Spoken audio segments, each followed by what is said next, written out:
Hey guys, what's going on? Happy 2024. Starting off the podcast a little bit late. Wanted to do it around 5 o'clock p.m. my time. For a lot of you guys, I know it's like 10 or 11 where you guys are. I sent out the invitations to all the guys. I got a couple more to send out. But I wanted to kick it off so that people could see the live stream was happening and that people could start coming in. And then I can preface some of my thoughts of what we're going to talk about tonight on the Wrecking Crew. Now, you guys know I just kind of keep it like a hangout and it's just people sharing their thoughts and opinions. But there is some things that I do want to talk about specifically that have to do with the Xbox community and why the Xbox community is having so many problems. Um, I just be straight up honest with you guys. We just don't have a good fan base here, and I even throw myself under the bus. I mean, as you guys can see, even though I'm a pro Xbox channel, I still rock my Sega moniker, and that's because I'm a huge Sega fan. Um, Especially from way back in the day. I'll give you my history about it. Playing Sega in the arcade, and then of course their home consoles. Um, the the way they push the gaming industry forward. Of course, the classic battles with Nintendo, trying to be the cutting edge company that they are. Eventually, they would go from being a console manufacturer, and they still do stuff in the arcade in a sense, not on that level, but like they used to.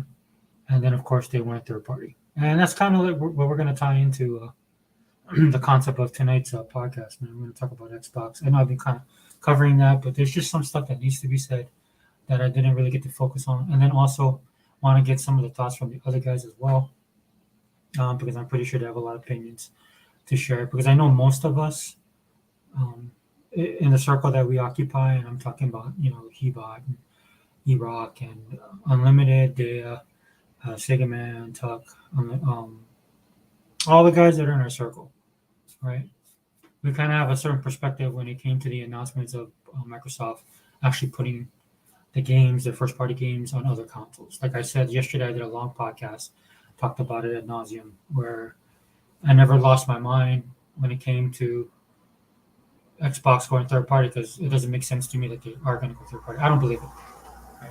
From the stuff that they've been doing, the purchases they've been making, the studios they've been acquiring, the studios they've helped, the partnerships that they formed.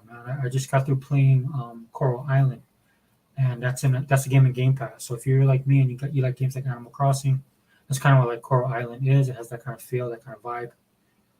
But if you like games like that, I highly recommend you check it out. It is in Game Pass. Just download it. It's not a long download. And from what I played so far, I started it today, and I'm liking what I'm playing. Right, and then, as we get deeper into it, there's a lot of different things that they put in that game that they pull from other different games that I tried. But my point is, if you like that type of game, you like playing stuff where you have to farm and collect stuff, and like to make money, like the economy, like to do some exploring and stuff like that, I highly recommend this game. I've been having a lot of fun with it, but spent several hours on it. It's been a real blast. But if you guys didn't know this, Coral Island is actually published by Humble Games. Um, and Humble Games is just one of these companies that jumped on board when Game Pass first started, when Microsoft first started pushing Game Pass to taking it to that next level. And Humble's been one of those publishers that's been taking full advantage of it. And so much so that I felt that I should try and support them. The great thing about Humble is I actually like their games. They make a lot of small, quirky games, and hopefully that partnership with Microsoft will continue, and they'll grow, and then they'll be able to do bigger, better things. Because some of the stuff I play is on the smaller stuff, which smaller scale, which I do like. Um, but I see a lot of potential in them. Man. There's a lot of other companies, man, third party companies that Microsoft is working with right now. This is why your Game Pass subscription service that you pay for every month is just always jam packed full of games. Not only are you going to get the first party stuff that Microsoft does, you're going to get third party stuff. You got the indie stuff. It's just a constant rotation, right? Look at all this buzz that was generated when they put an old. I guess I don't know how old the latest GTA is. Um, but I know that's been several years that it's been out, and it's one of the games I was tracking when it got released into the service, dude. And then that's the power of Game Pass. Right? And this is why a lot of people like Game Pass, especially the developers as well as the publishers. Now, I will say a couple of people that I saw didn't have a good experience with it. One of the guys that complained about, I won't name his gamer's company, but I did talk about it in the video. But this is not to throw aspersions at him. But I actually was looking forward to the game that he had. Microsoft even featured it on one of their showcases, and as soon as I saw it, I know it was right up my alley. Science fiction, side scroller, a little bit of intrigues, a little bit of a thriller, and yeah, I was all on board to play it. And when it came, I downloaded it. Took me a little while to get to it because I was playing other games, but eventually I did get to it. Which is another cool thing about Game Pass, right? You have options, and so I jumped on board playing to play the game, and I was having a good time, a lot of fun. Loved the story, loved how the flow, everything about the game. And then I got to this one part where I got stuck, and so I was stuck and I couldn't figure out what was going on. And I was like, "Look, dude, I'm old now. I'm not as quick as I used to be. Taking me a little bit longer to figure this kind of stuff out." Anyway, long story short, I had to go on YouTube, check out some videos, and when I was watching the videos, I was doing that exactly in the game. But what ended up happening was I just couldn't progress forward. Like I was doing what was supposed to be done, but the game was not recognizing that. And there's been a couple games like that I played on Game Pass that I've had that issue with, right? And it's not user error, guys. Like I mean, to humble myself and actually go watch a video, I did do that because I'm like, I really wanted to experience the game. So not everything is as it seems when it comes to Game Pass, right? But the thing I want you to take away from it is that it's big. It is what Microsoft is moving forward with. Not the only thing, but it is a major thing that they're moving forward with. And it's something that I enjoy doing. I know a lot of other people are enjoying Game Pass. But again, this is just one of the many reasons why Microsoft, in my opinion, is not going to go third party. And again, why I didn't lose my mind. But as you guys can see, it just continues the drama just continues to keep on going, right? And I know it's picking up steam because what tends to happen with these things, you have an insider leak something, supposed insider leak something, then you have people reacting to it, then you have the camps start going back and forth on it, right? But where it's picking up even more steam is when it kind of hits the gaming media, which is par for the course, right? But then when the mainstream media starts picking up on it, now you guys got to remember, the mainstream media, as far as gaming is concerned, they're not deep. They don't have any deep dives into gaming. They don't have any insights and anything like that. What it is to them is just something that's popular, right? So when something like that picks up steam, like anything else, where there's politics, economy, entertainment, like right now we have CES going on. There's publications right now talking about CES, though that's not the publications you would go to, but it's usually something big, something that picks up steam, something that's going viral, something along those lines. And then right now, that's what's happening with the whole Microsoft going third party thing. And again, I'm not stressing over it, right? But that's just that's where we are right now when it comes to this. So tonight on the podcast, what I want to do is when I talk to these guys, hopefully we got some people who drop in. I know that everybody's busy. When I do these podcasts, I always appreciate the guys that come in, but it's kind of hard sometimes, right? Because of the time, right? That is the main concern for a lot of the guys, right? Because I live in an area where nobody else is around. The closest person to me is 100. In fact, I'm so glad I said that because I'm going to send him one as well. Hold on.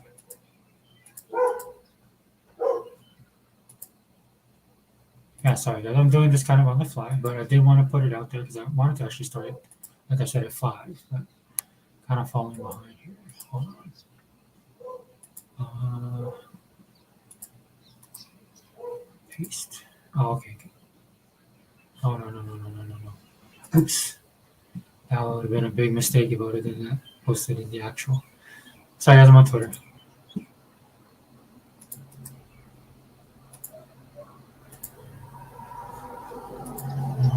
Dude, I can't see.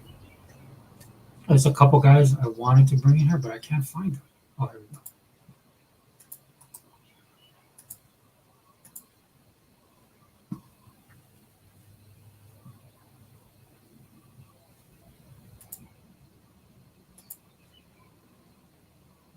Okay, hold on, guys. I mean, this podcast can go. Sorry about the dead air. This podcast can go super long. I'm not gonna lie. It just depends on how many people come in. I think I'm good. I think I got everybody. I did E-Rock. Let me send E-Rock. I know E-Rock is busy, man. He has a lot of stuff going on. It's just kind of like Other Zinc as well. They have a lot of stuff going on.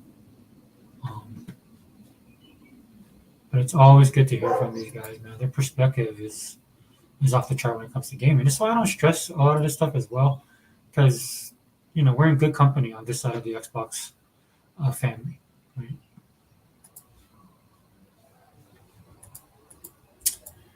Yeah, I think I got everybody. Well, we'll see what goes on, guys. I can run this for myself for a while. But if nobody shows, then it's fine. We'll keep it. I can at least do like an hour or two. And I know I did a podcast last night, but I have to get some stuff on my chest because it's been absolutely crazy. And I can't really do anything anyway because I got my injections for my knees, man. Don't take care of your knees, guys. If you guys squat, do any type of leg movements, man, especially if it's heavy, any type of power moves, man, make sure you wrap your stuff, dude. I play basketball, dude. I put my legs, I put my knees through some stuff. It's amazing they lasted as long as they have.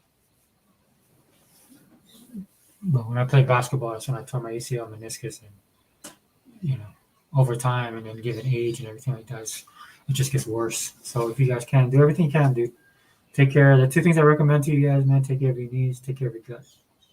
Like right now, I'm drinking some probiotic vintage cola.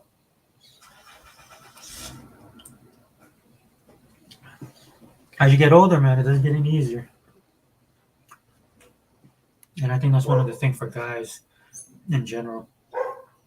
It's not so much the number on the age; it's just the way you feel. At least that's for me. I don't care that I'm 50 years old. When people see me, they don't think I'm that old, which I guess is good, but I definitely feel it. I feel it like every day. Sorry about the background noise, guys. We got a lot of stuff going on. It's 5 in the afternoon. Everybody's coming home from work here where I live. People are walking their dogs, as you can hear the dog barking. People are going to be cutting their yards, all that stuff. But this is the time I wanted to do it at because I figured this would be the best time for everybody. Kind of wanted to do it earlier, but I thought to myself, I know Sega Man wanted to come in. Hopefully we'll get him. I know he's working. Dude, what is this? I think I can shut this down. I can't see myself. Hold on, guys. Oh, yeah, there it is. I see myself. All right, good.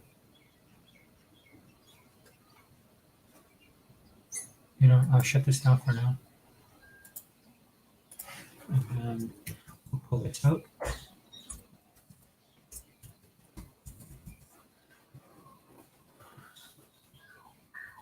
Make sure I send these guys out stuff. Dude, what is all this stuff I'm getting, man? That's the thing I hate about social media, man. You just get inundated with stuff that I have no reason why I'm getting it at all. It makes no sense to me. I mean, I can just delete it or ignore it. Unfortunately, for people that kind of spam your account, I'm not that tech savvy when it comes to that. Not that I'm not tech savvy. Maybe I should change that. I don't care enough to. As you guys can tell by my channel, right? I do things a certain way. That's just the way I am. Yeah, take your. I got Fireboss messaging me. Take your time, guys. I know this is but this will be the regular time moving forward and I'll be doing this every other week. So I won't be doing one next week. But I'll be doing, or I'm talking about Wrecking Crew.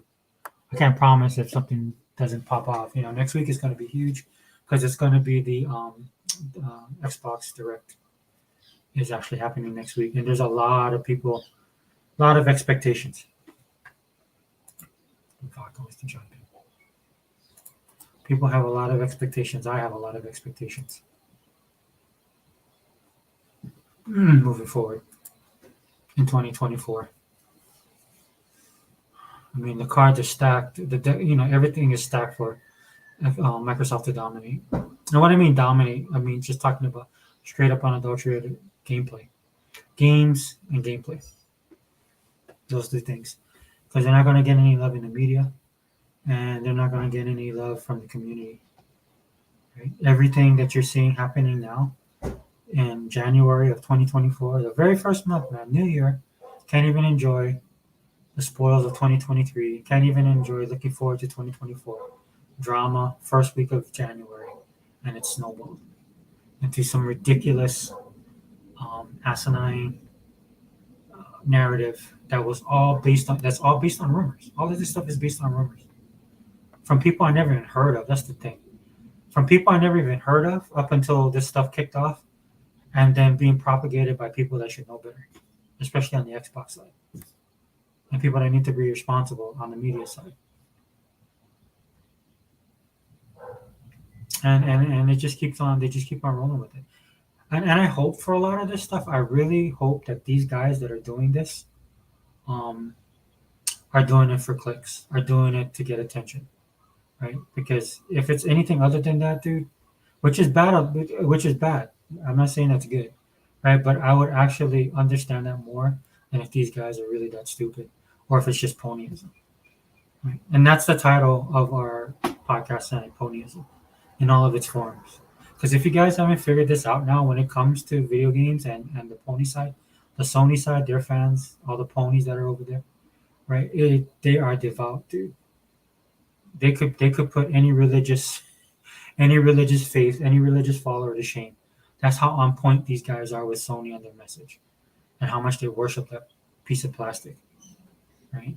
Again, like Twitter, one of the guys, I wish I could shout him out. I think it was, come on, Chris Simmons. I think it was Chris Simmons that shared the clip. And the clip he showed was of these guys having a podcast talking about how disillusioned Xbox guys are. Dude, there's no way that Xbox is even any Xbox guy could be disillusioned. You know why? Because you got everybody trying to burst the bubble of Xbox. We can't even enjoy the good stuff. So how can we even be disillusioned? Right? We can't even get that way. Dude, we want the AKB deal. Microsoft to bring COD over to Game Pass. No, right? You can't. We had all these games. No, they don't exist. Game Pass is a great service. No, it's trash. I wish we had a moment to be disillusioned. Hey, what's up, Tool Man? Dude, thanks for stopping by. I know it's two in a row, man. Two in a row. Yeah, just I told the guys if they wanted to do one, dude, anybody and everybody. I think I sent it out to everyone that wants to be on board tonight, dude. I'll run it as long as they want to go, or until I fall asleep. One of the two, right? Because again, when we do these, when I do this, it's like a hangout. It's like an old time Google Hangout, and what we're gonna do, man, is just everybody's gonna get their say. And I don't want to interrupt anybody. Just let everybody talk. But I do have a topic that I want to discuss, man.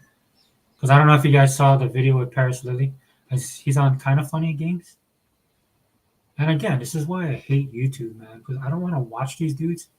But again, this was this morning, man. Went to the gym to do my workout, right? Do my old man workout, right? So I can stretch, dude. I had to get injections, man. I had to make sure my back was all good. Did back exercises, right? To make sure, like when I got my knees injected, because once they start swelling up, man, mobility will be bad, dude. My legs will be tightening up, and then it'll go shoot straight to my back. So I have to prepare myself, dude. I have to kind of go through a ritual. And so get up early in the morning, go to the gym. I was surprised there's a lot of people there. Because I wasn't surprised that there's people because it is the new year, but just the time of day that I was there. Okay. And so I went there, dude. I went to I forgot who was I listening to. I was catching up with somebody's podcast, and it wasn't an Xbox one, it was like a pop culture one. But then you know how it goes, right? You don't you when you listen to podcasts, you just automatically I should turn it off. And then it went straight to Kind of Funny. And then they're gonna come dude, I'm doing a 3-set rotation, right? 3 movements, 3 sets each, 15 reps, right? And so then I'm like, okay, I'll just get through this, and then who is there, dude? Paris Lily comes on, dude, and he starts talking that BS, dude. And it pissed me off, dude. I'm like listening to this guy. It didn't surprise me because when he started talking, right, he starts talking, dude, and he does exactly what I thought he was going to do. Yeah, so when everybody jumps on board, dude, we'll roll with it. Oh, hold on, 2 minutes. Yeah, right. Yeah, sorry, dude. I was rambling a little bit there, but thank you for being here, too, man. Oh, FaZe is in. Hey, what's up, FaZe? What's up, brother? Welcome to the podcast. We should get all the guys in here eventually, and then we'll roll with it. But basically, we're gonna be talking about ponyism, the religion of Sony's hardcore fans, right?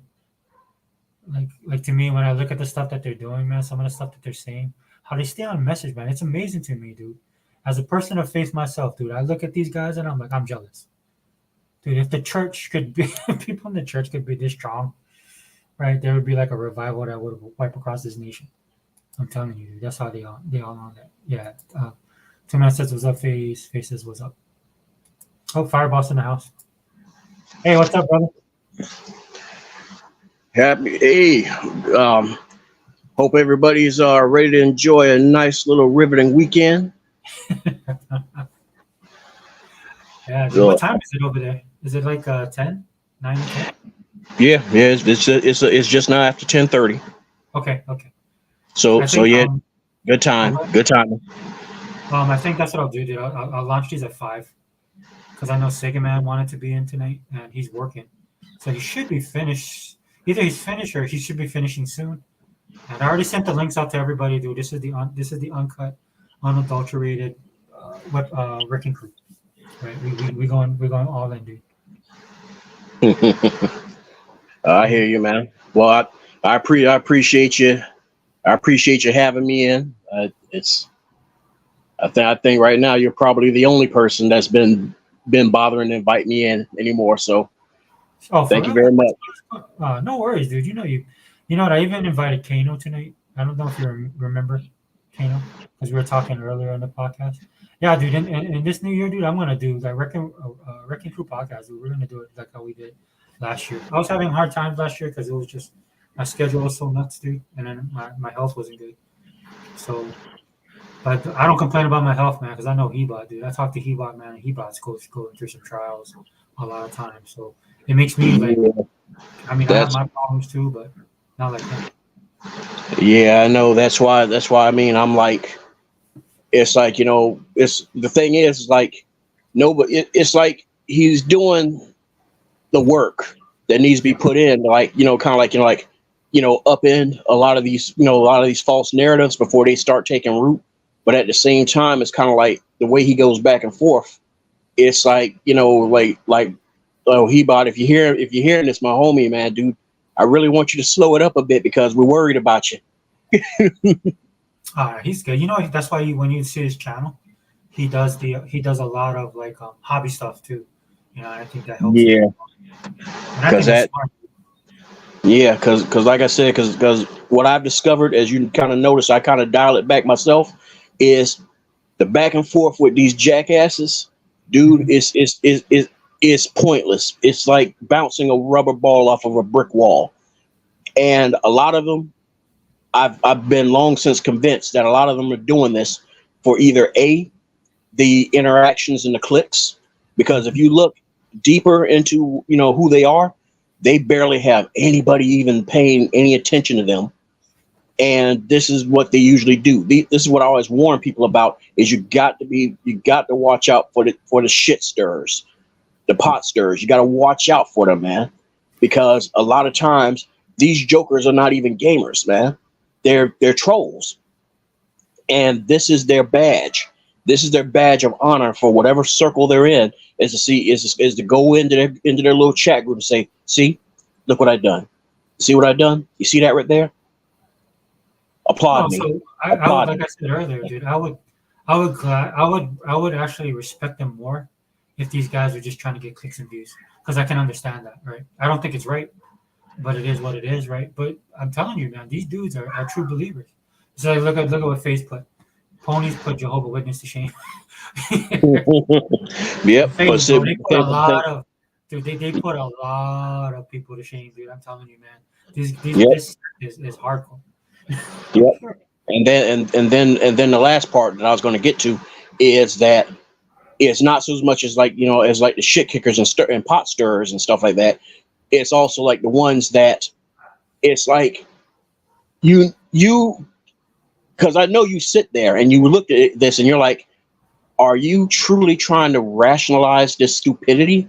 Are you really that stupid? You actually ask yourself that question of this person, and they stand on that square. They swear to their mama that that's how it is, and it's like you can't be that dumb. And it's because a lot of them, it's like what I said before, misery loves company. And the whole thing is that they are fucking miserable. They're miserable. They're hating it. They're not liking that this is no longer the Sean Layden era anymore, and that Sony's whole little, you know, be Bruce Lee be water reactive counter, ways they used to do things with against Xbox and stuff. How they was always reactive with their advertisement and stuff. Mm-hmm. It's not working no more, and they can't even do it no more because they either don't have the funds or they just don't have the content. They don't have the games to be reactive with, and they hate it. So I'm miserable. I'm going to make you miserable too. Instead of doing the most adult damn thing, which is don't point your arrows at us. We're not doing this to you. Point the arrows that he's like, there's like just the same as you sat there talking about, hey, Xbox, demand better, do better. It's like, why don't y'all do the same? Yeah, that's what I don't understand, dude. At some point, a normal person would realize that they have to change, that something has to change, but not these guys. Yeah, and that's where I dialed it back, because I was like, man, I said this is a waste. I said this is a waste of doggone bandwidth bandwidth and time, because the thing is, what I'm gonna leave it at this also. The biggest key thing that I've come to realize also, because I know a lot of folks kind of like looked at my last year, like maybe 6 or 4 months ago, my last tweets and stuff, where I just said, you know what, stop bothering with these ass hats and stuff like that. So I don't know if people like I guess took that as, oh, boss going soft. And it's like, nah, man, it's like for all of us, we need to fucking monitor our health and let these jokers be the ones, stroking themselves out and everything. Because here's the thing I've started to notice. The casuals and the kids really aren't paying them any attention. This isn't 2013 or 2014 no more. They're not paying them any attention no more. And the only worst part there really is just that the media piggybacks off of what they're doing, or the media is the one starting it. Those to me are the ones that really we should spend the energy to go in on. Rather than the J Dubs and the Marlins and all that stuff, because their audience is already tuned in to what they are, which is ponies, or mules, as I like to call them. So there's nothing you can really say for them. You can't see. The thing is, you can lead a horse to water, but you can't make them drink. And sooner or later, they're going to realize that the other horse that's further up the river is pissing in that water. And they're going to have to realize that, yeah, I'm going to have to find another stream. We can sit here just going all in, pounding our chests about it all day and day. But it's them who's got to wake up. Because that was kind of the same thing with me. Because, dude, remember, I keep always saying before, I didn't care about Xbox at first. At the very first, I was all Japanese box all the way. And it wasn't until I started making myself wake up and realizing things. And it's like, man, dude, I had no idea Sony was this dirty. Or things like, man, I had no. It's like I knew Sega was doing boneheaded things. Remember, I'm a Sega dude. It's like, man, I knew they were doing some boneheaded stuff, but I wasn't expecting this. What the hell, man? And it's like you start waking up, and it's like then when stuff started drying up with the last year or so of the PS2's reign and everything. Mm-hmm. And the stuff that I usually like to care to play, I couldn't find anywhere. Nobody was touching JRPGs because they were once trending. They were spiraling down. They were crashing, and they were crashing bad because nobody could make a decent JRPG anymore. And during that little transition period before I went to the 360 and stuff, I had the Cube. And the only decent JRPG, which was on the Cube, was Tales of what was it? There's so many of them. I can't remember if it was Tales of Symphonia or what it was, but it was the one where you had the main character was he had like the two swords and the red jacket. um, Yeah, but that's yeah, it was a good game, man. And and it's just that Nintendo just wasn't doing it for me. And I was like, man, it's like I really need to find, I really need to, like feed my fix. You know how it is. And then the 360 comes out, and I get a peep of Lost Odyssey. I see Blue Dragon, and I'm like, holy shoot! I mean, let me try these out. And I remember I went into GameStop, and this is before GameStop was pulling off the buffoonery of that, where they was doing like, like after the Xbox One and stuff, where they're like trying to shepherd the sheep into getting a PS4 over an Xbox and everything. So they were more open. They were more like, like here, man, this is what you're looking for. And the guy was like, oh yeah, dude, right now this is probably the best box here for JRPGs. And he showed me a used 360, and the price was good. I just happened to have that on me, and I was like, okay, well, let me go ahead and get that, and let me get this. I didn't get Lost Odyssey right then and there. I got Blue Dragon and Infinite Undiscovery, and what was the other one?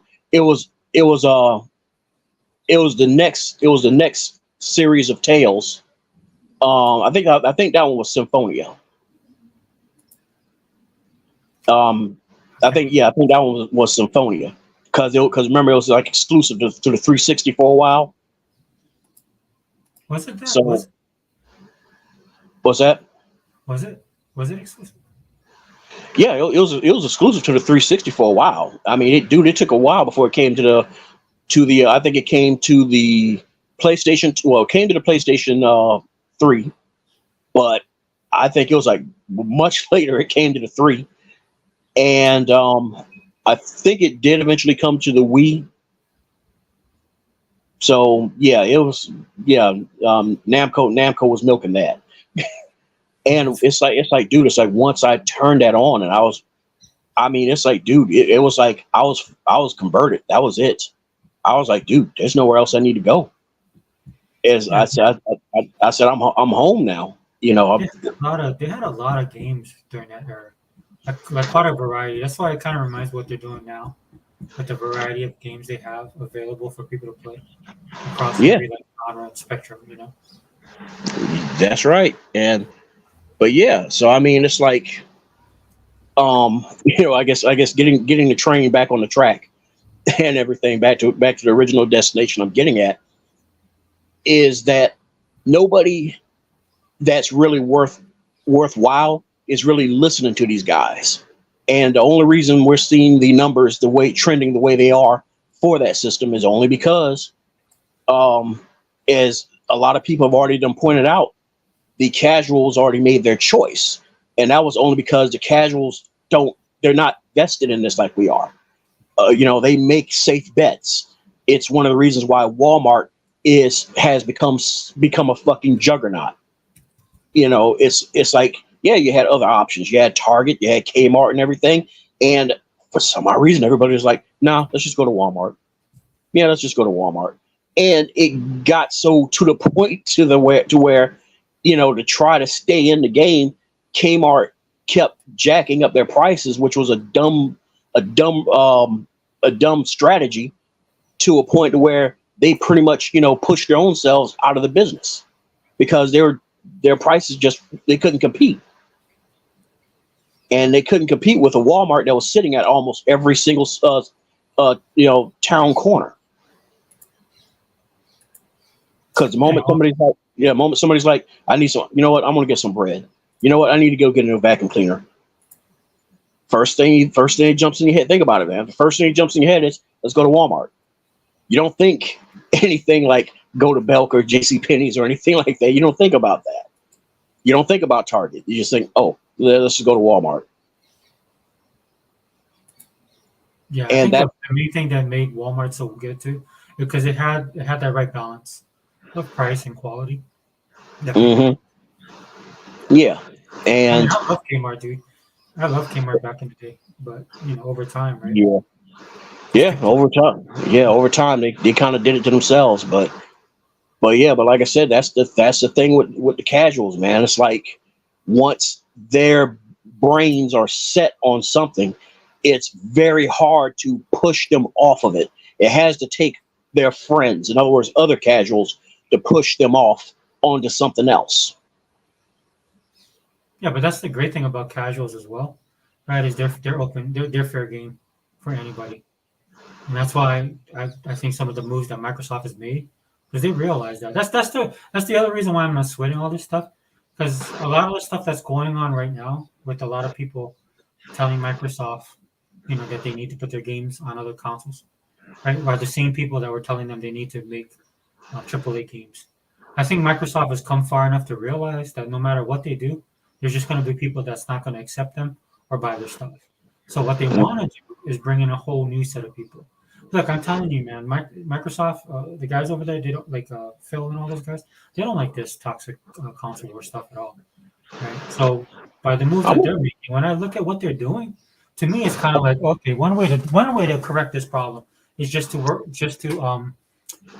on another generation of gamers, which is to me is what they're doing, and that's why they have the ecosystem, and that's why they're on PC. When I look at what they're doing, to me it's kind of like okay, one way. Oh, just give me a second here. I'm trying to. I don't know why this thing popped up. Okay, there you go.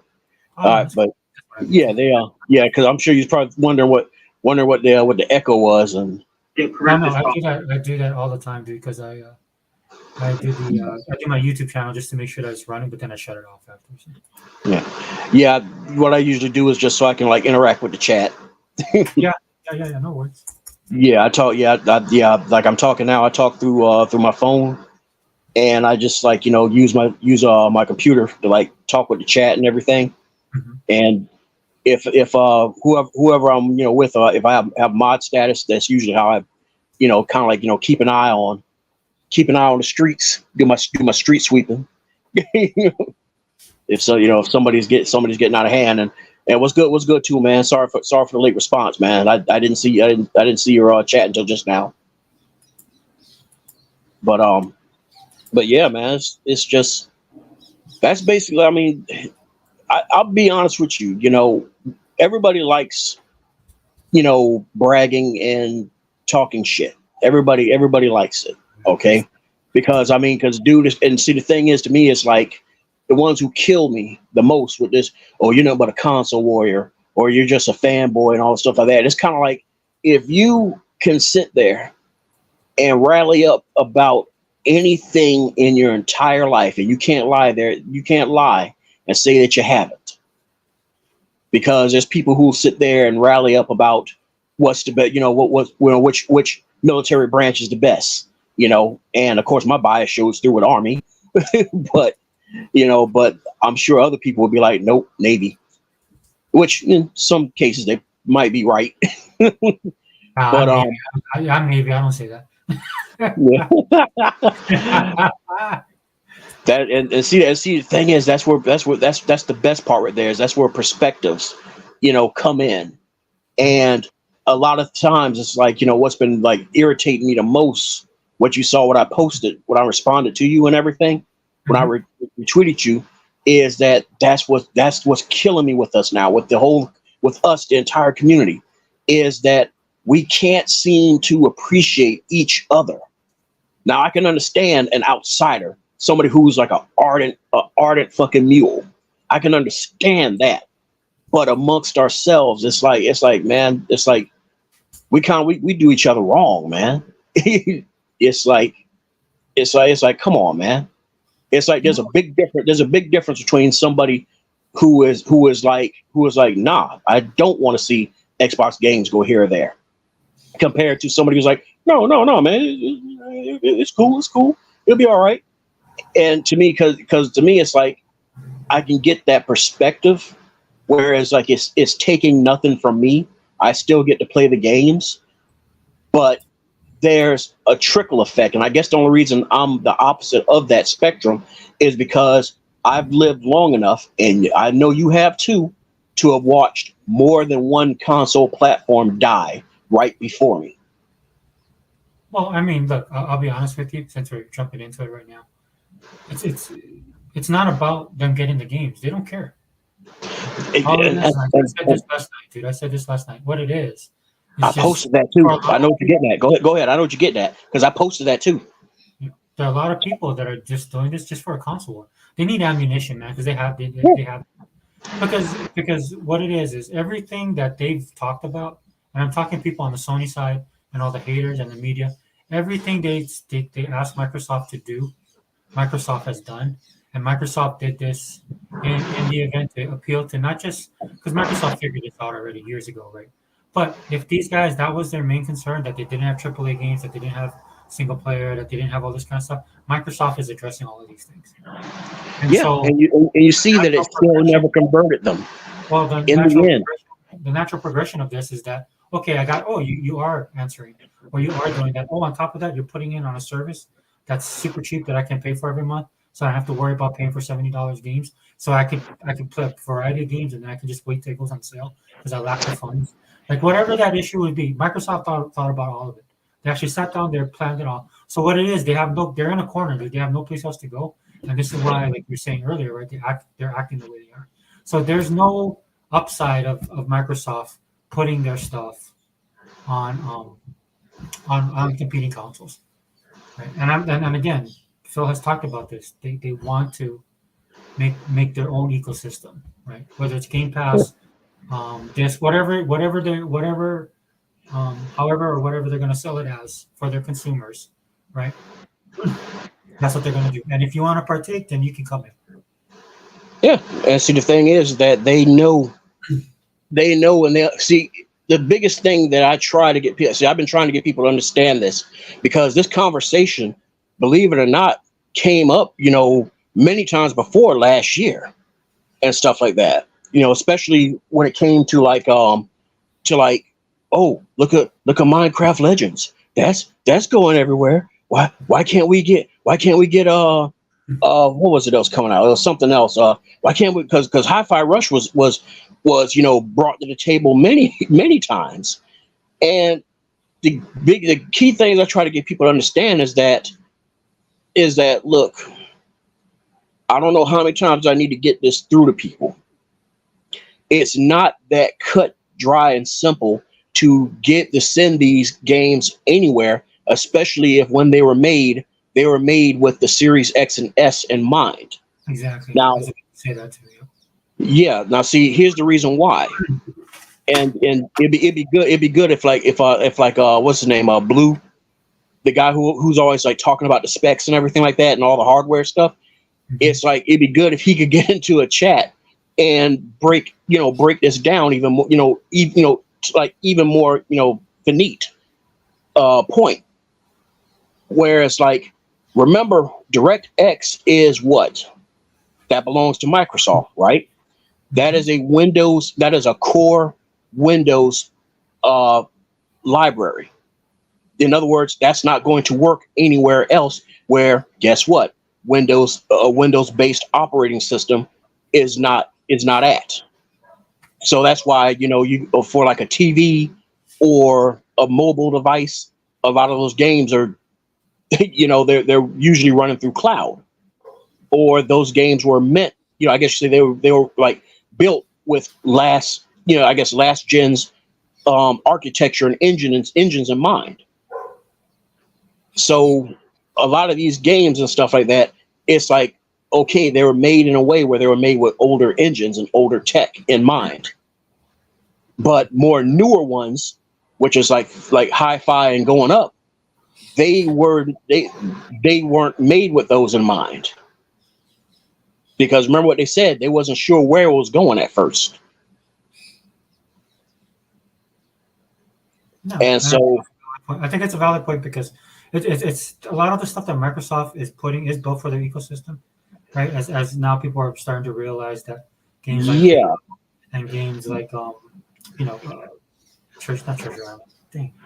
yeah, and see the thing is like, because I'm trying to remember, I think it was Hebot that brought it up, and to somebody where he said where they were like, oh yeah, we're getting Sea of Thieves on PlayStation, and Hebot slammed the brakes on it, saying like, how the hell is it going to work when that game is completely built around the Azure servers?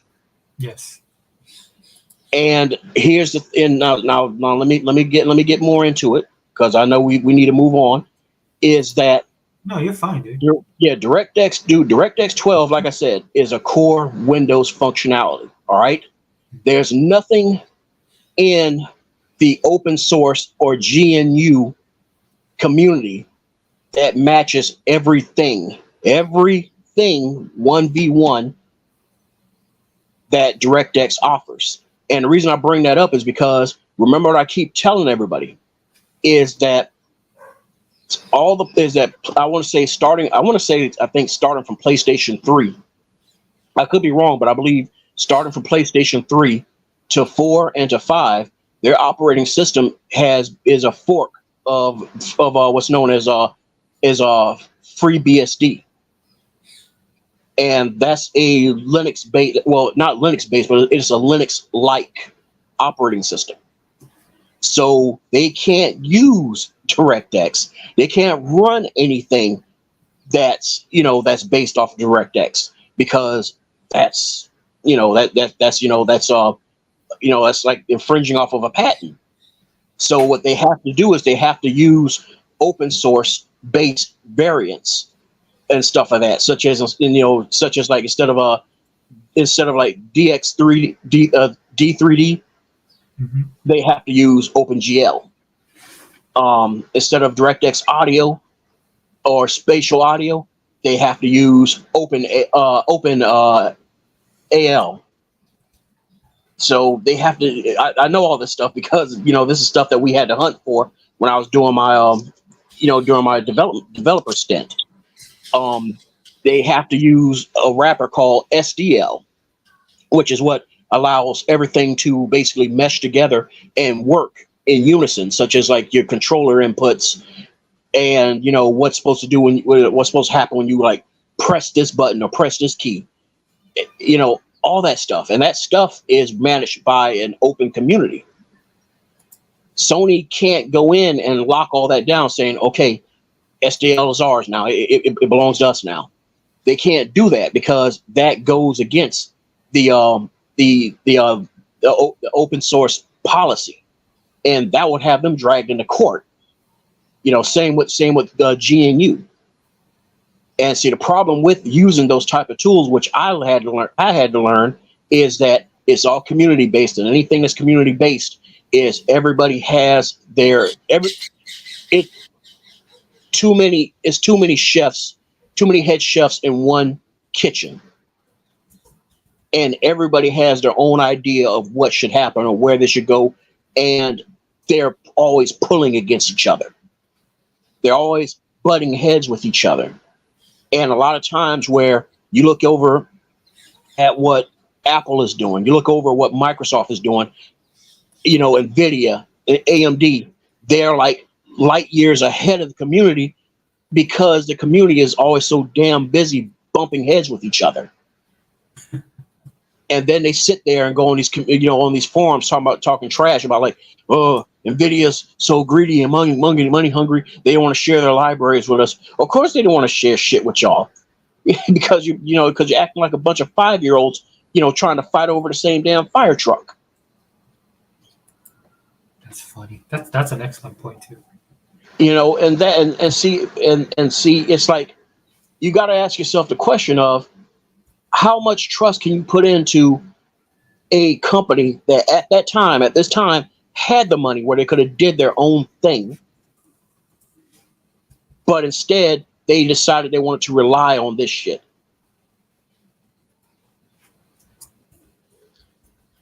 What's going on, Mr. Kima? Yeah, highlight what Mr. Kima just said. Gotcha. Yeah, it's the last thing. Mm-hmm. Hey, what's up, Mr. Kima? Vulkan and OpenGL Next Gen were built from Microsoft DirectX compiler.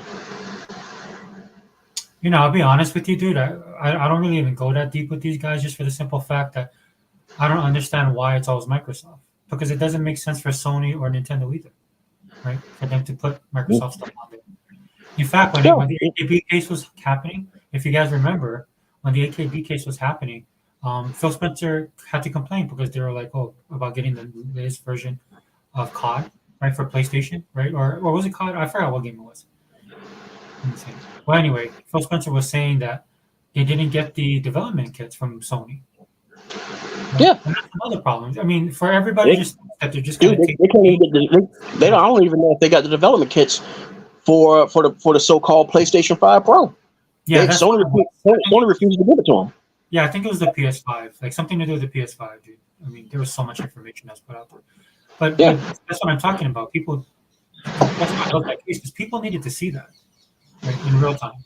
You know, Phil's talking about that kind of stuff because that's the problem, dude. This is what I'm talking about with ponyism, right? And you hear it on the gaming media, you hear it with all these guys on their podcasts.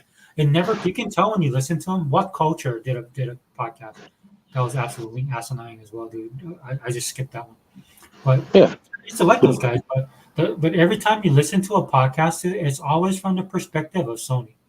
Dude, these guys, that's why I call these guys a cult, dude, because before they even post or do a video or send a tweet, I can tell when I read what they're saying is like, dude, you guys never took the time to read what you're actually saying or let that thoughts roll in oh, your mind a little bit before you put it out there. Because everything you're saying that Xbox needs to do to be successful or to get numbers or to make sales, you can apply it to both Nintendo and Sony.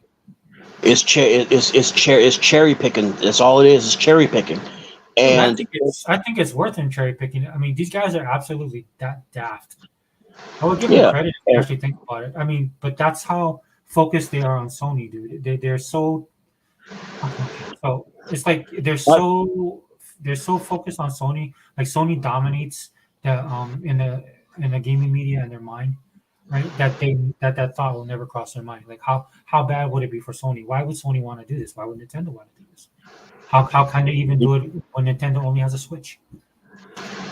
yeah, Stuff like and see the thing is like um if that's how they feel that this should remain the dominant platform and blase blah and all that stuff like that, then okay, then why are you always over here on our porch instead of being on your side of the street and that. trying to like shore up your own yard, plant your own bushes, pretty up your own daisies, trim your own hedges. Why are you over here? If our side of town is so trash and so run down, why are you over here? There must be something over here that you want. There must be something over here you like. You're like, go back to your little subdivision. That's not me gatekeeping. That's just me saying, flat out. Where it's like, if it's such a pain to even look at us, to even bother with us, why are you here? Why are you always tagging us? Why are you always shouting out to us? It's like, to me, it's like, it's cool to brag. I've seen people be able to brag about about their team and stuff like the Steelers and all that stuff like that, or the Ravens, when they were doing good and all that. I mean, hell, I was the same way with the Panthers when they were doing decent, But I never sat there talking about yeah, the Giants are trash and blah blah blah. And it's like, no, I never had a reason to put down anyone else's choice just to make mine feel better. That says a lot about yourself, and about your own insecurities. If you got to bash something else to make what you like seem better, that tells on you. And so it's like, but man, it's like we can go around about this. I digress. But back to the point that we was on is that my only thoughts about this whole little thing, because bottom line is this: I know people say never, and that used to be something that I used to go with as well, is never say never. But I don't see it happening because I don't see the logic behind it. And everybody says, "Oh, it's more money. Oh, it's more profit," and it's like really. And then we see the thing where they just shot past Apple. Yeah. Now this happened before. It's funny how people's memories kind of like, kind of like slid down the hill, and they forgot that Microsoft did this before, and I think they only lasted for like half a month, and Apple went back past them again. So it's a little back and forth. I'm just surprised that that Google has screwed themselves over so much that they can't be part of that three-way, and because then it'd be real interesting. So, but the thing is like that doesn't look like a company that needs to sit there and over pander to people who don't even have an interest. I'm sure by now that Phil and Sarah, and especially Matt and Aaron, already realize and know that that side of the camp does not really want anything to do with Xbox. Because I said this before, I think you remember me saying this, that I'm pretty sure that Phil was probably at one point okay with Starfield going to the PlayStation. But I think it's because they kept running their mouths, because dude, it's like he's a human being like anyone else. He's a man like any other man. All right. You can only slap me in the face but so many damn times when I'm trying to hold out an olive branch to you. And if you're going to turn around and weaponize what I do for you, in other words, here I am, you're hungry. I'm giving you a sandwich. I had an extra. I'm giving you a sandwich. Then you're going to turn around on social media and weaponize that against my character, saying that I'm too easy, I'm too soft. Look how weak my brand is. I have to go face Sadia and explain this to him. Explain this to Amy Hood. I have to explain to them, why did we just look weak? I have to explain to our board of directors and our investors, why did I just make us look weak? Because I gave you a damn sandwich because you was hungry. I think when it was Phil, Sean, and Reggie, that the possibilities of them working closer, Phil was all on board. But like Hebot says this all the time, and I 100% agree with Hebot on this, is that at some point in time, Microsoft or Xbox would reach out and help developers get them going, get their games up, put them on their stuff, have deals with them, and then they would turn around and break those deals. So for me personally, no, I don't. I think Phil learned that lesson, and this is another reason why I'm not sweating the games going third party, because at some point in time, right, you can only, like you're saying, right, I agree. Like you can only do this so many times before you finally realize, hey, this isn't what, this is not going to help me. And he's not going to put himself in that position. Because the thing is, I'm sorry to interject. It's just that I wanted to just get this out and just say what I was getting to is, and you probably might agree. You probably agree with me. Is that, dude? Business is business. At the end of the damn day, all right. Business is business, and there's no business more pettier than big business. All right. Sony has proven this throughout the years. Nintendo has proven this throughout the years. Even at a point, Atari has proven that. All right.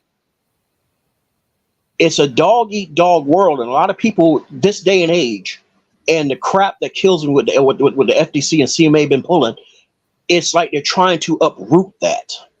And it's like you can't uproot something that has been hard ingrained in the over-competitive mindset of, because, dude, we humans are a very competitive species. We're very competitive. And you're trying to more or less at a genetic level try to change the mindset of, like how many billions of humans is on the planet now? Like what is it, like? Oh, God, I lost the count. I think it's like over 40 billion or something. You can't. Yeah, I can't remember, but you can't change that mindset overnight in one generation. That's you can't do it. And it's like we can understand that there's boons to it, but at the same time, there's also cons. There's downsides in everything, because one of the things about having your own platform is you don't, because see, there's a lot of people who sit there and say, oh man, why do we have consoles? Man, why do we have to have another console? Why can't we just put everything? Oh yeah, hey, thanks, man. Oh, 75 million. It's like, why can't we just have one box and be done with it? People like that right there, I just look at them, just want to ask, why the fuck is you even in gaming anyway? You should never take those people seriously. They're not gamers anyways. Yeah. It's like you can't sit there treating this the same way In other words, you can't treat it the same way as like with movies. In other words, they have what's called I call the DVD mentality, where it's like if I buy this DVD at any store, I should be able to put it in any DVD player. Okay, it's like I get that, but there's kind of a difference between that and games. See, games can always change and innovate, and it's very rarely you see that with movies. Like you may have a Blu-ray player that plays Blu-rays, but you might have Blu-ray movies that want to innovate and push the envelope and be like, let's do 3D effects. And then you started getting the Blu-rays with the DVD with the Blu-rays with the 3D effect and stuff. But the thing is, it's hard to push anything when you're tethered down by what everyone else is doing on that same platform. You can't push for it because you have to stop and wait for everyone else. That's where innovation gets killed. So no, dude, Phil even said it himself. There's much room for more platforms. That's why I'm always on. Y'all always see me on Twitter or X. I still call it Twitter, where I keep advocating that it would be cool and nice to see Xbox buy Sega. But I'm of the mind where if the right people get in the right positions and push the old Sammy leadership out the door, I want to see Sega pull their own ass out the dust and brush themselves off and jump back into the fucking Shark Tank. Did you see the news with Sega? What happened? Oh, you're talking about the new guy that took over as the COO?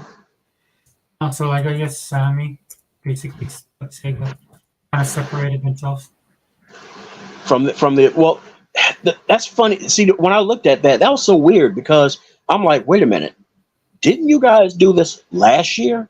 Sold your rights of the amusement thing over to someone else. So what are you trying to say? I mean, I think it was a Chinese company. Yeah, and it's really weird, when I saw that, because I was like, wait a minute, didn't you guys already do this? Because the thing to me was that what made me start feeling that these guys should be ready to try something with hardware again is that the first big red flag to me was they started doing arcade games again. Yeah, Sega's doing arcade games again, and it's like, and then don't forget, even if it's been working through an affiliate, they had the money to pay someone else to do those miniaturized versions of the Game Gear, the miniaturized the Sega Genesis collector, little tiny Genesis collector's edition thing. Mm-hmm. That's hardware. And see, that's not just any old type of hardware. That, believe it or not, Sega Forever, that is where Nintendo is dominating at. That is what's known as the micro console field. The micro console field was actually started by Ouya. Well, the trend was started by Ouya. And they pretty much, stumbled on their own shoelaces on that. And then you started seeing like all these other Linux-based, things pop up, like the Game Stick and all that. They started popping up. Those are what's known as micro consoles. Then you had the SNES Classic, the NES Classic, then the SNES Classic, then the one from Neo Geo. Those are micro consoles. All right. That's not very, too expensive for someone like Sega to jump into. So to me, it's like, what's to stop them from jumping right? Just pulling up a chair at Nintendo's table and just sitting right there and just staring them right in the face. Hi, we're back. What's to stop them? The only thing stopping them is the current leadership they're like, no. We love our money. We love our money. We don't want to innovate. We don't want to push the envelope. We don't want to make ourselves more viable. We don't want to make ourselves once again a pillar of gaming. That's why I want the Sammy leadership gone. I want them gone because it's like I would love to see them come back. And even if it doesn't work out, it can never be said they never tried. I mean, But they're sorry, looking at us. They're actually sorry, looking like sorry, to Tyrone. go. They're actually looking at going more towards mobile, though, right? And say, oh yeah, see that's another thing too. It's like they just bought Rovio. They're Yeah. good on their they already good. They already in the mobile space, Yes. and they have a PC branch, so they can Well, so any games that they make for if they were to make their own platform again, their own console. Think about it. If they made a console that's a hybrid like the Switch is, where it's mobile and can plug into your TV, they already do. They already got the mobile games that can go on that. They already have the mobile know-how. They have their own, full, double A to triple A range games that can work on that. And then those games can also work on PC. well, you know They what? The all only thing the only thing that they're missing though is like unlimited funding, which can be provided by Microsoft. I know, well, man. I keep on oh no running. no no no. That's it. It's my thing. My thing is like in a perfect world, yeah. But I think ultimately in the end, I don't think there's necessarily always unlimited funding. There's going to be checks that needs to be checked and T's that need to be crossed and I's that need to be dotted by certain people that's going to be asking certain questions and stuff like that. Because to me, it's like if that was the case, there's certain things that we should have already started seeing, something, some sort of news on, such as like a banjo and everything. And I think with banjo is just that it's a matter of finding the team, but wanting to fund that team because they want to gauge that there's an interest there and stuff. Phil already talked about that too. He said he's not going to force it on anybody, but if people are interested, he would. But I'm telling you, man, they're getting money for those games from someplace, and I'm pretty sure it's Microsoft for their super games. Yeah, see the thing is, I mean, look at the money that Game Pass pulls in, a month. It's like I mean, I don't know how many times people have to waste their breath going back and forth with the mules over this and everything. So yeah, the money's there, but I mean, but yeah, I'll stake my flag on this. It's like if Sega was to come back and do their own console, port those games to PC, keep their mobile division going for phones, and also let those mobile games run on that device. Work with Microsoft. Even even do it. Well, I can't say to do an exchange because if it's a low end device, there ain't very many Xbox games that could go to that thing anyway. So it's like I said, I mean there's plenty of ways it could work out and everything. But I mean, I'm like I said, I'm gonna leave it on that. And Dea just came in. I've been running my mouth ranting. And Dea, how you been doing?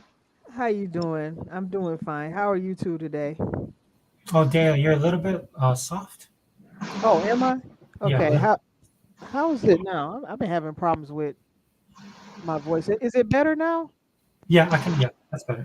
Oh, okay. That oh, okay. I thought he was being sarcastic.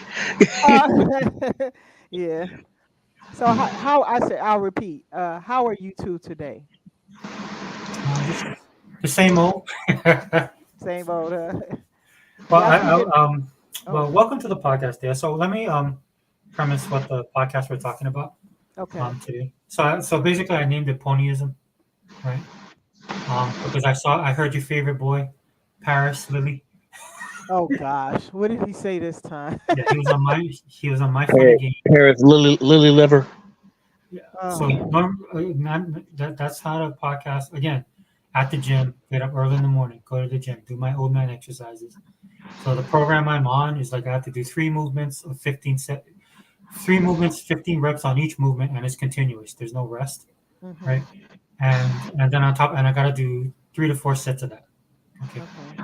and then in between it's only 30 seconds. Now, I tell you this to tell I say this because I was listening to something, and what tends to happen is that my when I'm listening to YouTube, right, it tends to just automatically play the next video.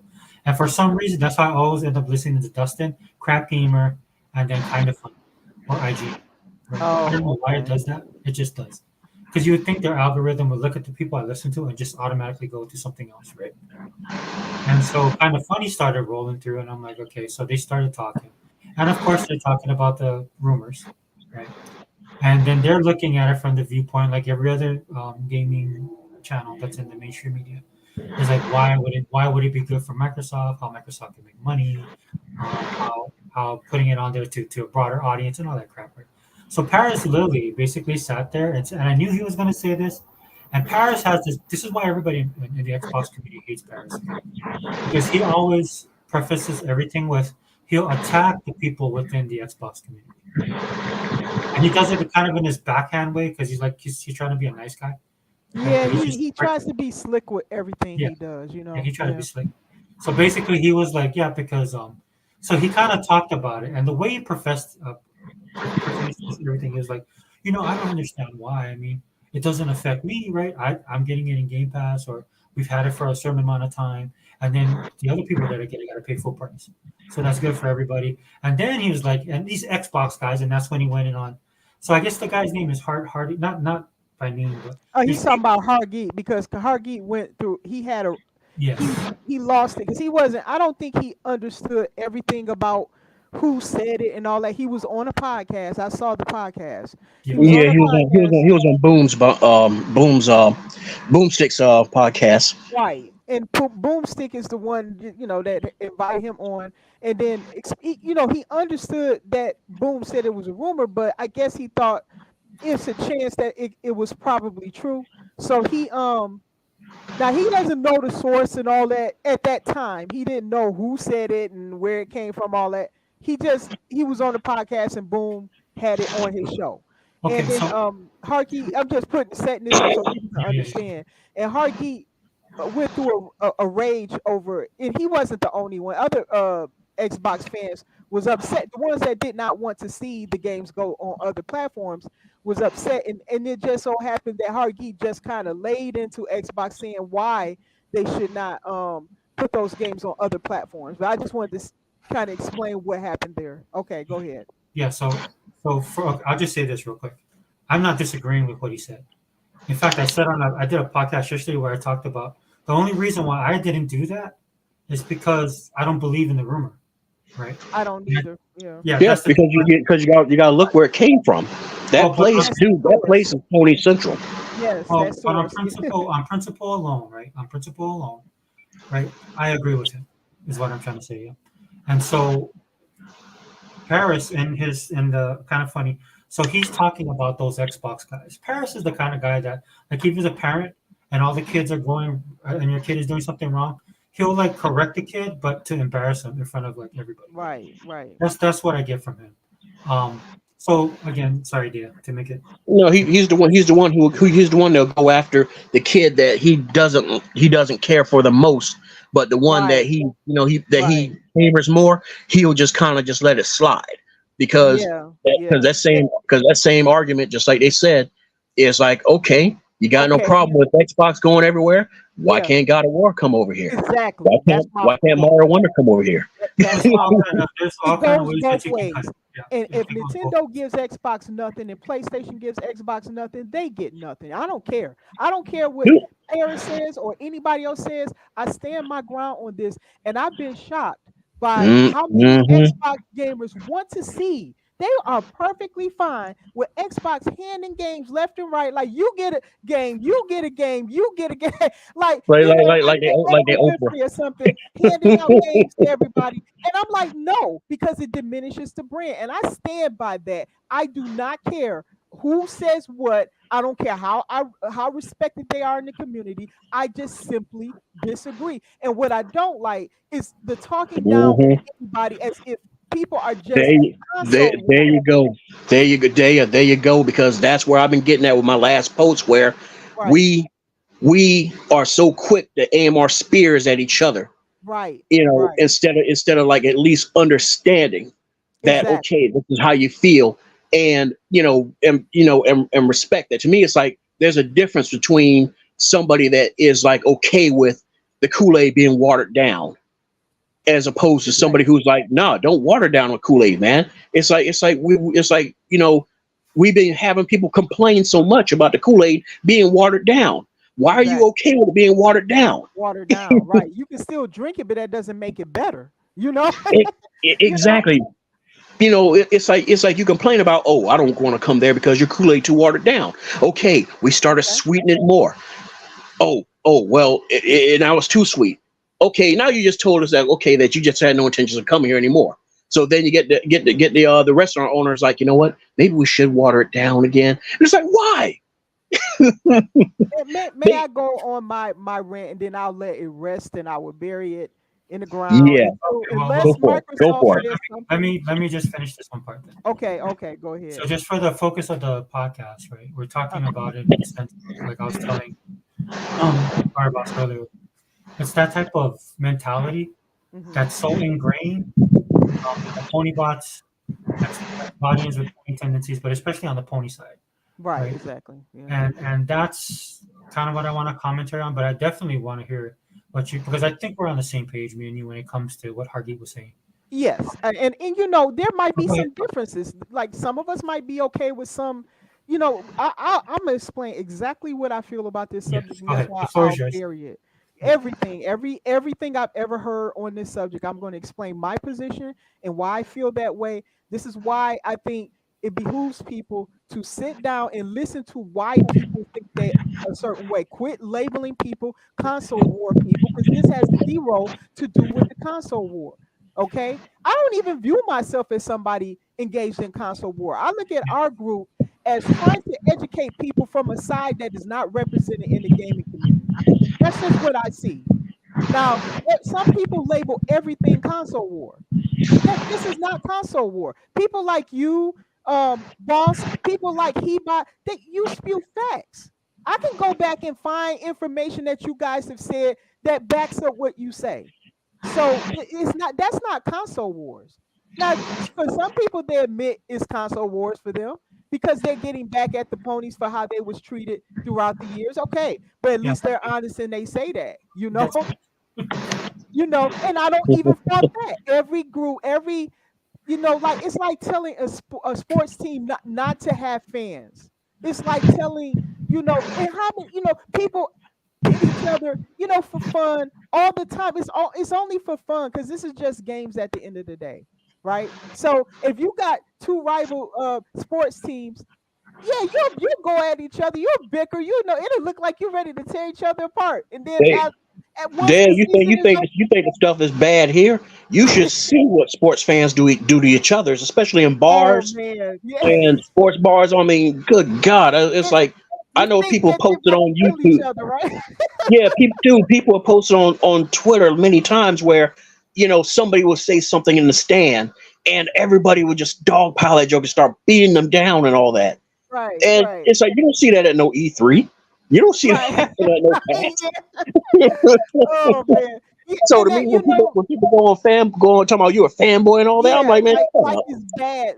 Everything has their fans. Everything does. It's like wrestling does, and you have fans in everything, right? So Yeah, it's nothing wrong with fanism.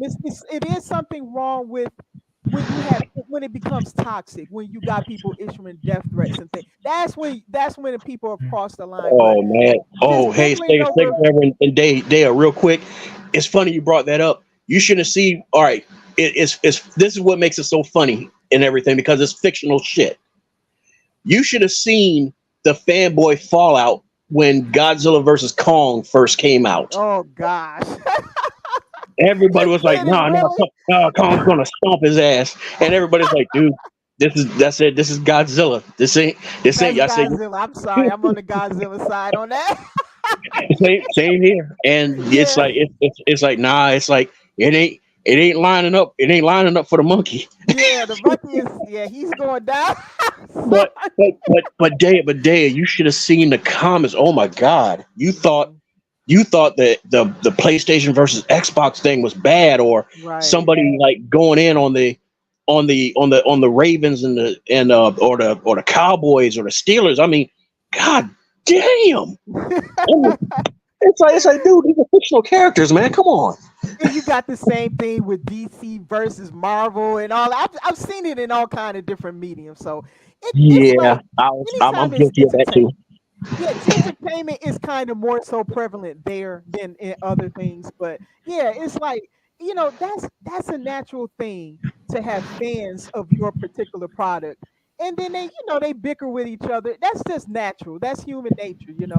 And so I don't view it in such a negative way like people in gaming do. I've never seen people in gaming view it so negatively. If people are not hurting each other, and We're a they're competitive just, species. yeah, it's natural, right? So I don't view it most people actually own multiple things anyway, so it doesn't even matter. But they have their favorites, right? So, but yeah, getting back to the point, I just wanted to just say that this is something that what you guys said about Paris reminded me of that. Like, he acts like he's better than everybody else.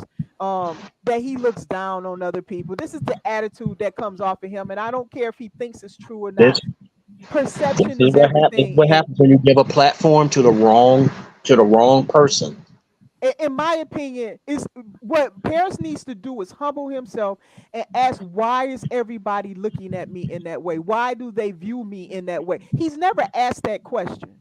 He's never No. turned that camera back on himself and say, why do so many people don't like me? Why do they treat me like this? Because that's not natural when it's a lot of people.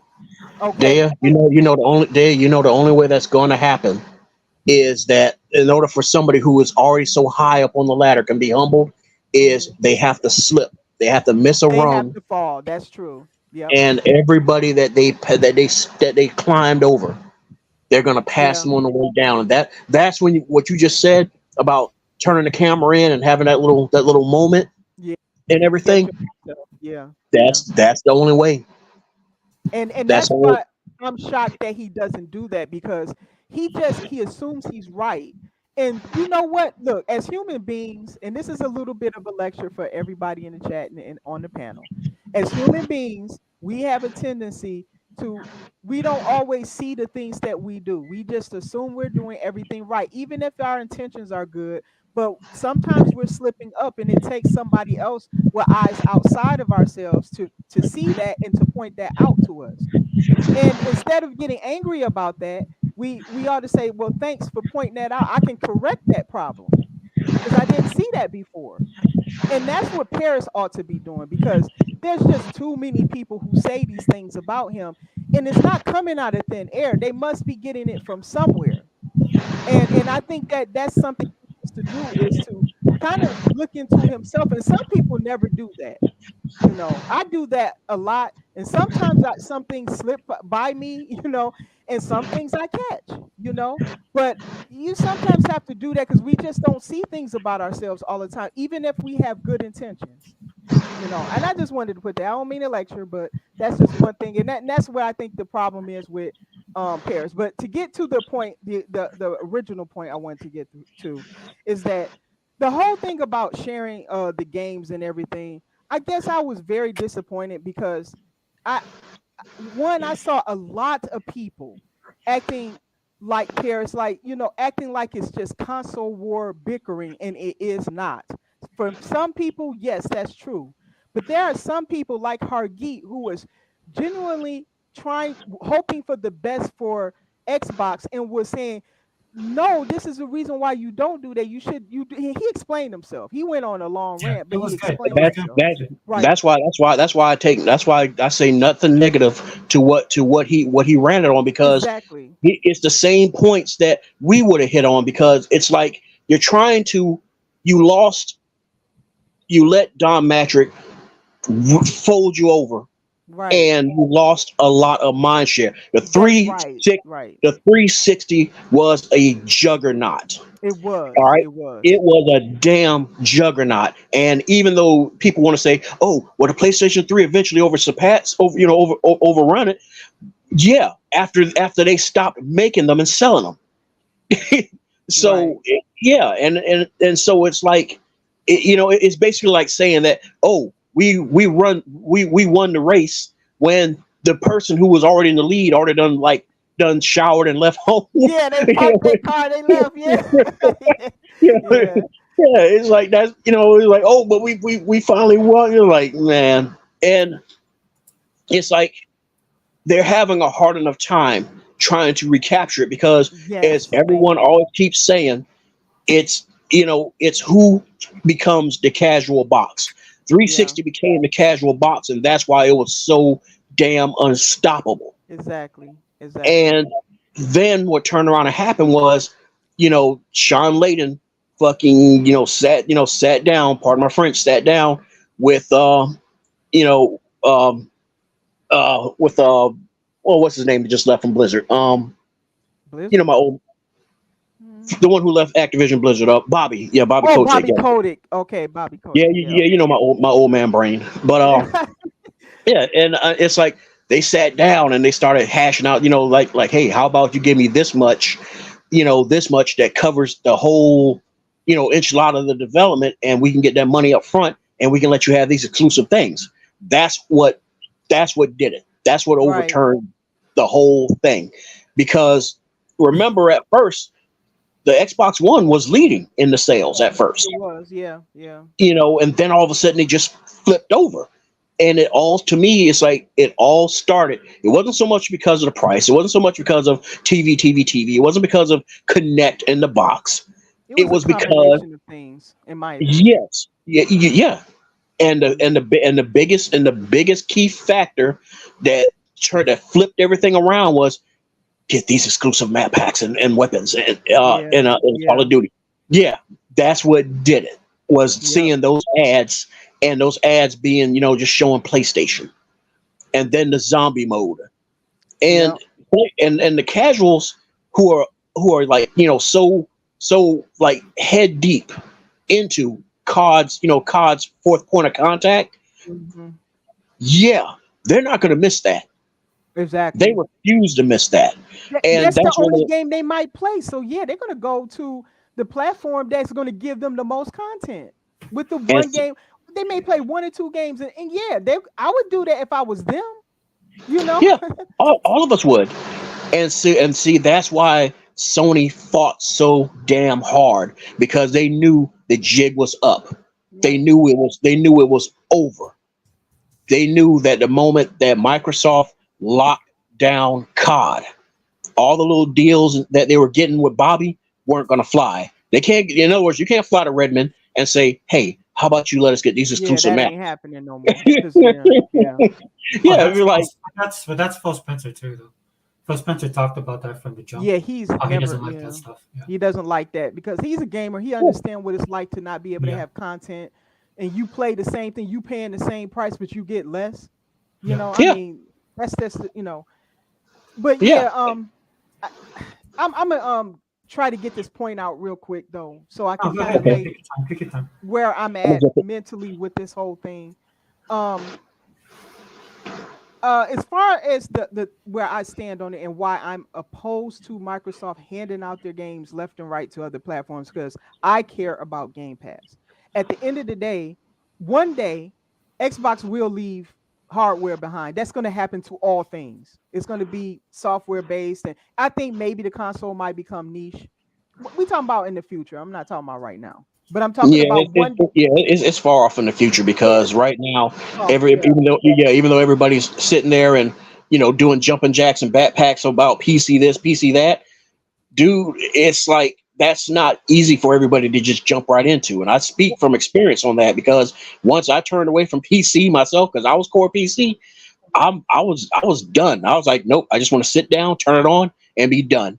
I don't want Right. to sit there update no driver. I don't want to sit there wait for no update. I don't want to sit there hitting up Google trying to find the drivers, what site is on, and do I trust this site? Is my ad block protection on? Is my antivirus up to date before I download this? I, Because I there might be think a because there might be a I think it backdoor. might be folded into TVs. Like it'll be the software built into the TV, and you can just access it through cloud or direct streaming or something like that. I think it's going to be some innovative tech that does it. That's what I believe. Okay, but I do believe It one probably is day because the because console, of machine learning.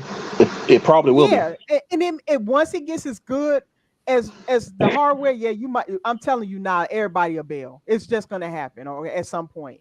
But that's down the road. I don't think that's gonna happen now. But what I look at with what Xbox is doing, I think that Game Pass does position them one day, not now, but one day, that if they did have to pivot in a way, they can, right? It's always to look at all your angles and all your options. There's nothing wrong with that. Mhm. However, I do not believe Xbox is going to abandon the console now. And what I was surprised with is that we all know it's a rumor, but people was asking a what if question, a hypothetical.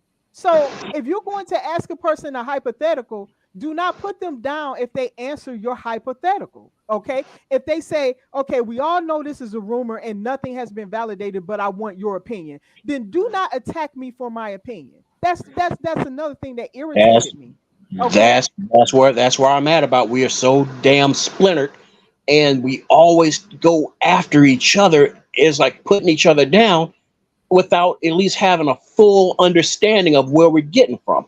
Exactly. And in my opinion, listen to the people who have a problem with it because they are concerned. Some people said, look, I'm concerned that this is a slippery slope. They'll start with a few games now, and then down the road it'll be 4, and then later it may be 10. Mhm. Before you know it, it's all their games moving over there because they see they can get more money like that. A business thinks like that, and take out the Because Xbox. the investors, Exactly. I That's keep what you saying this, investors are not your friends. They could give exactly. two, they Exactly. can give two shits about your scope, Yes. your what you're trying to go for. They about the fans that built you to where you are. They don't care. They care about you getting back triple to quadruple It's back what they put in. maximizing your profits. That's all they care about, right? So Double, you got me back double. Oh, it's a failure. That no, we ain't playing that. right, right. So so that person's concern. Now that wasn't my argument, but I thought that was a valid argument because we know if you understand how businesses behave, that's a logical direction that they would go in. If they felt they could Hmm. make more money from those platforms than their own and keeping it to exclusive to their own, yes, they'll start throwing more games on there. I don't care what anybody says about that. Okay, if they thought they can get a lot of money like that, they would do it. I don't care if it's Xbox or PlayStation or whatever, because at the end of the day, that's what they would do. Now we're talking about corporate behavior here. I'm not saying that's what Xbox is going to do. That was the hypothetical, the what And if. so the thing is, if you look at how Brad Sams be talking and all that, all Brad Smith, I keep Right. saying Sams, Brad Smith be Yeah, talking and yeah, stuff yeah. like that. If you look at how he talks, he don't give a shit about this. That man is about profit. That man is. Yeah, I'm very that guy sure. only cares I'm about I'm profit. Yeah. dude. I am very sure that he's probably walked into Phil's office many a times, and they probably went back and forth as to like, hey Phil, maybe we should, kind of like, Hmm. do this, and Phil's probably have to keep running them back out the damn office, Right. look, man, look, it's like that's not happening, okay? Right. So that's I just wanted to put that argument out there, and that person was attacked for that argument. Okay. Now my concern is the Xbox brand. This is something that you can't put a value on. You can't put money value on this. Okay. It's the mind share. It's the perception of your brand. You cannot put a dollar label on that. Now imagine if Game Pass. Now, how does Game Pass get content? Let's just look at that. Game Pass gets content because if a publisher or a developer comes to Microsoft's leadership and say, I mean Xbox leadership and say, hey, we like to put our game on your platform, but we're concerned. We have a single player game. We don't know how your gamers are going to interact with our game. How can you give me reassurances that if we sacrifice putting it on Game Pass, that it won't cannibalize all our sales and we'll be hurt from this? Well, what they can do is say, well, we got X number of people on our platform who pays for this privilege, and they play Hmm. this many games and show all the detail of now imagine they say, Yeah. okay, we only got 30 million people that's on our service now. Now let's just pretend that ABK pushes that to 50 million. Isn't that more attractive? The higher the number, the Mm-hmm. more attractive and the more valuable Game Pass becomes.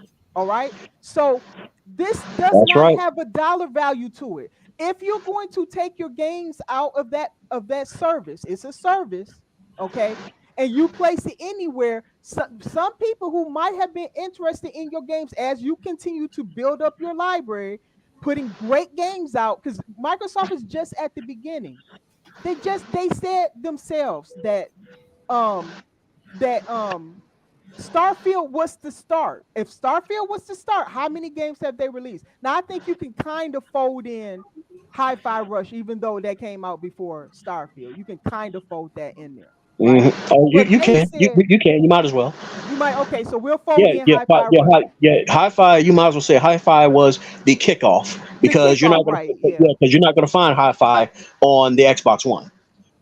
Exactly right. So now, but that's not what they said. But that we can kind of look at it that way. We know that Phil and his team said that they look at Starfield as the start. Okay, so that's the hard start that they labeled it under. But I kind of consider Hi-Fi as a part of that, right? So now, if that's the case, you don't have that many games in that service that you consider your masterpieces, your best work. You need to build that up, whether you're doing that through making incredible games, you're putting things on other medium. Like Hi-Fi would be great as a cartoon or an anime, or you have merchandise and stuff. People Oh will be yeah, curious, like kids would love that. And I think that having they're in music that talks right goes now. with They're in talks with a studio to animate Grounded for children's TV. Oh man, Grounded is its story and all is fantastic. I'm glad to hear that because it lends itself well to that, in my opinion. I played through the game, I beat it, so I know the whole story. It lends itself well to that. Okay, Hey, so how loud did you scream when a wolf spider snuck up behind your ass? oh gosh, you don't even want to know. You don't even I want to know. mean, That game's I scary at times. I tell I you. just I just I just I just turned. I didn't hear nothing. I just turned around and homie was like, They "Hi." get they very quiet. The spiders are very very quiet. So yeah, that's scary. Yeah, but this is what Microsoft has to do. People act like, okay, they got some victories behind their belt and everything is set now. It's not set. It's still a lot of work to do. They still got to gain more mind share. They lost a lot. That's just a fact, Hmm. people. We think, let's not be like ponies and delude ourselves, okay? Microsoft still has, I mean, Xbox still has a long ways to go with that. We love them and all, but they still have a long ways to go. It's still people I know don't even know what Game Pass is on the PC side. I still Yeah, have to explain things to people. Okay. there's people I know who refuse to touch Game Pass. Yeah, because It, yeah, they don't even understand the value because they just see it exactly. as another subscription service, like a movie service or something. They don't understand it, and I think that's Xbox's job to get that information out. It's still not getting out the way it needs to be. That needs to be the focus. They're not there. They're not to the point. I don't care what anybody says. They're not to the point that they can start handing games out like little gift cards to everybody. That they're not there yet. Okay, so they should not do Hmm. that because they'll diminish their brand. Everything is Because about Game Pass. The growth of Game Pass. Game Pass secures them from any of the shenanigans Pony does. I mean, Sony Pony. yeah, Sony does, and and You Sony read the can first time. Sony Sony can yeah. try to buy up all the third parties if they want, but with what Xbox have, somebody used this But analogy I thought was beautiful. They can create a moat around themselves similar to what Nintendo can do, and they Yes. still survive. But they need their own IP, something that you only find there. Nintendo, because they make the games that they make, you're not going to find that anywhere else. So even if Sony was buying up making everything exclusive, not buying, but making everything hey, exclusive. It does not affect Phil said it. Nintendo. Phil said it. You wouldn't see all these acquisitions if they didn't wasn't doing the shit they were doing. That's what set them off. So you do not hand the most important thing besides Game Pass that Xbox have that is valuable, that has no price tag to it, is their IP. I can't explain this enough. Their IP is just that valuable. Consider it gold in Fort Knox. Is that valuable? If you're going to hand that off, it needs to be in. an equal trade.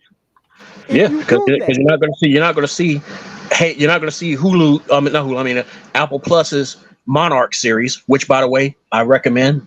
You're not going to see I've Monarch. seen it. Yeah, I've seen Yep. it. Yeah. You're not going to see Monarch on Disney Plus No, or or on Hulu. Netflix. You know, you're not gonna. Exactly, That's their product. That and you can only because we find it want you there. here. Exactly. It's a as much as we would love to be like kumbaya and wish the world that the other two players are not doing that. They're not handing out their IP. And guess what? I'm not faulting them for that.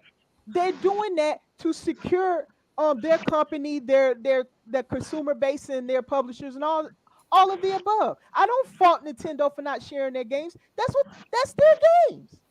It's there to Mhm. drive people to their platform. I don't fault Sony for doing that. It's there to their games are there to drive people to their platform. The same should be said for Xbox. This is this is where I draw the line. I don't want to see their games ending up in other places. They're not in a position where they can even do that, in my opinion. They still need growth. Game Pass still needs growth. You still got companies like Konami that are not putting games on Xbox.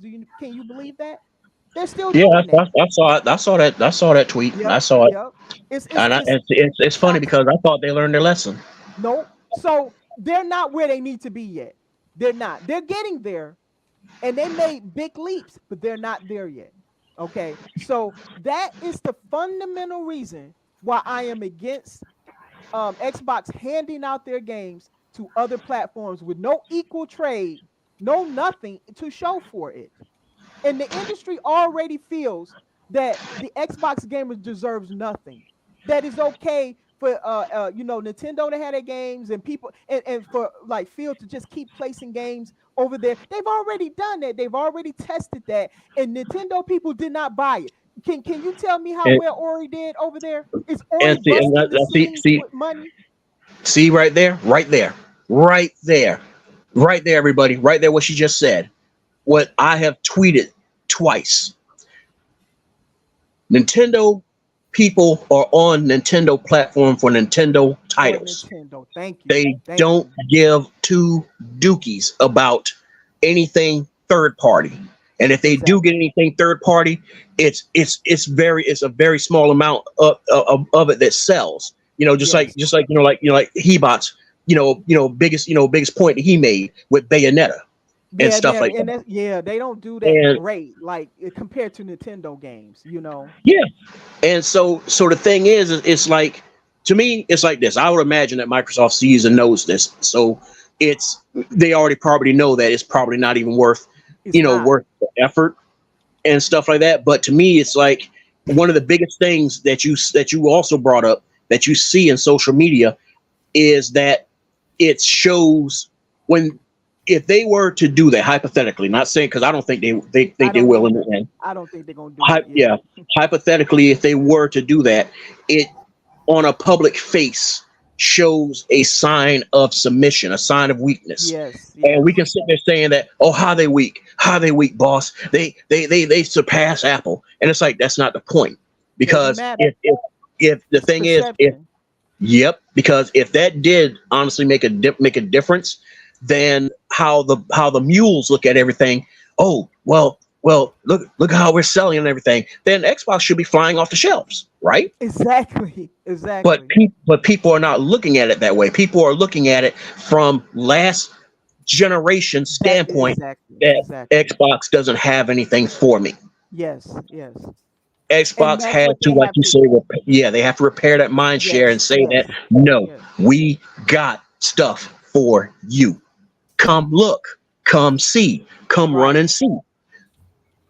And it's kind of hard to do that when it's like, because here's the biggest thing I've seen on my side of the pond is, well, I kind of don't see a point of getting an Xbox, because I can kind of just, what I want to play from there, I got it on. It's already on my platform, a choice. Mm-hmm. Yep.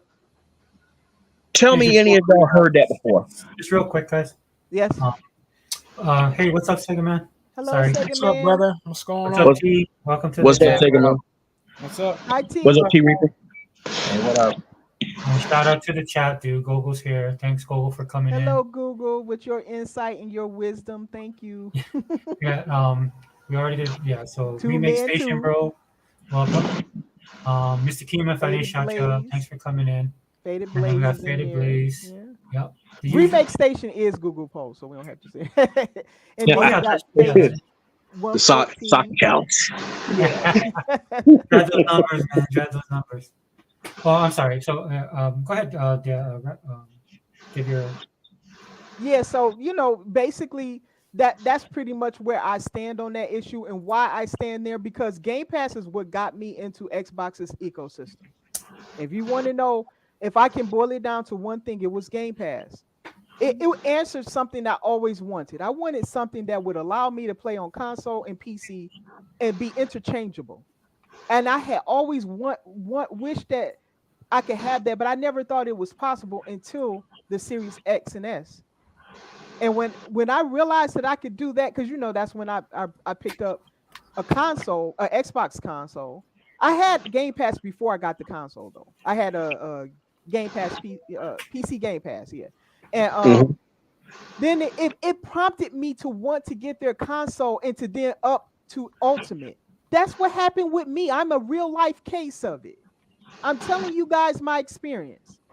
If that happened to me, that's going to happen to other people. Xbox, Microsoft, they have to just be patient. This is not going to happen overnight. It will happen. They need to keep doing what they're doing because they have an incredible They roadmap and they have an they incredible they plan. got the. It's like I understand the whole regulator thing. Got to duck and dodge and kind of Yeah. hide and all. I get that. I understand that. But at the same time, you have got to come out with the damn teeth out. You Yes. got to, because I hate to say it, as a competitive species, that's it's hard to believe, but that's what we humans value more. That's what the casuals value more. You come out more edgy and showing that, hey, this is what we got. Boom, boom, boom, Yes. boom, boom, boom, boom, Hmm. and that's how you hook them. But if you're kind of like, hey guys, um, we got a little bit of potato salad, if you like potato salad, and we got some ribs. I mean, if you don't like pork, we got chicken. Okay, enjoy. Bye. You can't do it that way. You Yeah. can't do it that way. When you invite people over to eat, you are like, look, got ribs right here. We got some chicken, got some burgers. Boom, boom, boom. Get it, because everyone else is, and you're going to be left out. Exactly. And yeah, so I agree 100% with you. I don't know. I think Sega Fever agrees with us on this, but I know people have been split on this, and I get it. I know some people are saying make all the money you can. Xbox don't need more money. You know how much money they're making? Did you guys hear that they surpassed Apple? Yeah, we Yeah, talked about I said that, and the thing Yeah. is, they're still going to reap more from just King alone, which King was the biggest King thing. is crazy, Dude, the amount of money King makes, man. And they're not done making mobile games either. I don't even think the Call of Duty mobile is even out yet. And I heard they have 45 million people in the pre-order. In the pre-order. yeah. They're gonna make mhm. money hand over fist. Is people act like Xbox is like a starving hobo asking for money and stuff like that. They got more than enough money. Okay, they do not need to pimp out Hi-Fi Rush to Nintendo or Sony and all that because they're not going to make anything there anyway. Like I said, No, Nintendo gamers get a Switch for Nintendo games, and PlayStation people don't buy games, so they're not going to make the pennies that they would get off of that wouldn't even be worth it. The area that this is Phil has said this. He knows where he has to grow. The console is kind of saturated out. He got to grow in PC and he has to grow in mobile. That's those two areas is where he has to grow. Now you may get some people interchanging the platform in the console, but he said it was kind of saturated out. So he can kind of try to entice people to come over, or at least buy a Series S or X as a secondary console. There's nothing wrong with that. But it's just not we've hit a peak with consoles because the new generation do not play on consoles. This is another thing that people don't understand. They are playing on their phones.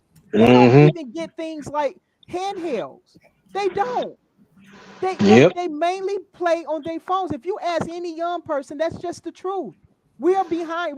We're thinking with our old boomer minds here. Okay, this is the reality of the young people coming up. And what did I say before?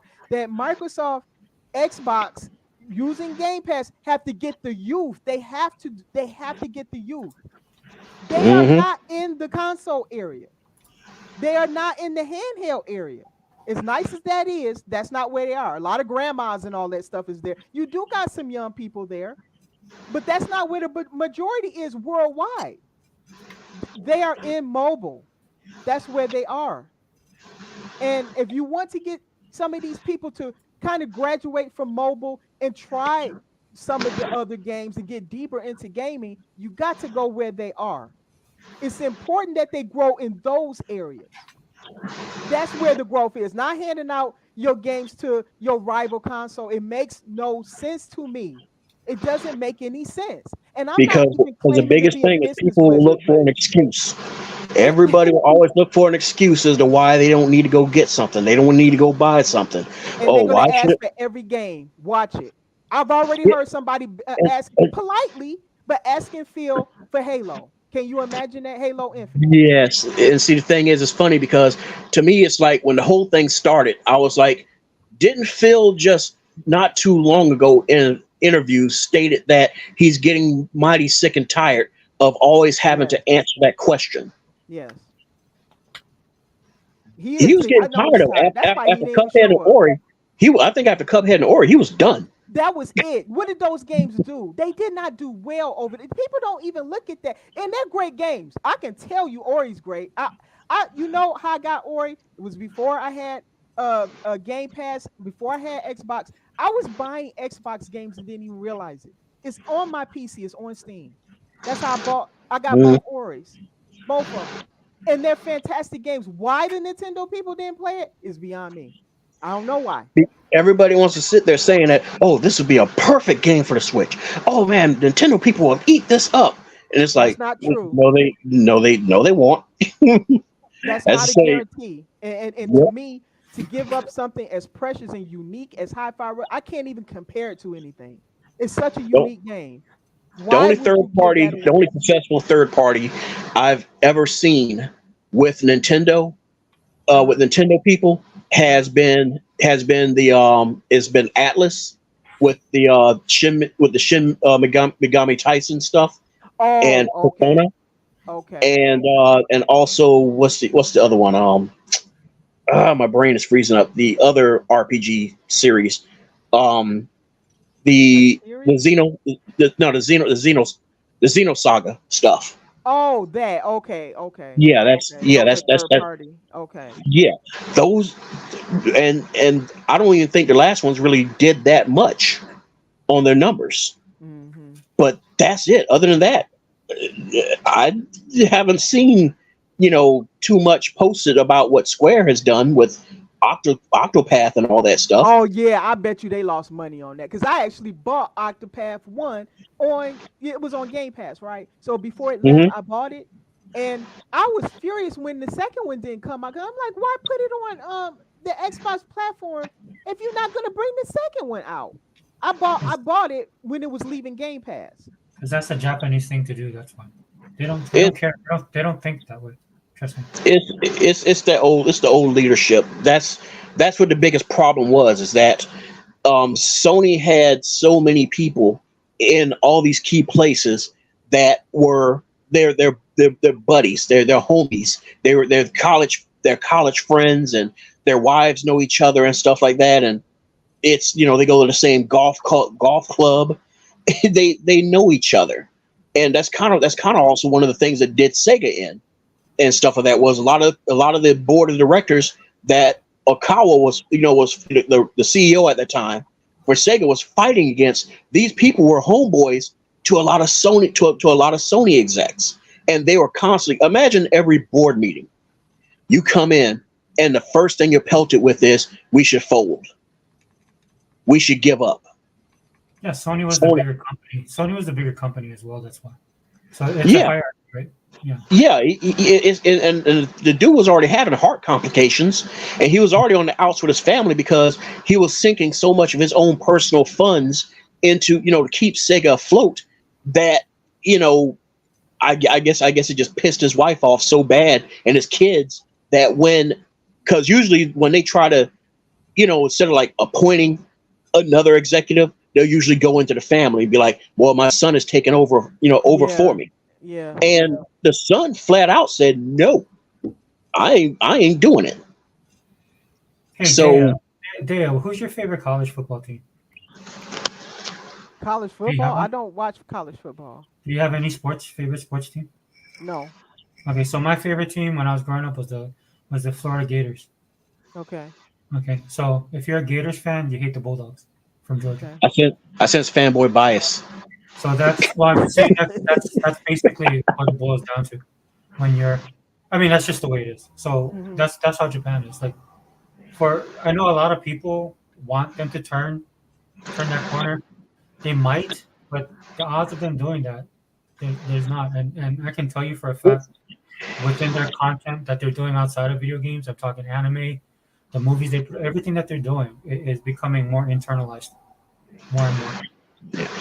So if you're an Xbox guy, if you're my point is, sorry, if you're an Xbox guy, you're waiting for these guys to come over and hug Phil. The best thing that you could do is, one, go to South Korea, and two, I agree with that South Korea thing. and two, the next best thing you can do, right, is to just expect, like, Phil, try as hard as you can, and just like how you get the Yakuza games now and stuff like that.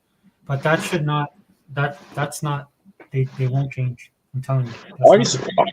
I already said the fix. The fix was just buy 2 more studios. That's what I think. Don't sit there. Don't sit there relying on just on Tango games alone. That's not fair to Tango. Yeah, it is. That's overdoing it. Don't just rely on them because there are so many studios. Problem with that, okay? Anybody who plays Japanese stuff, dude, that's not enough, right? Like, I watch anime, dude, and people that are hardcore anime, there's like popular animes out there, but they just want more. They always want more because that's how they consume the content. That's why I said you get more studios. And I think they should do 2 things though. They should buy some studios for now, and they also should create some. I think being able to build some from the ground up might help them better because they'll be outside of that whatever system that's going on over there with Japan or something. I don't know. I don't know. That's going to be the problem though, because Japan is kind of built in, right? So you see what Phil them doing, like with hold on. One second, let me finish this. When you in Chronicles, right? That's people with pedigree, right? But it's also like their own project. So Phil's kind of going that direction with them, and I'm pretty sure Sarah's doing the same thing. Okay. That's okay. I actually, Yuden Chronicles, I've been looking forward to that. I've been getting myself ready for that game. So yeah. I'm glad you mentioned that. Yeah. But see, the thing is, I was getting ready. I was trying to stop you at was that, it's the thing is like it's maddening because it took this long, but it's like you have to see it. You have to have been over there and see it. That it's true that they're very nationalistic, but at the same time, it's starting to flip now. It's starting to flip because it's like the younger generation, and this is what I've seen firsthand when I was over there, the younger generation is fighting for their lives because the older generation has locked things so tightly, their fingers around the throat of their country. True. So tightly. I can vouch for that. Yes, you're correct. That, the younger and everything revolves around the old over there at the expense of the young, and that's not a good that's not good for the country as a whole because the young needs the support because they're the future of the country, but everything is centered around the old there. I mean, all you gotta do is look at some documentaries and stuff. I've seen that. Everything you're saying is correct about that. Yeah. And the younger is much more open-minded, I might add too. They listen to different music. They absorb other cultures easier. So I just want to say that as well. Yeah. And they're never going to change, guys. They're not going to change. I'm not saying they're going to change. I'm just saying they're more open-minded. It's a slow shift, man. It's like, dude, there's a lot of things that a lot of people when you're like at a certain midpoint. Like for us, for this point of view, we're at the midpoint. But what's we to say what's going to happen 12 years or 15 years from now? They won't Because accept. because right now, look at what's going on, dude. They're trying to pay. They're trying to pay foreigners to come to their country to help them with their birth with their birth rate issues, so man. low. Yeah, It, they got a lot of problems over there. because it's like yeah, I know it's outside of the scope of gaming, but it all comes together where the older generation has locked them down so doggone tight, like a drum, that you know like some tight jeans that a fart becomes a bubble down the leg. And the young generation, they're trying to change that. And one of the biggest things as to where I get where you're coming from, and part of me still agrees, because remember when we first met, I'm on your side, but there's things that are starting to take shape where the younger generation is because the younger generation isn't going to Tokyo U for their business, acronym anymore and stuff. A lot of them are flying across seas and coming either here or to Europe. And America, as America says America is great and everything, is still more about like get it where you can get it. And whereas like business over there is like get it and you get it only here. So they're flying back over there and they're kind of like, you know what? This thing of like these little piddly chicken scratch deals from Sony is keeping us in the red. So we're going to try something new. Because look at the new guy who took over Square. Look what he's doing already. What the previous guy before him, what he did was, to me, I feel was nothing but was just ad lib. Not ad lib. It was like lip service. It was like, oh yeah, we're gonna support Xbox more. When in truth, he never had any intentions to do that whatsoever. It was just to shut Phil and everyone else, including us, up and get us off his back, get the board off his back. That's all it was. But this new guy, he's like, nah, we're in the red too much. It's like for a system that's selling like hotcakes, as everybody's saying, nobody is buying our game. It's like nobody's buying it. We got to do something different. That's how the youth is now. That's how the new ones taking over are. That's why I always keep saying, and I know it's a joke. That's why I always keep saying that it's so strange that Nintendo has yet to have locked down Creatures Inc. and Game Freak, because even though that's a mutual equal partnership, what's to stop some hotshot Ivy League American school kid who just left Japan, got his business acumen, come back over there, take over, because they're like, oh yeah, we like his ideas. And all of a sudden out of nowhere, he just says, you know what? I got big ideas. Because that's how it started when you started seeing Pokemon Go. And Nintendo fought tooth and nail for any of their stuff to go to mobile. They fought hard. And in the end they lost. What's to stop that from happening? Because remember, executives and investors don't care about your business. They just want their money. And so it's like things are starting to change. It's like we're on the ground floor where we're looking up. It's like being in a building in the stairwell. You can look up and you can only see nothing but stairs. So to you don't think anything is really changing at that floor that you're on until you start climbing up and you start looking through each door of each floor and realizing that, okay, there's something different each time. It's starting to change each time, each floor I go up. Mm-hmm. So yeah, it's not something that's going to flip next year or 2 years or 3 years from now, but it's slowly getting there. It's slowly. That's one of the things I've been constantly trying to get people to understand, since I've been constantly bringing up the whole thing since all of you knew me, that Xbox is starting to do a little bit better over there now. I'm going to tell you two things that they're struggling with, right? And it's a double-edged sword. Is their economy, right? And is their population. Okay. So the young people that you're talking about, the problem with going either way is if they choose the career, the population will lose out, so they'll die, right? If they reverse the other way, right, they're not going to expand, which is what I think they're going to do. The economy, they did that to themselves. Over a lot of people, like lying about the yen when they didn't have that type of capital to begin with. well, that's the way they do business. They don't look at it as lying; they look at it as business. This is why I never believe anything Sony says. Okay, but that's a double-edged sword for them. It's happening in real time, dude. I live here, dude. I see it. It's happening here because you have a lot of people that are moving from Japan and coming here to live. Either number one, they're well off, or number two, they don't like that Japanese culture. I work with two women, right? They're Japanese nationals, right? But they don't like that patriarchal society, so they'll stay here, right?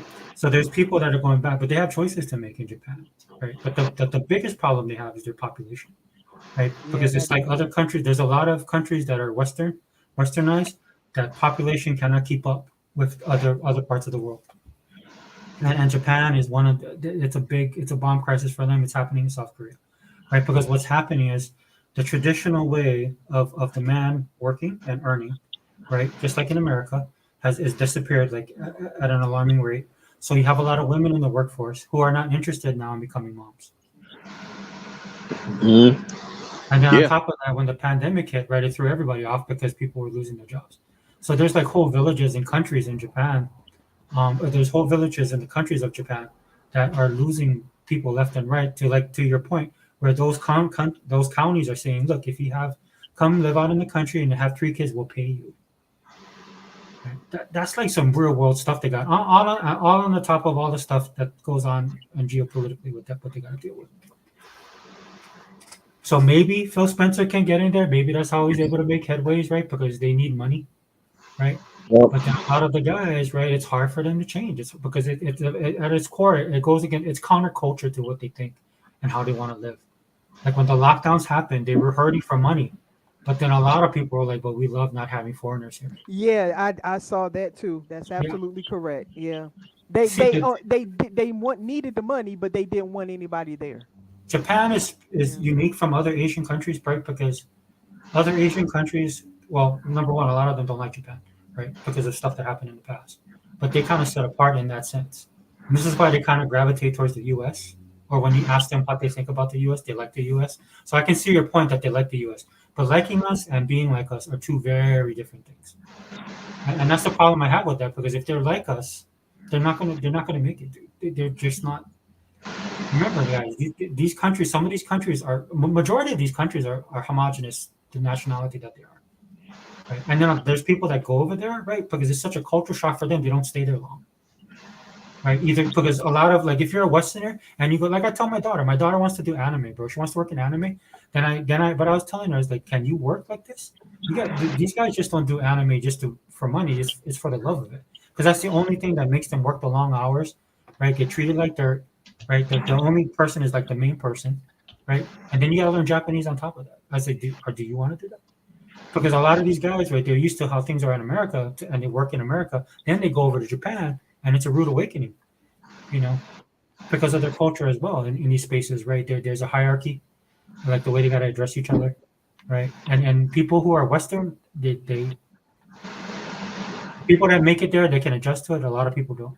It's just the thing I feel about people who look, dude, I love Sega, love JRPGs. I grew up on that stuff, just like you, right? But the problem people gotta realize is just you can't be waiting on Japan, dude. Right? And that's what I love about Phil, right? Yeah, he's going to Japan. Sarah's putting in overtime in Japan, right? She's doing all the legwork over there. You see the stuff that she's doing with Sega, right? But that's just one company. And look at all the time and energy, right? So to me, I appreciate what we're getting from Japan, but I'm not going to hang my hat on them. I just won't. And we don't need to. That's another thing I can't stand, dude. We don't. This is where all these rumors come up. We don't need to do that, dude, because we have so much stuff on Xbox. Yes, that's true. That's true. That's why I always see on Twitter, man, don't look at what you don't have. Look at what you have right in front of you. This is why I can't hang with a lot of people that are supposed to be Xbox, right? Because they just ain't Xbox. Hell, I'm hardly Xbox, dude. My gamer tag is still, my thing is Sega forever, right? But I like what Xbox does, what they give me, right, consumer wise, and over time, because they remind me so much of Sega, then I have an affinity for them, and I am a fan. But that's the dude. People need to just stop doing that kind of stuff, and that's why these rumors get kicked off. It would be fun to do it if it was in the fandom kind of way, like how we did back in the day, but it's not like that. So anyway, sorry to go on the rant. Sega man, what's up, bro? What's going on, man? How's everybody? Good, good. I loved your podcast the other day, man. I was fired, dude. You like that, man? Yeah, it was awesome. Anytime you're passionate, it's really Yeah, man. I enjoy it. Yeah, I went on a little bit of a rant. You know what I mean? Yeah, But I was speaking truth to facts on on how I feel about things out there, man. You know what I mean? yeah. That's what you gotta do sometimes. Hey Yeah, T, man. Hey, what's up, bro? sorry I was late. I was tired and I was sleeping. Oh no, no worries, man. It was me and Fireboss. I mean, you know, both of us can run the show by ourselves if we needed to. But I'm sorry, just real quick, Dea, please. I'm sorry, I didn't even interrupt you. But Oh no, I'm done. Let Sega Man go next. He's been waiting. Yeah, yeah. Because I mean, there's nothing else to add to that because it's like I said before. It's just everybody has their views, and we can, as long as we can walk away respecting each other's views. That's it's not a matter of who's right or wrong. It's just that Right. it's point of view. It's like Yeah. you see something different than what I've seen, and that's it. We can't beat that damn horse no more. Right. Yeah. And there's a lot Some of people people who yeah, go ahead. Some people will want to say it's perfectly fine with them, and then others won't, and because they'll be concerned about things. So that's just the fact. And I think putting people down over that is where I have a problem. I just think we can agree to disagree, and then let's move on and just look at the future of Xbox from here. Mhm. Because at the end of the day, it's a rumor. Exactly. And it's a rumor from of all damn places. Come on now, reset era. Come Yeah, on. reset era. Come on, folks. And on top of that, and I'm gonna shut up. Look at the person it came from. This person is a Nintendo person. This is a hardcore Nintendo person. Nate the Hate ain't no Xbox person. He's Nintendo. Yeah, I never He heard of it. wants to see more value come to his platform of choice. Yeah. So he sees what Xbox is doing, and of course, naturally, he wants to see the future. I mean, nobody is ignoring. Everybody sees what Microsoft got in the pipeline, and everybody knows we don't know it all. I said, I think on Unlimited show that I told him I don't know what to expect from Xbox because they surprised the heck out of me a few times last year, and sure enough, they did it again this year with Indiana Jones. I cannot predict what Xbox will do anymore. I just can't. I don't know what they're working on in its entirety, and I don't know what they might drop and when they might drop it. They're completely outside the box. So I think other people see that, and yeah, they want a piece of that pie, but they don't want to give up what they have for it. They don't.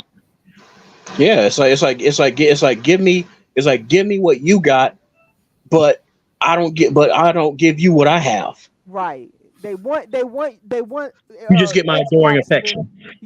they want the games, but not really the brand, I guess, if you will. They don't care about if this is the way Xbox survives from Sony's onslaught of buying up everything and turning them into exclusives and stuff like. They don't care about any of that. See, if you get down to those things, I mean, they don't care. They just want the games. They just see games. A gamer just sees games. And yeah, that Nate the Hate guy, he wants Hi-Fi Rush. I'm gonna just boil it down to you. As simple as that. He's probably been salivating for that game since the first release. He didn't have a Xbox, and he's probably seeing how Hi-Fi was winning awards. I think that he just wants it even more. You see, it's that how good the game was, the fact that it was recognized as such a good game that it won awards left and right. Because keep in mind, Keeley stuff ain't the end all be all. Hi-Fi won other awards. So did Starfield, by the way. And yeah, they see that and they want those games. They want to have access to those games. That's not, I can't even fault them, but just buy the darn S and be done with it. It's as simple as that. That it's simple, or a handheld. They can buy a secondary handheld and play it there. I don't care. But again, these games is for the livelihood in the future of Game Pass, thus Xbox, and it needs to be there. That's right. That's the end of my rant. So Sega man, I'm putting it to you. You're next, or T, if you want to go next. Maybe T doesn't care. He was like hand them things out like sandwiches. Who cares, you know? Hey, But you guys are next. You can chime into what we've said because I don't want us to dominate everything.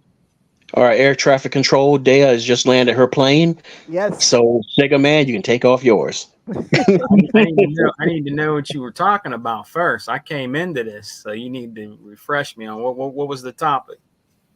Yeah, so we're basically talking about ponyism, right? Yeah. What Paris? I don't know if you saw the Kind of Funny games. Where Paris. No, I didn't. No, I didn't, brother.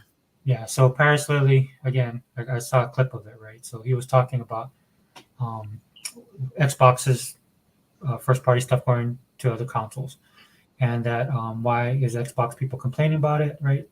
And then he basically like just backhanded the Xbox community because, of course, some of the people are very passionate about these games going to other platforms that they should stay on the Xbox platform, right? Right. And the thing that I noticed about that, Paris is a perfect example of people that we call ponybots, right? Is because these guys can't, like, when you think about this stuff, like, it doesn't cross their mind what they're saying. Like, it doesn't make any sense, whether business or not. They just run with the narrative, right? And that's the issue that we're dealing with in the Xbox community, right? Is that these people are so focused on just everything is Sony, everything is from the perspective of Sony or Nintendo, but for the most part, Sony, right? So it's like for me, for example, when I look at what they say about Hi-Fi Rush or Halo now, right? All these Starfield, I'm like, because they're like, oh well, Xbox will have more people will play it, they can make more money, and I look at them and I'm like, dude, you can apply that to God of War. In fact, I said that on Twitter. I said, okay, so when is my God of War coming, right? And when is my Mario No, coming? you can't. Yeah, and like Dia said earlier, me personally, I don't care if there's, I don't want their stuff, dude. I have my stuff. I'm in my ecosystem. I'm fine. I don't need to. Right. So that's what we're basically talking about, saying, man, like, just basically that rumor mill that was going on. Well, man, Sony, honestly, they just don't have nothing of value. And that's just my opinion, man. Some people might be a little hurt by me saying that, or might be a little bit offended by it, but they just don't have nothing of value for me, man. They never have, and they never will have the best shooters, which we do have on the Xbox. They don't have nothing for me. God of War is nothing for me, bro. It just isn't. I tried God of War and I didn't like it. I took that shit and sold it back to the store. I don't like it. I did the same thing with Uncharted. I did the same thing with The Last of Us. I did the same thing with that goddamn Heavy Rain. It should be called the Young and the Restless. I mean, it was it was very boring game, man. And I took all that back. They don't have nothing of value for me. You know, I mean, they just don't. They're trying to be, and see, people fail to bring this up. They're copycats. Okay, let's just call it what it is. They're trying to be what Xbox is, and they can't. They can't with their PlayStation Spartacus, whatever it's called, and all this other crap. It's not the best. It's not the best value for your buck, man. It just isn't. It never will be. They're not going to put their day and date games in there. Let's just keep it real, all right, on the podcast tonight, all right. They're not going to put their day and date games in there, but nobody fails to mention that. Everybody always wants to down Xbox about what they're putting in Game Pass, and some of the games are just they're garbage, which they never tried before. But they never talk about Sony putting them day and date games in their subscription base. Are they ever going to do that? They're not, because they want you to pay that $70. They're not going to put Spider-Man in there for you to play day and date. They're not going to put your new God of War in there to play day and date. They're not going to put a new Last of Us if they stop fucking remaking it. They're not going to put it in there day and date. That's just facts. They're not going to do that. They're going to want you to pay that $70. On the other hand, Microsoft, all their exclusives go in Game Pass day and date, and you're not paying $60. You're not paying $70. You're not paying $40. You're not paying $30. They all go in their day and date. And that's something that Sony's not going to do, and everybody knows it. They're not going to put their games in their day and date. Okay? They're going to put everything else in there, but they will not put their flagship games in there. Well, on their side, they're not going to put that in there for you to play. They're going to make you go out and buy it. And then they're going to up the price to $80 to $100 with some of their games. Are you guys going to go out and pay $80 a game? $100 a game if they do that? I'm not. And don't forget, Sega Man, that in the process of doing that, they're going to lower the amount of content. So you ain't going to get no 8 or 12-hour game. You're going to be getting like a 4 or 5 hour game. Yeah, the shorter Facts, Fireboss. Fireboss is 100% right. Facts, Fireboss, man. He's always been on point with that stuff, man. They're just not going to do it.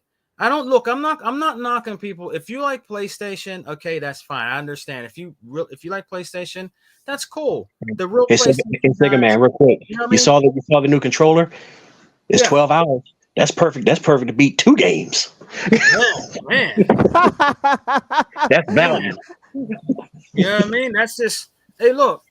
I mean, yeah, I'm not saying that Microsoft doesn't have to improve in anything. I'm not saying that. Yes, they do have to. I'm not saying they're just perfect and they don't do nothing wrong. Every company does things that you might not like. Okay, I'm not saying that. Okay, but for me as Sega Man, which you guys know, I've been out here for a long time. I have a lot of game systems. I own a lot of game systems still right now, and I've been into gaming before some guys were even born. You know what I mean? So I know about gaming, and Sony they've always been sneaky and conniving. You know what I mean? Even in the beginning of PlayStation 1, they always been that way. You know what I mean? Look whose playbook they piggybacked off of. Yeah. The big end. Yeah. You know what, Fireboss? It's funny how you have Sarah Bond and Phil Spencer and Aaron Greenberg, all these people that are very passionate about gaming, and you know how they always come out and they try to get the Xbox community hype. Do you see anybody on the Sony side coming out trying to get the PlayStation community hype? I don't see them really talking or saying anything. This is the thing, Fireboss. They never talk about what Sony is not doing. Sony's supposed to be this great end-all be-all of gaming, but nobody never comes out and talks to the fan base. Nobody ever comes out and hypes up their games. Their 1 or 2 games that are coming out. Nobody comes out on that side and do it. Microsoft does. Even Nintendo don't do it. Microsoft does it. They do it more than both of them. That's nobody talks about that. Yeah, I mean, dude. I mean, you would think that like, hey, maybe we might see Sakurai pop up and tell us about something with Smash Brothers. Like, hey, we made a new patch or something like that. You don't see that. No. And you're right, Fireboss and Sega Forever and Dea and T. They don't never do that. You always have people on the Xbox side that that want to hype people up for Xbox games that are coming out. Sarah Bond is always doing. I mean, she's always on there. She's just, it's great to see her doing that. But you never see nobody else from these other companies doing anything like that, but they want to just keep on harping on what Xbox needs to do and what they should do and all this other stuff. What about what PlayStation should do? What are they doing right now? What I mean, sell me a PlayStation 5. Come on here and talk to me. And why should I buy a PlayStation 5? Why do I need a PlayStation 5? Why do I need a PlayStation 5? Everything that PlayStation 5 has, Xbox has that and more. Why do I need a PlayStation 5 right now? That's basically where I'm at. You know what I'm saying, Fireboss? I don't need to play I played God of War. I don't like it. I played their games. The only game I ever play on their Fireboss, and I always say this in my videos, that I like was Resistance. I beat 1, 2, and 3. I beat 1, 2, and 3 on the PlayStation 3. It reminds me of Gears. It's a knockoff of Gears, kind of, but it's a different style. But I like sci-fi shooters, and I like sci-fi shooters, and I like that sci-fi shooter on PlayStation 3. So I give them their props on that. I dug that game. I liked it so much. I went out and bought the other 2, and I beat all 3 of them on there. That's how much I like. I said, hey, this is pretty good. I like this. I like the way the guns looked. I like the way the creatures looked in there and stuff like that. Because I dig sci-fi shooters, so I liked it. But that's the only game, Fireboss, that kept me interested. Believe me, I tried Fireboss so bad that like God of Don't War. feel bad. Don't feel bad, because that's the same way how it was with me, where it's like I played and I enjoyed the hell out of Warhawk, and then they stopped supporting it. And other than that, the only other Sega game, Sony games I ever tried and played and enjoyed was Beyond the Beyond back on the PlayStation 1. And that was actually more my father's game. Legend of Dragoon. And Wild Arms. But these are games that we're never going to see again, because they're so up into the asses of their investors that they're like, we're not going to take any stabs. We're not going to in the dark. We're not going to take any chances. We're not going to bring back any of these things and take our shot at them, because we can't like justify it to the investors that, hey, you know what, for a live service idea, why don't we just bring back Warhawk, and bring it back for this day and age? No, that was a failure back then, so we can't do that. You don't know what it's going to be now, right? And that's where to me that's where Xbox excels. Where it's like, it's like I know there's pushback. Don't get me wrong. I'm very sure there's some form of pushback here and there, but Phil is the big boss of that division. And if the man says that we're going to do, X and we're going to do X and Y, they're going to do X and Y. It just comes down to them finding a team. That's all. And he doesn't have to justify that all the time. Yeah. I'm not saying he skate free of it. I'm just saying that it's not something that he has to worry about all the time. Because I think Sadia just gave him the blessings and just said, do what must be done. And left it at that. And you know what, Fireboss? Some people might say, well, say, man, you're being kind of, I'm not being biased. I own a Nintendo Switch, so you can't call me biased. I own one. I own a Nintendo Switch. I have one sitting right here with me. So I own one. So it's not like I'm trying to be biased against these other brands. You know what I mean? Because I own one. You know what I mean? Sega Forever. You brought that up. I'm sorry, just real quick. You brought that up, and that just made it, because, dude, I've tried to message you before on Twitter, because I didn't know how active you was on there. Mm-hmm. But you being a Sega person, I'm gonna ask you this question. You can answer it real quick so you can get back on your plane and keep flying. What would you be okay with? Would you be okay with Microsoft buying Sega, or Sega getting the right leadership? In other words, kicking out the Sammy bastards and jumping back into the Shark Tank with their own platform. Well, is that for Sega Man or for me? Both. Well, actually, for both of you. Come to think of it. Well, go ahead, Sega Forever. You say you're because both of y'all Sega fans like me. So whether, yeah, dude, I want Microsoft to pick them up. Are you talking about Sammy? No, Sega. In other words, mm-hmm. Well, you already know my stance. Whereas, like, I'm okay with Microsoft buying them, but at the same time, if that was really a chance of it, I would rather Sega just pick their own selves up out of the dirt and go. Because the reason I want them to come in is somebody's got to challenge Nintendo. Somebody's got to go after Nintendo, because Nintendo is doing nothing but just sitting on their laurels, mm-hmm. and they're unchallenged. Everybody had already admitted to that. They're unchallenged because there's nobody who can match them 1v1 with the library, which is the biggest thing that's holding them up, is that damn library.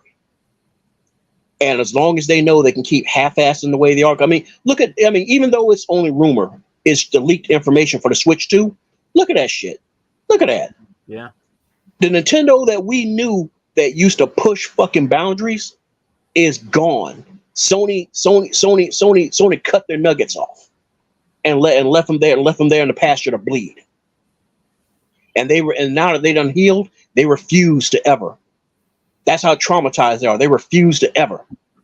But because they have that base that's like, we'll love you regardless, they're never going to push the envelope anymore. They're never going to push the envelope of value anymore like they once used to, because there's nobody there, and they know that, who's matching them on that. But now, but if you bring back Sega into the picture, I ain't saying Sega going to beat them. I'm just saying that they're going to make them sweat. And that's where I felt Nintendo was at their best, was when they were sweating. Mm-hmm. And when Sega had them sweating. I want the competition. That's the thing. That's what I'm getting at. It's not so much as wanting Sega to return. It's because I would be one of the first ones to buy one. It's that I want competition back again. I want to see more options. And and as I said, the micro console space, which is that's where the Switch occupies. That's a good spot. That's a good growing spot because there's not much there. That's why they're dominating it. That spot was supposed to been spearheaded by the Ouya, but they screwed themselves over on that. And things like the game stick and all that, all these Linux based systems, they all screwed themselves.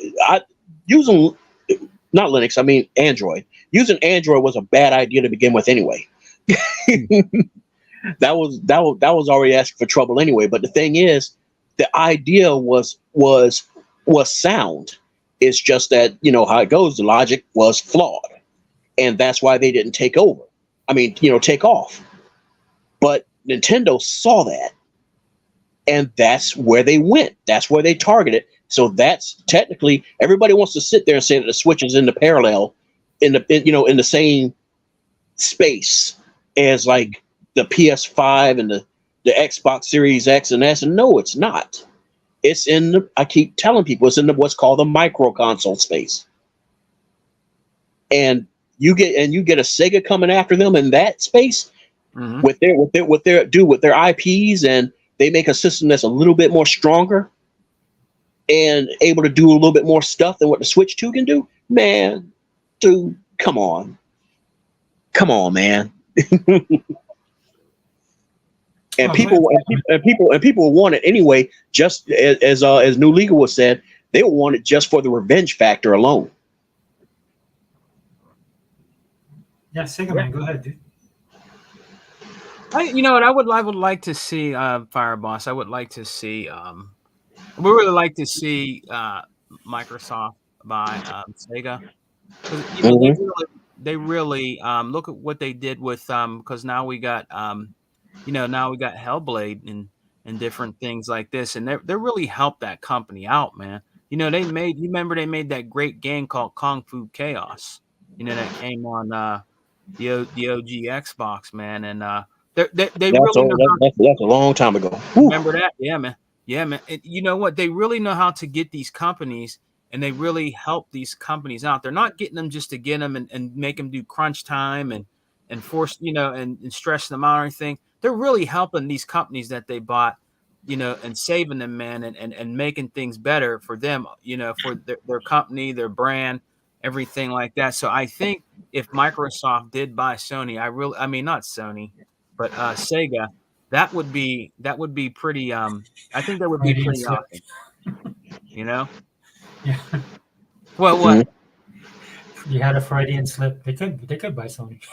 Yeah, they could. If they really wanted to, they can, because Sony couldn't buy them, but they can buy Sony if they could buy anything right now. They could buy Sony. They can definitely buy Sony if they were up for grabs. You know what I mean? The whole internet would probably just, I don't know, blow up. It would have a meltdown. It would have I mean, dude, it's like you couldn't think of any other way to completely just make mules go extinct. I mean that's the only way. But the thing is, because of regulations and it's a platform, it's not going to. That's what kind of sucks about this regulation stuff, because there's companies that they want to sell. They need to sell because they're trying to get the hell out of Dodge, or they're just tired. They want to move on to other things. And here it is. You got a regulator talking about Sega man. You can't sell your car. What do you mean I can't sell my car? Because other people in your block want to use your car and they could be using it, or you could be doing this, or because your taillights are a different shade of red or what they're supposed to be. All sorts of little bullshit reasoning. Yeah, yeah. But it's your car. You paid for it. Right. You got the title and the deed. Right. Other than as long as you are observing lemming laws, well, depending if you have lemming laws in your state, Yeah, they do. and stuff like that. Yeah, it's like as long as you're observing the lemon laws and stuff like that, you should be able to sell what's yours. Yeah, that's true. That is true, man. So that's why the whole thing with the FTC and the CMA and all that made zero sense to me. You know, whereas like I get the whole thing of like, oh, it's unfair to other companies, and it's like, how? Yeah. If the other companies themselves are saying they don't see a problem with it, where are you seeing a problem with it? They're not concerned about, oh, they're going to have Call of Duty. Oh my God. Ubisoft, Capcom, all of them, they didn't give two shits. We'll just make something to match it. Or we already got stuff that sells good enough for us. Why do we care? Yeah, yeah. But I ain't getting into that rant. But yeah, man, that's why I'm like, man, it's new day and new day. They I guess then we'll move on, and I like what you and Dale were saying earlier. You guys really were really on fire with that, man. You and Dea, you really were. I mean, Dea's very she's very with her opinions, man. I when she talks about the hypocrisy out here between what Sony and the people are trying to do, with ridicule on Xbox, she's on point, man. That's why I love that when she does the shows with us, because she's very knowledgeable, and and you both are actually, and she knows what she's talking about. You know what I mean? So it's just it's the truth, Day. It is. It's the truth. She just knows exactly, what she's talking about. And Fireboss, I've known Fireboss for a long time now, guys. I've known Fireboss for a long time, so I know he knows exactly what he's talking about too. Some people might not like what Fireboss has to say or agree with him, but you know what? Pretty much when he's talking on there, I pretty much agree with him, because I believe he does know what he's talking about. I don't care what anybody says. He knows what he's talking about. He has, gaming knowledge, man. He just does. But I'm just sick. You get sick, and like Sega Forever said, you get sick and tired of it all the time. Every time somebody comes out, they just wait for something to come out, something very little like the Hi-Fi Rush thing, and then they're out there full force, trying to blow it up and everything like that kind of funny games. Now I don't really watch Paris. I don't really like. I don't either. Paris. Yeah. He's a Sony dude. I know he is. You know what I mean? But those guys, they always claim, oh yeah, we're Xbox. I don't even call him a Sony guy. I think what the problem is that he's just somebody who's just in a space that he feels is profitable. That's why I said that there's certain people that have a platform that have no business with the platform, because they're not for either A or B. They're just there just for themselves. And it's just high time that we as the community, as one, stop being so fucking splintered, pardon my French, and just as as so many other people like E-Rock, Hebot, Unlimited,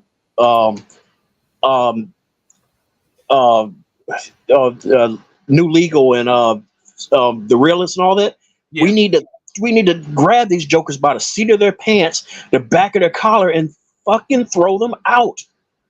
Throw them out on their ass. You want to know why you can't do that? Because you got Xbox guys that took their looks just like other Xbox guys, but they look up to Paris, and I have no idea why they look up to the guy. They respect him. He shows up in the chat room, and they all kind of move out of the way so that Paris can walk through. Yeah. It's like he's Jesus walking on Palm Sunday or something like that. I don't get it. No. You know the reason why? Because he has Phil and Aaron and all of them on speed dial. He has them on speed dial. He's able to like go to their shows and host their shows, which to me, I'm like, how? Just because Phil made a bad decision doesn't mean we need agree. To Google Paul. That's a bad decision on Phil's part. I've always said that Xbox should not these people are not good. You know, if anything, they should have learned in the Xbox One generation that people that work with you can easily turn their back on you the next minute.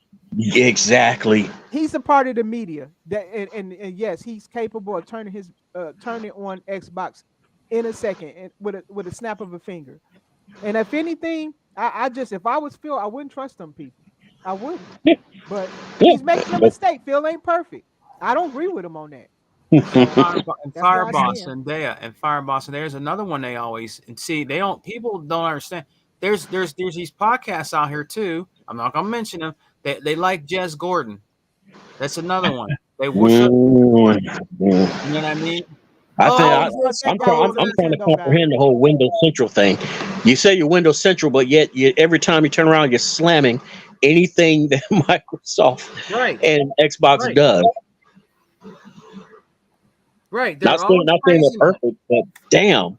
We're gonna have you Jez can Gordon on add our in show there next Jeff week. Grubb and all these other names. Oh, I Yeah. respect this guy. I respect that. I don't respect anybody. Okay. Look, as far as I'm concerned, that's their job. That's it.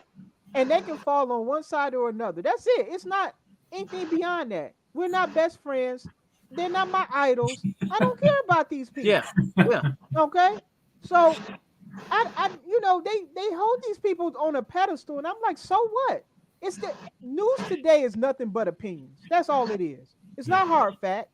I've seen articles run on stuff that Xbox was doing, and they never even talked to Phil yet. Yeah. Phil had to come out on his own and get This an answer. it's new from Jeff Grubb. Just new from Jeff Grubb. Microsoft Simulator is coming to PlayStation 5. Yeah, Jeff Grubb. I'm And, like, and you got people riding with it without thinking to themselves, like, you how? want to know why? Because they trust How is the it even guy. going to run? They act like they best friends with the guy. Like when they going home to dinner, they're gonna have Jeff Grubb on the end there saying prayers while they already. I'm like, Right. you don't know Jeff Grubb.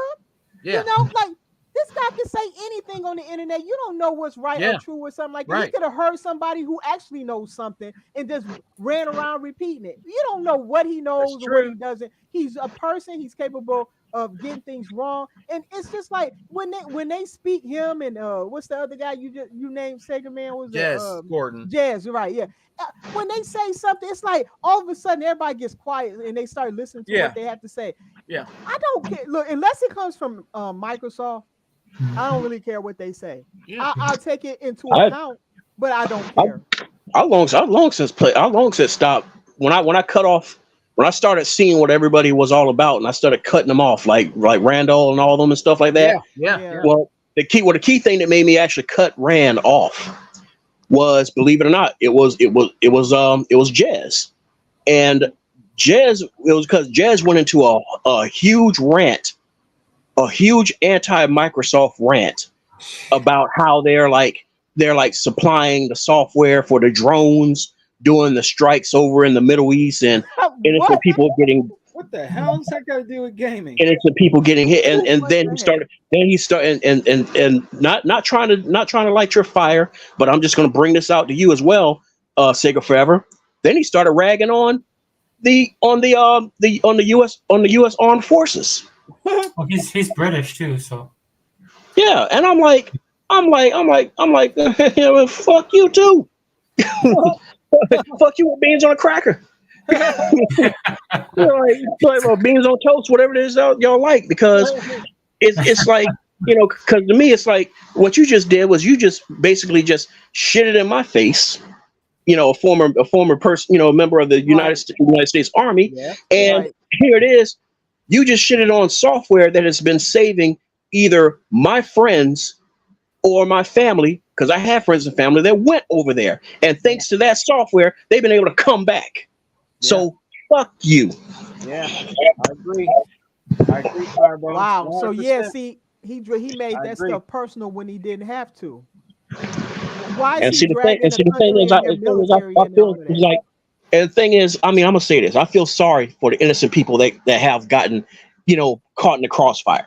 I do, but it's like, not to be cold, but it's like I would love everybody to be able to return home to their families, but it would hurt not being able to see my family. Right. Yeah. I agree.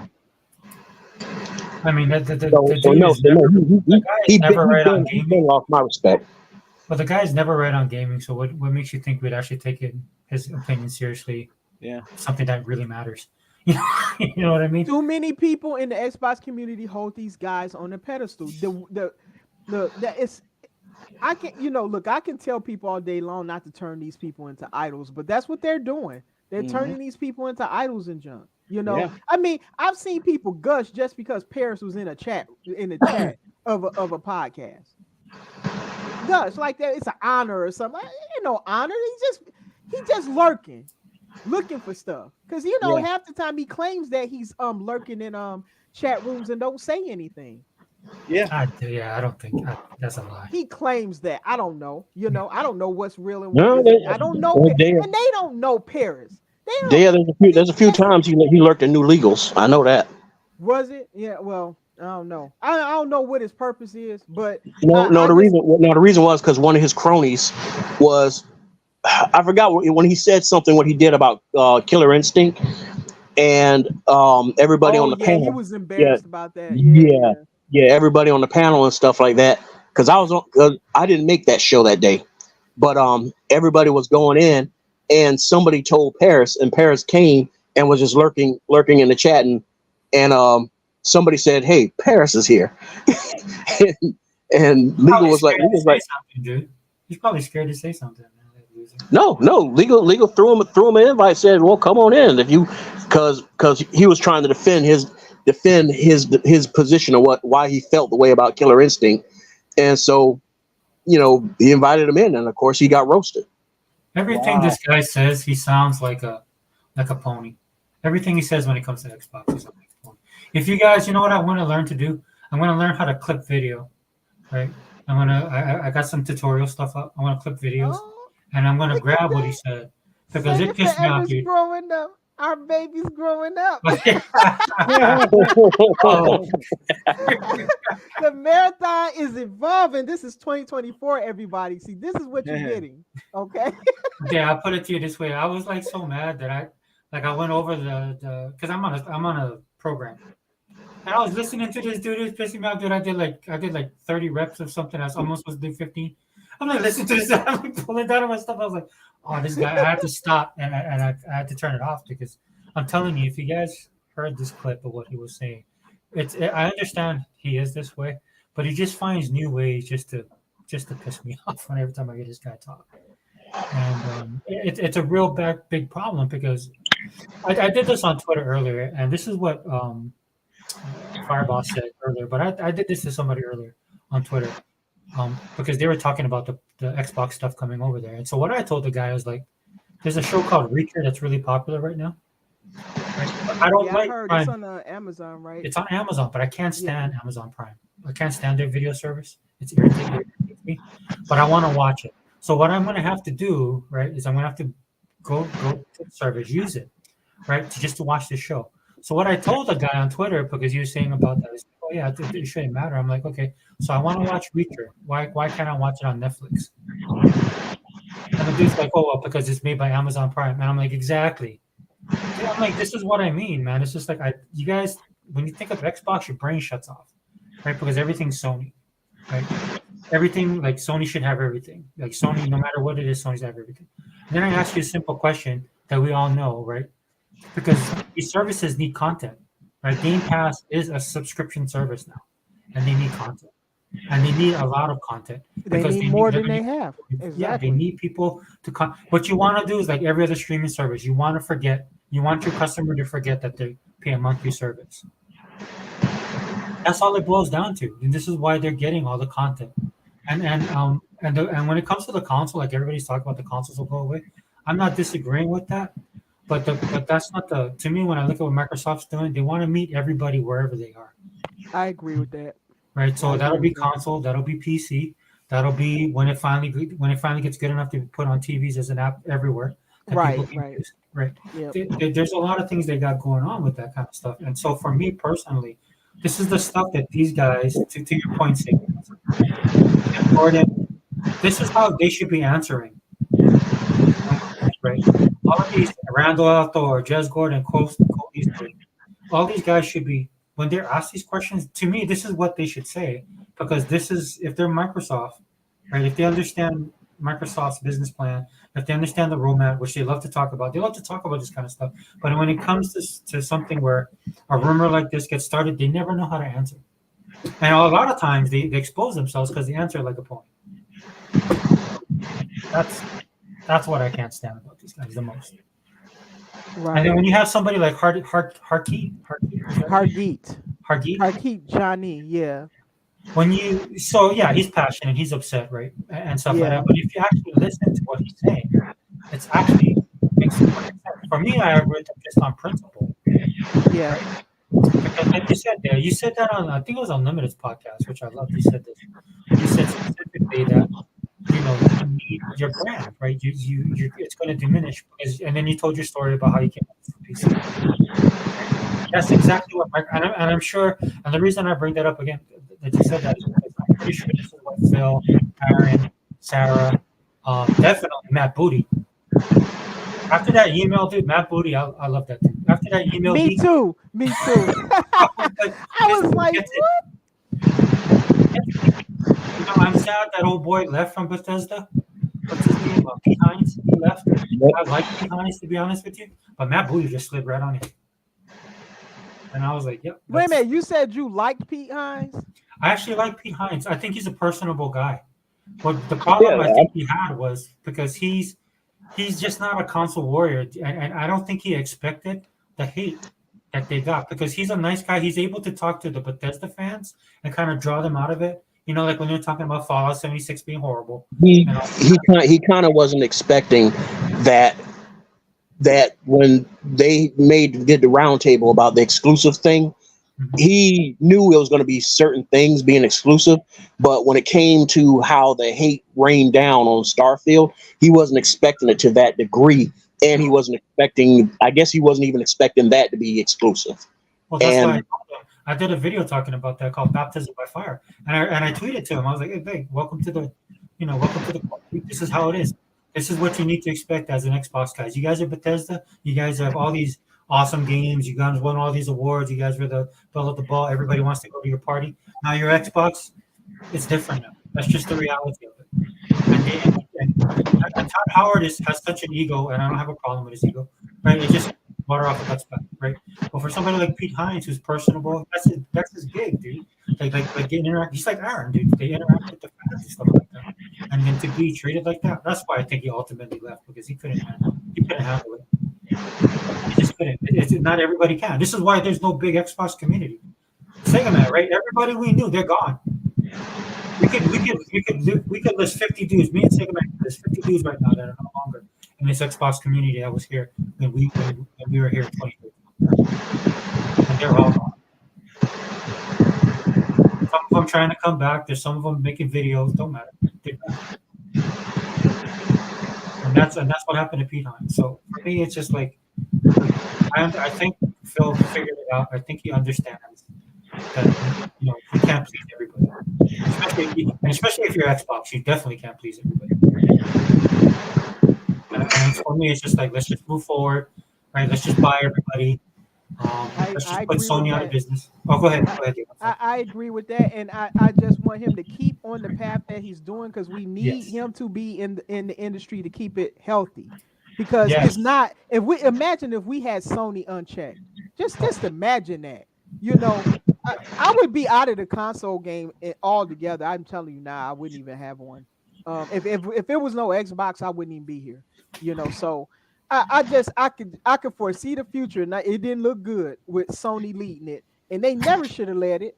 And I think their time is come and gone, and they need to be replaced. And I don't care by whom, but they need to be replaced. They need to get out of that spot because they're harming the industry more than anything. I believe Xbox is going to replace them. That's my opinion, but we'll see.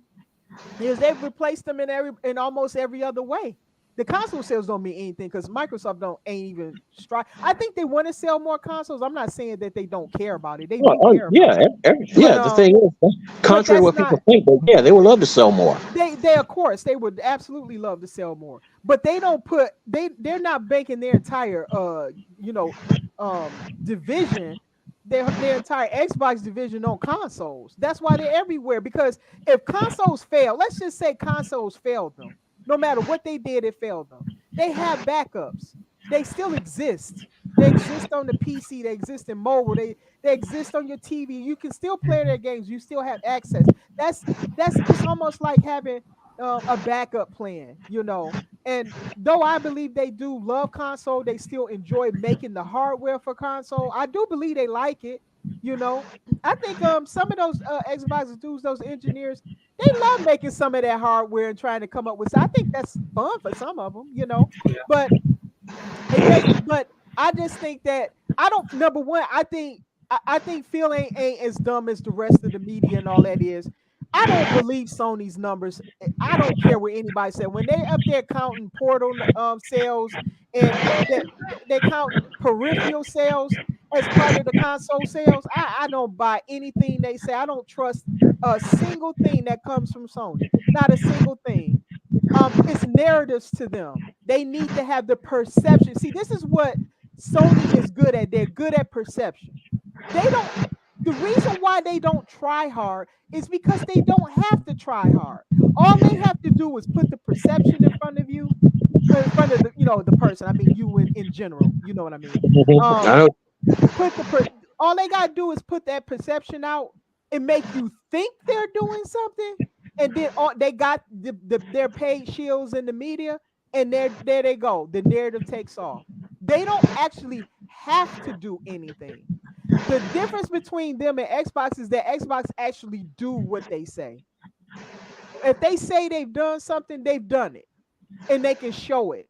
Hard numbers will show it. That's why you never see made up numbers and stuff of sales or anything like that from Xbox.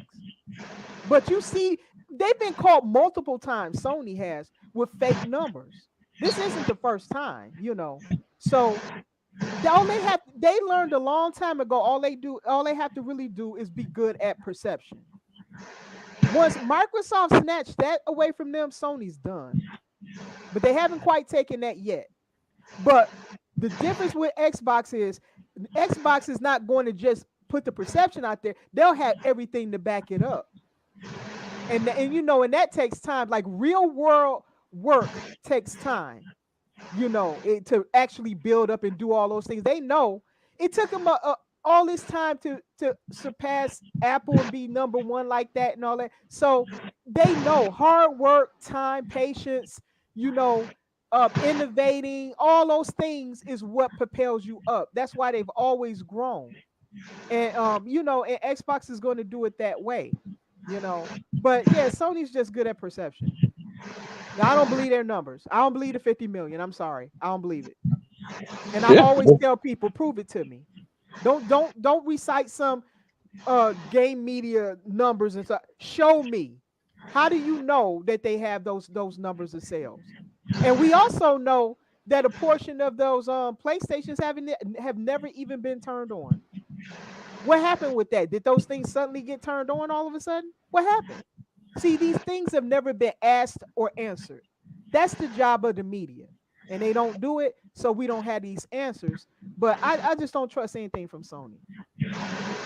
Call me paranoid.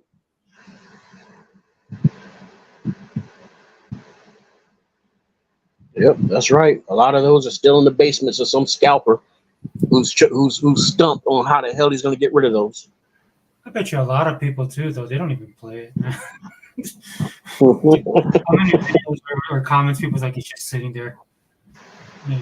Well, it's a lot of people who say they haven't been playing those things, and when they do, they playing games they've already played before. So it's sad. I mean, I'm out there hearing conversations between. I would call these people PlayStation gamers, not ponies. I do differentiate between them, right? So they're just talking about games that they played on the PS4. Like, I'm like, wow, you pay more money than the Xbox gamer has paid. We don't have to pay all these ridiculous prices that they do. We don't, Xbox is not charging a 40% increase on Game Pass and all this other stuff. We're not doing that. And yet we're getting all of these new games coming out. And I don't even think we know of the rest of the games that's coming. I think it's more stuff. Like I said, I can't predict anything Xbox does anymore.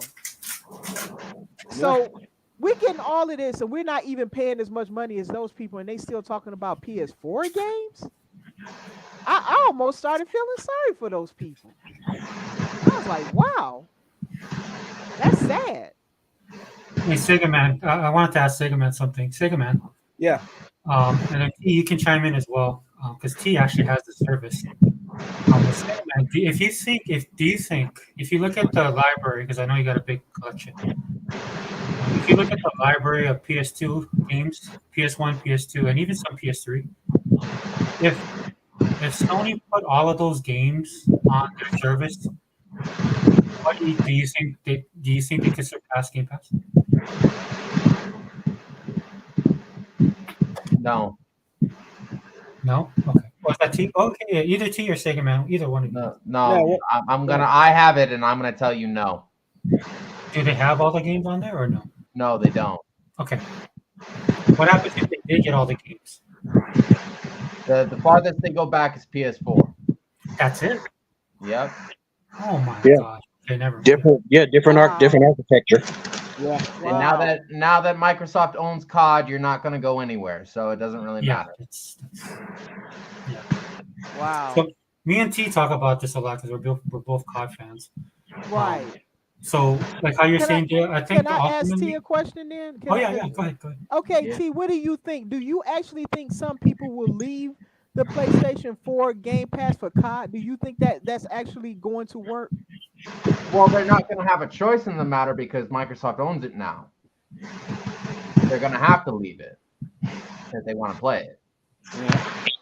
Well, remember what you said before, Dea, where it's like you don't where we was talking about when Sony flipped the numbers over by offering all those exclusive weapons and maps and all Yeah, other crap yeah, like that, yeah, and started pulling the COD people, the casuals, off of the Xbox over to the PlayStation 4. Well, Right. that's about to happen again because they're going to hunt for that value. What you mean? I just pay a service fee and I don't have to keep buying it over and over again. I still get the updates and there's no exclusive like lockouts whatsoever.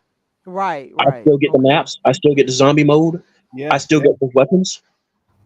Okay, so you guys are saying that right now we as Game Pass subscribers need to prepare for that influx of gamers that's going to come because of COD. That's basically what you guys are saying.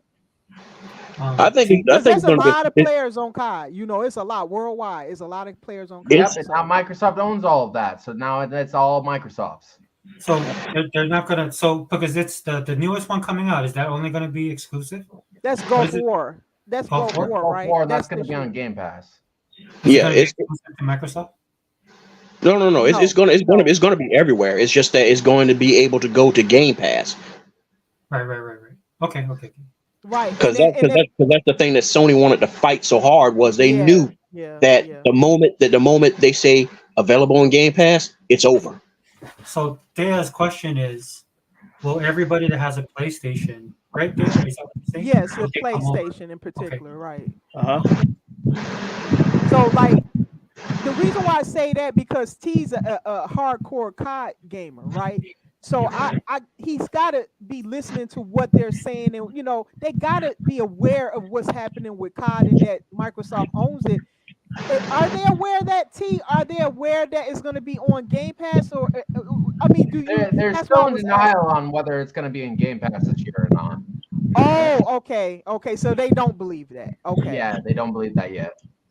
It's the thing about it is I guess you kind of have to look at it from this perspective, where they got suckered. They went out and paid close to $600 for a brick oven. All right.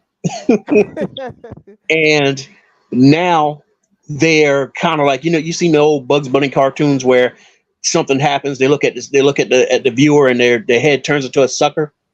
Yeah. Turns to a lollipop. Yeah. Well, that's what's happening. And so now it's kind of like, man, I just went out and just bought this thing and now I got to go buy something else. Man, It's like we're in a generation of entitled gamers that don't want to put in money. They want to harp about supporting the industry, but they don't want to put the money in. That's true. That's absolutely And true. It takes because money for these people to make these games for years. Takes Yeah. years, you know. Right there. Yep. because many of us can sit here and say that we owned more than one console, and if there was something over on the other consoles that we wanted, then we buy the console. I was a hardcore Sega person, but I still wanted to play Zelda and Metroid. So guess what Boss did? Boss went and bought him, a SNES, and then Final Fantasy 3 and Chrono Trigger came out, and but I never complained. I never sat there saying, "Boy, would be nice if Square put these on Sega." I never said anything about that. Exactly. I just went and I bought it, and that was it. And I moved on with my life. So I don't get everybody's logic nowadays, where it's like like the conversation I brought up about like what if Sega came back to the console space? Yeah. You know how many people I've heard be like, man, wow, man, we don't need another platform. Why can't they just leave it on? It's like, but why? It's like I get your point, but at the same time, it's like, why would you want them to limit themselves? Because now they're beholden to what that platform says or does. Maybe the next Sonic, they want to do something revolutionary, like how Nintendo wants to do with Mario. Maybe they want to break up, break some barriers. They can't do that because they're stuck on whatever that platform says, and they have to keep the what's the word? When everything has to be the same. Ecosystem? No. Everything. They're stuck on ecosystem? No, the thing that Sony kept harping about with COD. God, why is that word escaping me? Somebody in the chat, help me out. Help your boy out because he's almost 50. And his brain ain't working the way it's supposed to. But parity, that's it. Parity clauses. Yeah. Okay. Yeah, they have to keep parity with all the platforms. So to me, it's like there's a pro and a con. That's why I can understand the argument. I might not side with it, but I can understand it because there's a pro and a con to each of our sides and everything. Right. But you have people like that where they want Xbox gone. They want all Xbox stuff on PlayStation or Nintendo. I heard that. Yes, they do. Yeah. They even know that Xbox do make good games, but they don't. The only issue they have is that it's on an Xbox platform. They don't have real problems with the games. They want those games on their platform. They're fine because with they the don't game. want to buy an Xbox. Exactly. It's the brand they don't like. It's not the games that they attack the games because it's like a derivative of the brand, right? That's the reason, Yeah, I mean, and other cases that I've seen, it's not so much as hating the brand. It's also because a lot of them are just they don't want to spend the money. They'll be like, man, I just went and just bought this PlayStation, man. Why I gotta go buy this? Why do I, I've actually seen grown men stomping their feet and stuff like, why I gotta go get this? That's a good point because they had a full generation where every game was coming to their platform. Their platform was never skipped, and with Xbox only having 5 or 6 studios and stuff, and everything skipping the Xbox platform. At least a lot of them were, not everything, but they feel entitled, and so now that these big games, I mean, these are big games that we're getting over here now, and these are good games. Like, let's go back to Hi-Fi Rush. That's a proven commodity there. Starfield's proven too, by the way. But it's just that they had the media's help in attacking that one. But yeah, the Hi-Fi Rush escaped it because it was shadow drop, so that's why it can't be denied. But a lot of the ways that they're acting, I feel that like how they went after Starfield and everything. I still to this day feel that's their get back. That's them getting back at Team Xbox, Shadow Drop, and Hi-Fi, and not letting them get their hands on it first. Yes, yeah. I've even heard some people say that. Some reporters brought that up, like they were angry that Xbox dared to release a game without it being reviewed first. Because remember in that time frame, the news was dry during that time frame before the Xbox showcase. I mean, the director's thing went down. Right. They were hurt, dude. The news outlets were hurting bad, and so they're looking at it like, you mean to tell me you had this stuff you could have fed us, and we could have got some clicks and some ad revenue, and you left us out? That's why I keep telling people they're gonna learn. They're not gonna like that next shadow drop. They don't like shadow dropping at all. They don't like that. So because you're making them miss out on ad revenue and clicks. They couldn't advertise it where everybody had to flock to their channel to see the early, views of it and all that. They couldn't do any of that with Hi-Fi. Hi-Fi was there and people could just play it. And they had to eat that crow, More or less. Xbox. And see, the other thing is that Xbox just showed that we really don't need you, and I think that spooked them. Oh, hold on for a minute, boss. Hi, Zinc. I don't know why you've been such a stranger, but it's good to see you. I think you were on Sega Man's show. Wasn't he on your show? Sega Man? I think he came on Unlimited for a minute and left.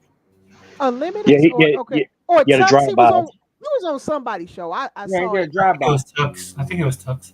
Tux? Okay, Tux. Yeah. Because I watch a lot of shows, but I'll be busy. I can't always be in people's shows live, right? Well, he was recently on Tux. Hey, Sega Forever and Dea. I know how to make him come in. Oh, hey, yeah. Well. Hey, other Zinc. I actually agree with everybody that slip space should be dropped for Halo and replaced with UE5.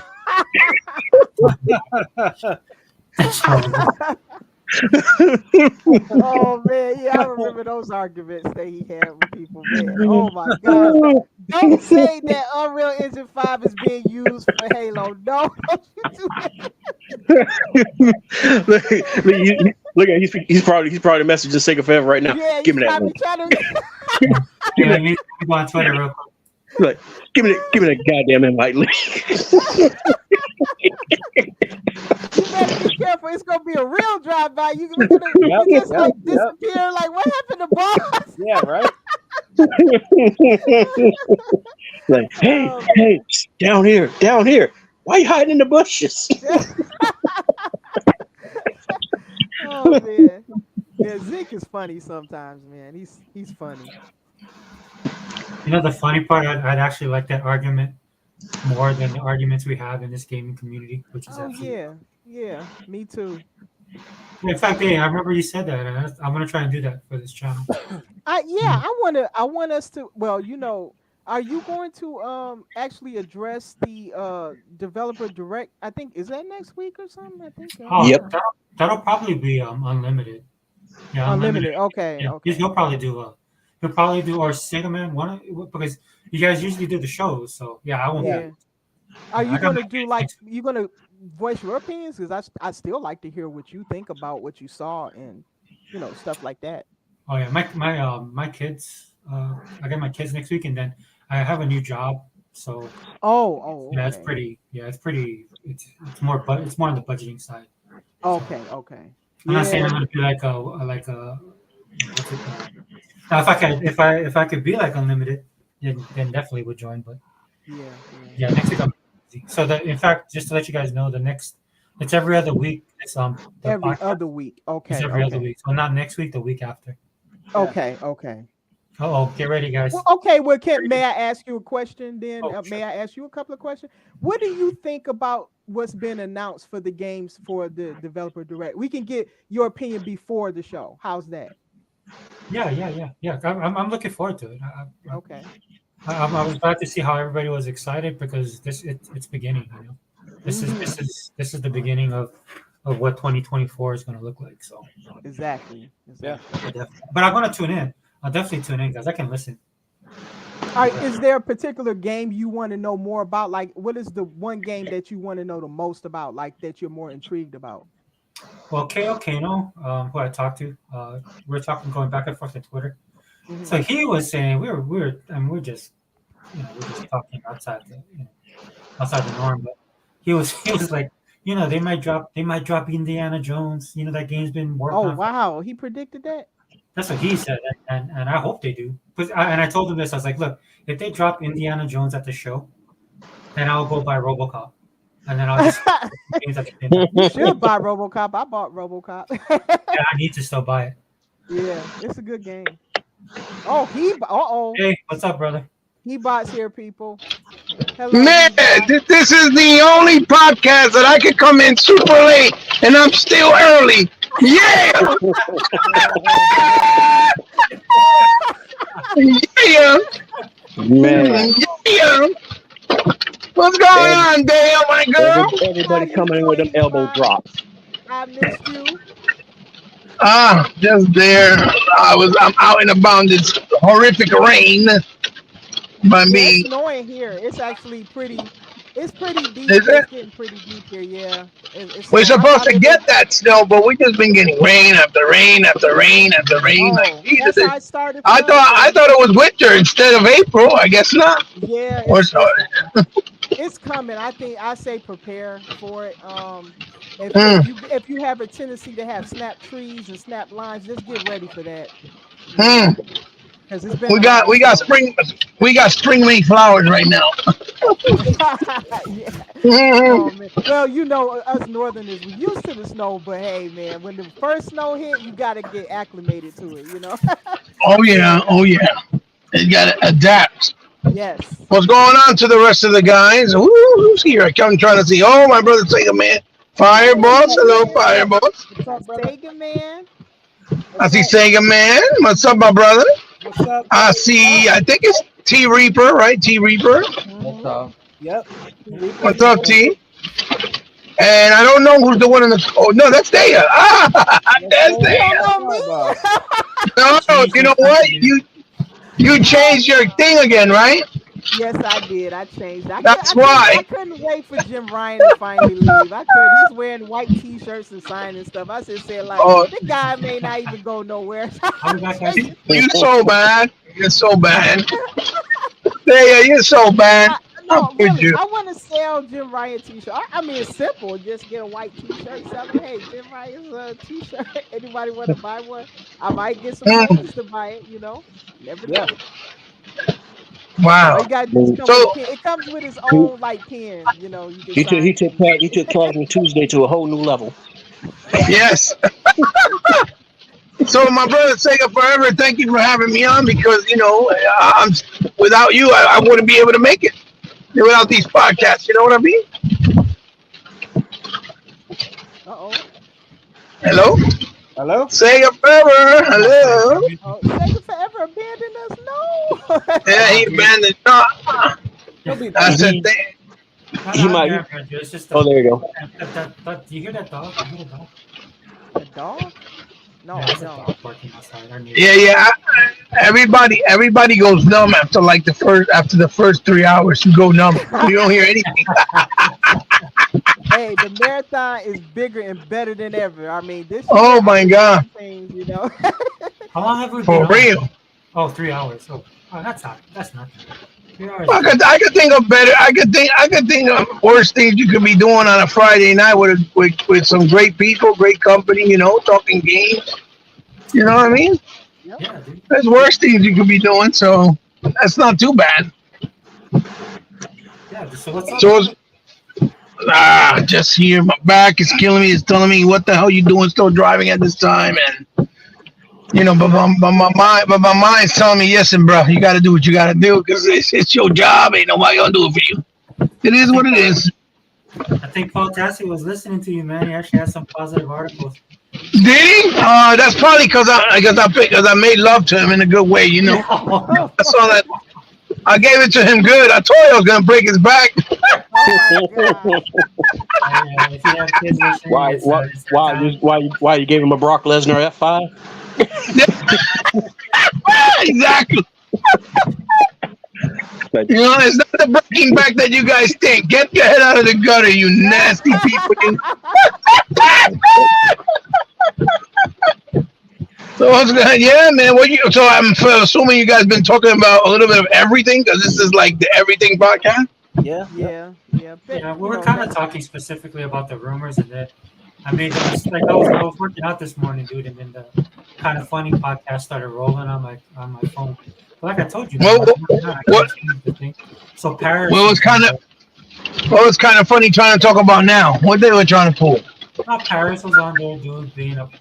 Oh my God, the everlasting great Xbox representative Paris Money G, huh? Dude, I wish I want to learn how to clip video, dude. I pulled up some videos. I want to clip video. That would have been worth watching and getting everything. So what nonsense were they saying this time? He just thinks it's okay if Xbox just gives everybody their titles. Oh, of course it is. Of course it's okay. Yeah, of course it is. Yeah. He's like, it's okay. These Xbox guys, I don't know what they're complaining about. Then he kind of went in on basically Hardy about his little the rant that he went on. So of course it is. So he said it was funny because I never really thought much about Hargeet until he did that rant, and then he gained a lot of respect from me. The only thing with Hardy is like I like him and I follow him like on the Twitter. It's kind of like King David. I like King David. But I don't watch the Iron Lords. And then with Hardy, he's always on Boom's podcast, so I can't watch it. I can't watch Boom's podcast. Well, I mean, that's going to be his MO because of course, these guys think that Microsoft that they're not the ones that paved the way in this industry, right? Microsoft is just the peasant trying to butt in where he don't belong, But when it's Sony and Nintendo, oh no, they're the ones who paved the way. No, the fuck they did it. It wasn't Sony either. So again, that's why they have that sentiment. Oh, it's okay. Microsoft was worth $3 trillion. They could share their shit. Why not?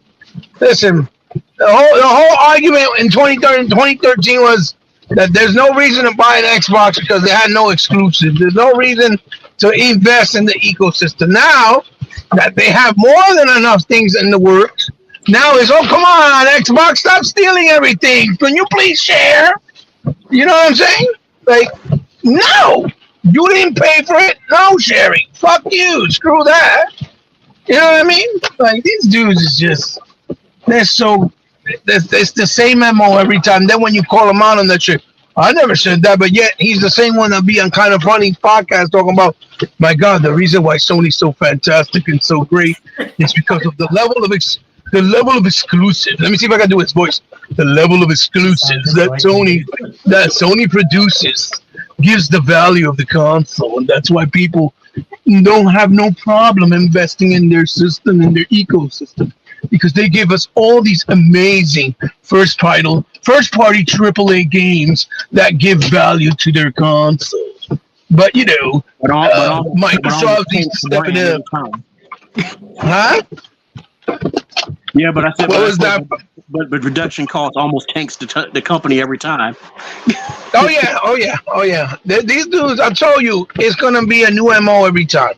There's going to be a new goalpost moving every time. Now that they have the advantage, now that the narrative is basically completely shut down in every single side, now that they're the ones that are running the show, now is, well, Microsoft, why are you so evil? I thought you said you wanted everybody to play. Yeah. I thought you wanted everybody to be on this, that we all play, we're all having a good time. Yes, they meant we all play in our ecosystem. They didn't mean we're going to babysit and keep funding Sony and Nintendo. Guess what? If you want Microsoft and Sony, right, or Nintendo and Sony to be funded by Microsoft by giving them their stuff, then guess what? Sony and Nintendo sell all your assets, sell everything to Microsoft so they can own you, and then you can play whatever they have on your platform. How about that? Do that. Why don't we do that? Give your ownership to Microsoft, and then you can play all the games you want on your fan base can play on your console. Just the difference is that it says a PlayStation console and Nintendo versus an Xbox. Because this shit is like the what people are asking for is the most ridiculous and retarded shit I've ever heard in my life.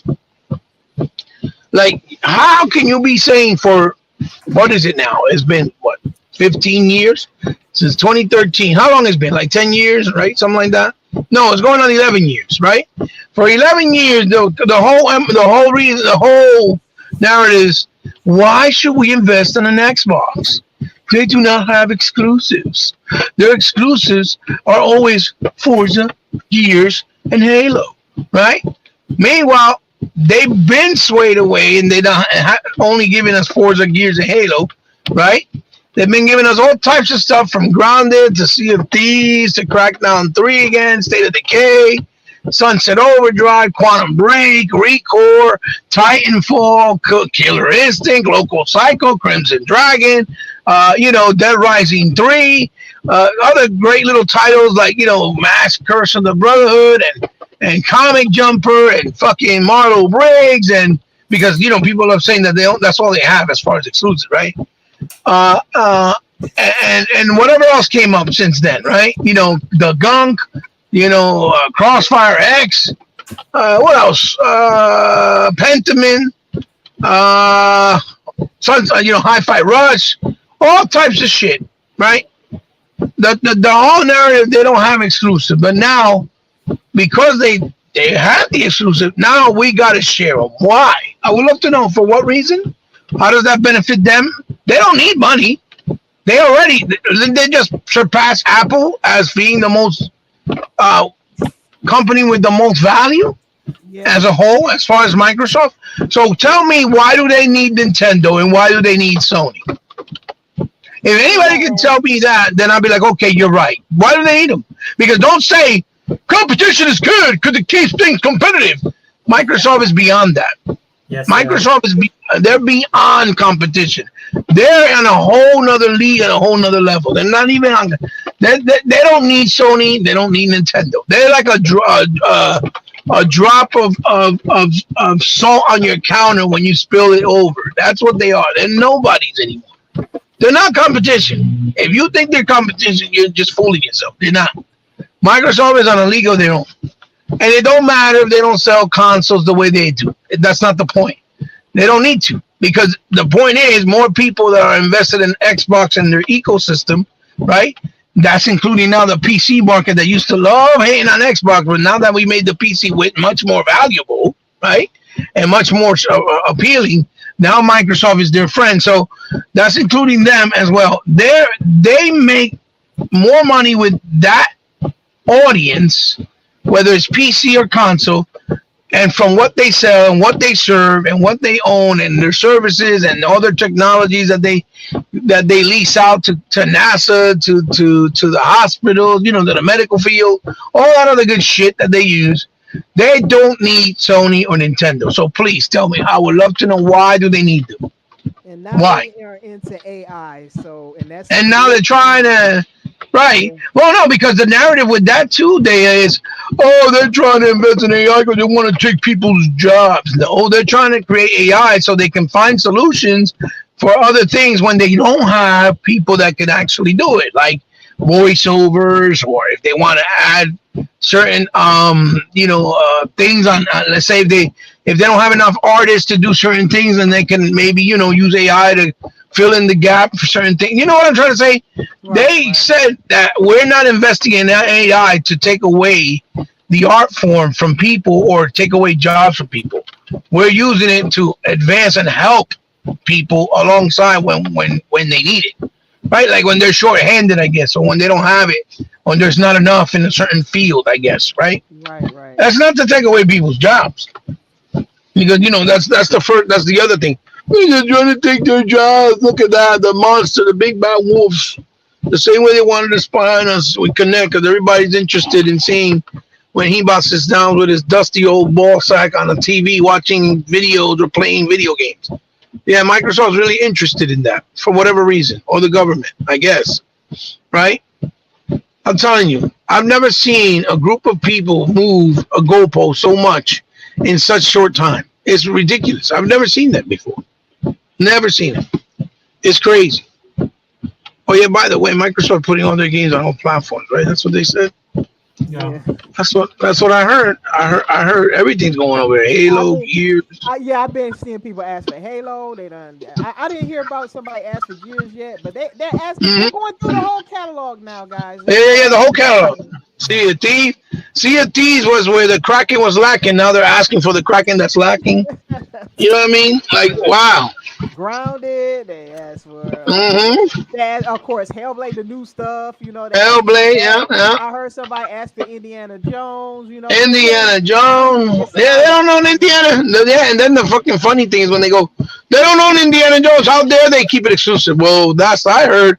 Marvel and owns Spider-Man, and they own Wolverine, and Final Fantasy is owned by Square Enix, and Sony don't own none of that. They don't own Stellar Blade. They don't own The Last Ronin. Why is it that those games could be exclusive, but they can't? Indiana Jones can't be exclusive to the Xbox. Explain that to me, because they don't own none of that.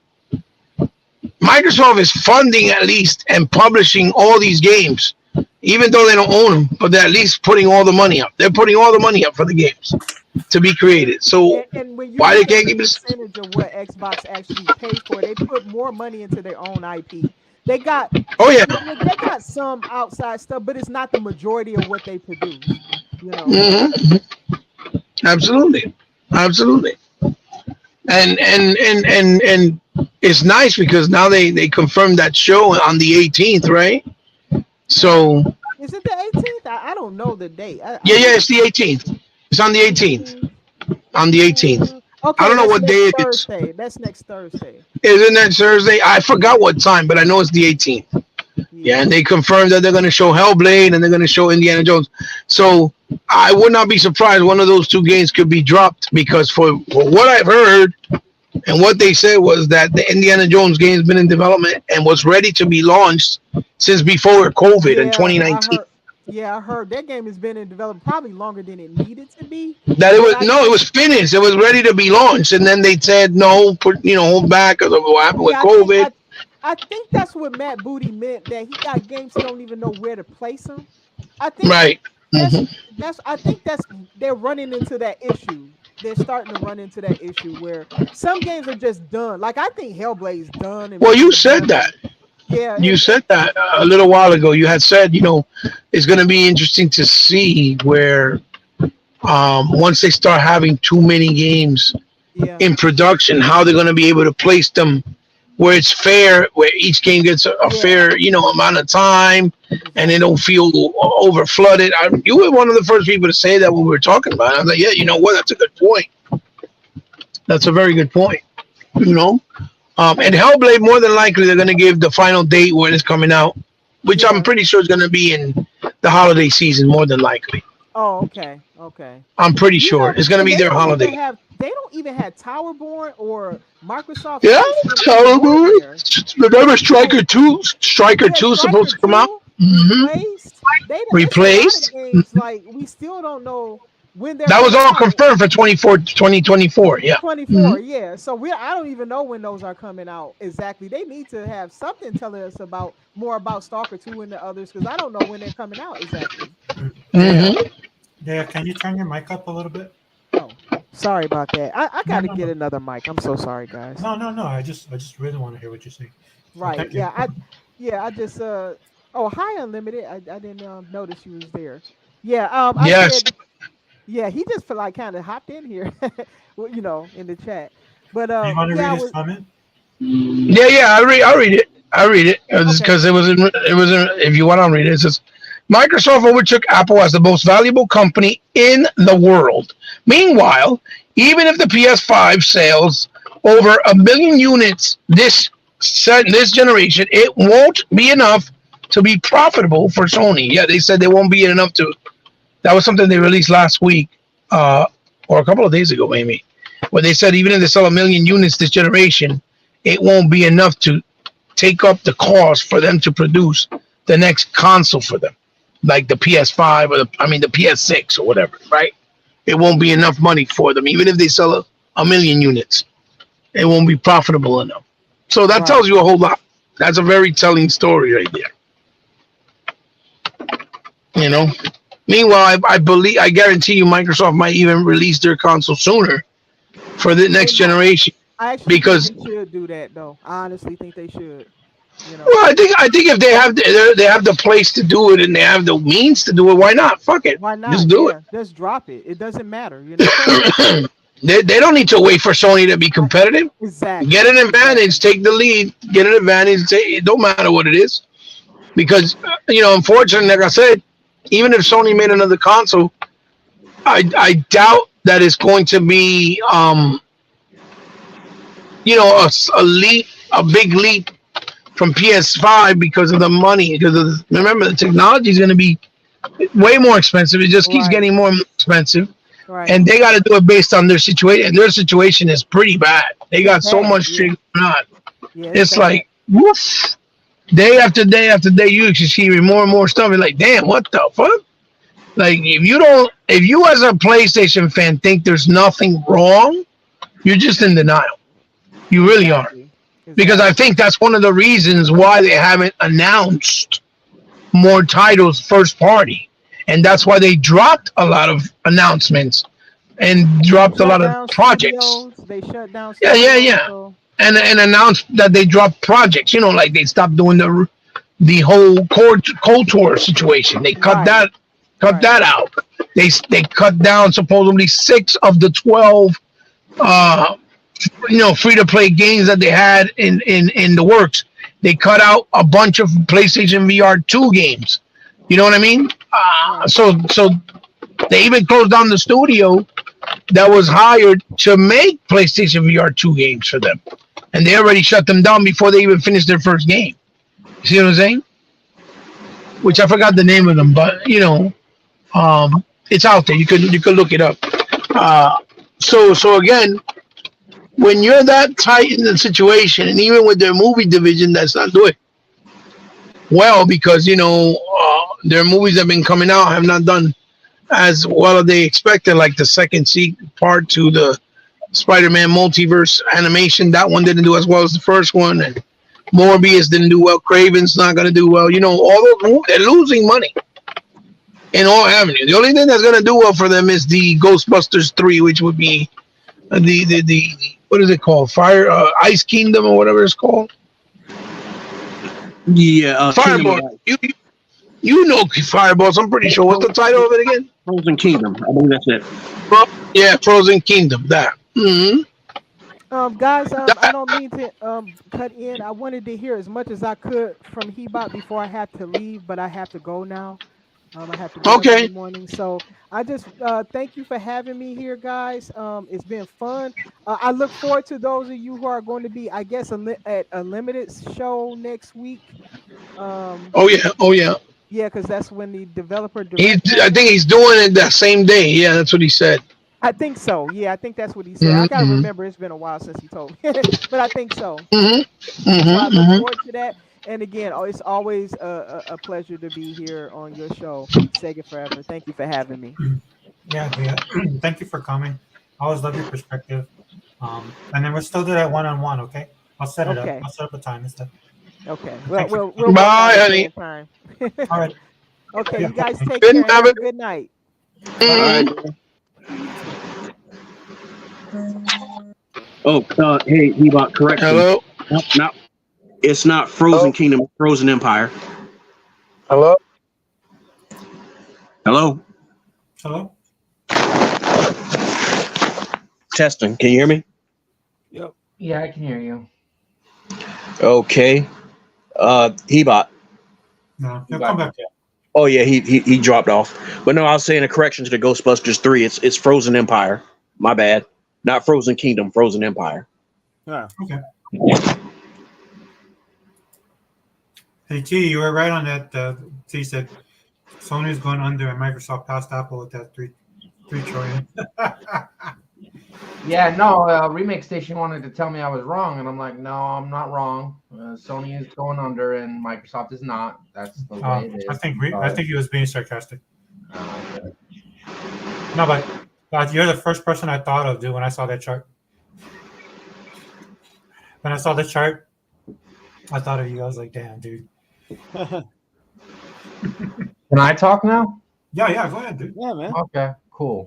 Well, this is what I did this week. I legitly beat both Spider-Man 2 and God of War Ragnarok in under a week.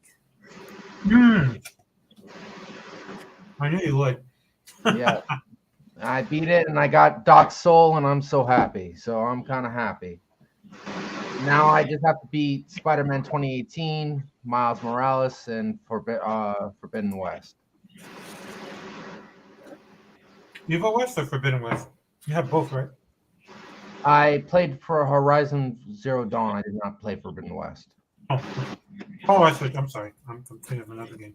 Yeah, but I'm happy that Microsoft passed Apple. Shout out to Phil Spencer. It was his birthday yesterday. Oh yeah, yep. Happy birthday, Phil. Yeah, and the amount of value that PlayStation Plus has cannot stand up to Game Pass, not with COD in it. Is it really that bad? Yeah, it is. Oh, man. But I did find 2 fresh games that I did want to play. So I did find content. It's not like I didn't find content when I got it, but it's content that no longer matters. And when Sony has all one and done games and not games that are everlasting, you don't have value.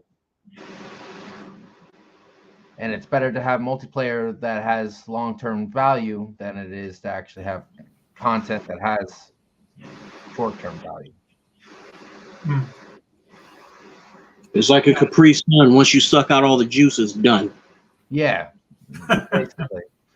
So once you go through it once, you're done with it, and that's basically you shelf it, and that's basically the way Sony is. And everything is one and done's on there. So that's the downside, and that's the dip in value that I see. Not that the games weren't fun, because they were, but I had a hell of a time with the Venom fight over the Odin fight. The Odin fight took shorter amount of time to beat. But you said the Venom fight was well done, though, right? Yeah, it was. Yeah. I just didn't like that Harry Osborn was Venom. I just didn't like that. A lot of people don't. That didn't. I understand. See, the problem I have with a lot of, me and my father, one of the reasons he cringes at the idea of somebody trying to bring back something from the past, like from the 80s or the 90s, whatever it is, or the 70s, is what makes him shudder is that whoever is doing it, they don't respect the IP. They don't respect the franchise or the fan base. They don't respect the lore. The only reason they're doing it is because they want to put their fingerprint on it. That's all it is. They just want to say, I made this. And they don't care. And that's what I did not like with how they approached Spider-Man, was that to me it was like the only thing y'all cared about was just trying to just take it and say to hell with what the fans knew, to hell with what Marvel set. We're going to do what Sony set, and that's it. Because there was no damn reason whatsoever Harry Osborn should have been Venom. Yep. And then with the next one with Carnage, I'm kind of curious where they're going to take that and which direction. Probably make Eddie. Oh, we brought Eddie Brock back, but guess what? He's Carnage now. You kidding me? That whole story was fucking stupid. The whole story with Spider-Man 2. Oh, welcome back, Ebot. Hey, what's going on, boss? I had that. So that whole story with Spider-Man 2 was fucking garbage. Did you play it? Huh? Did you play it, or are you gonna do? Yeah, I'm like halfway through the game, but I really don't want to play it anymore because it's just so fucking. It's so woke. It's so woke and so dumb. Really? They do so much stupid shit. Yeah, in the Spider-Man 2 game. Yeah, absolutely. There's one mission. Put it like this. Every mission you do, when you play as Peter, because he's the main protagonist. Peter's always second guessing what he does. And someone always got to come and save him. Either Miles Morales got to come save him or Mary Jane. But when you play as Mary Jane, she's like super powerful and she got like this gun only, and she can beat all these creatures and characters in the world where Spider-Man can't even beat without any issues. And Miles, the same thing. He don't need no help. Even though he's still his apprentice, he needs no help. He knows everything. He's perfect. And then whenever because she becomes Scream, you know that, right? No. Yeah, she turned into They- Scream at the end of the game he bought. They make stupid ass Mary Jane into Scream, right? And the whole time you're fighting her, he's just telling him how how you don't appreciate me. I had to stop my life for you. You're this, you're that, like making him seem like he's the most horrible person in the world. Like Peter treats her like she's not important. That he puts it to the side. That it's always about him. When that's a lie. It's never been that way. We all know this, and it's like a whole, messaging for men are evil and women are being treated as unfairly or men are male chauvinist pigs, like Peter Parker is male chauvinist pig. Then the whole movie they're telling you, oh, maybe Peter's second guessing himself. Oh, maybe they don't need Spider-Man, they don't need me. Maybe they need a new hero to pass the mantle to Miles. He even then when fucking what's her name, Black Cat, comes in, there's a side mission you do, and that he has like kind of like a flirtatious relationship with her, and she basically says that he's soft, because he went soft, he missed out on something, and now she's trying to get something to like help her girlfriend because she's gay now. Black Cat. It's a bunch of stupid shit. You do a mission with Miles Morales where you help this Chinese kid, right, or Asian kid, invite his boyfriend, which is African American. They made him African American, to the prom, and you gotta, and they're gay, and you gotta help him to invite him to go to the prom. There's fucking rainbow flags all over the place. You barely see any cops, because cops are all evil. All you see is people of all that other ethnicities. You don't even see white people barely in the game. You see people on wheelchairs, people with like missing limbs, shit like that. It's a whole woke fest, bro. It's like this whole shit is retarded. I cannot stand the game. The game makes me sick to my motherfucking stomach, bro. I can't stand it. Dude, it's fucking straight. I was watching somebody's video and he was talking about that. I think it was Tyrone Magnus. Damn. Bro, not only that, fucking they do the stupid shit with Venom, and it's not even. It was because Harry Osborn, which is Green Goblin, he created a super stew or a super thing for his son, right? And he becomes Venom, and the way he created it is because he found the meteor on the floor somewhere in a park and took the technology. It's not Eddie Brock as Venom, and then when you do play as Venom, it's like in one section of the game at the very end, you can't swing in the city, you can't do other things at the very end. This whole segment shit. It's so stupid. Then they got like fruity, like put it like this. They make it seem like if Peter Parker is having a better relationship with Harry and kind of giving like that fruit salad type of vibe, where you got to do this segment where you ride on a bicycle together to their old high school, like two fruit salads. Hey, how are you? Talking to each other. I was like, if you don't stop this shit right now, this is the gayest shit I've ever seen in my life. And then the stupid mission that they're doing in the high school is so dumb. Oh my god, there's so much stupid shit in that game. I was like, this shit is fucking trash. I can't stand it. That's why motherfuckers don't like me, because I throw shit in their face. I don't give a and I know T Reaper could attest to what I'm saying, because he's been playing the game, I think. I already beat it. Yeah. Look at that. Am I right, T, or am I lying? No, you're right. Oh, okay, thank you, T. You know I'm not lying. Yeah. No, you're right. I like that high school. T Reaper sped through it just to get it the fuck over with. For a while. Oh my god, T. What was it, not a drag, or was it not a drag? I enjoyed it. I had fun. Oh, okay. I was literally smashing my floor nonstop on my boss fights. I was fun. Here, grab this, please. Hey, what's up, Unlimited? And the Venom fight took me an hour to beat. So yeah. Can you guys hear me? It was a long time. Yes, we can hear you. The ultimate Unlimited Productions. You got the there with that man voice. Yeah. Hey, what's up, guys? It's a little. What's going on? Unlimited? Can you lift your mic or raise your mic volume? Can y'all sound better? Yeah. Okay. Yeah. Okay. Cool. Yeah, man. I was saying what's up. Oh. You know what it was telling me? That your Hello? mic wasn't connected. Can you guys hear me now? Yeah, that's perfect. That's okay. really good. Cool. Great. When you first came in and I brought you in, it said mic's not connected. Yeah. But you're good now. You're good now. We can hear you. Okay. Yeah. What's up, guys? Now we're just talking about the. We're talking about Paris Lily, dude. I was telling the guys. Oh man, what did he say?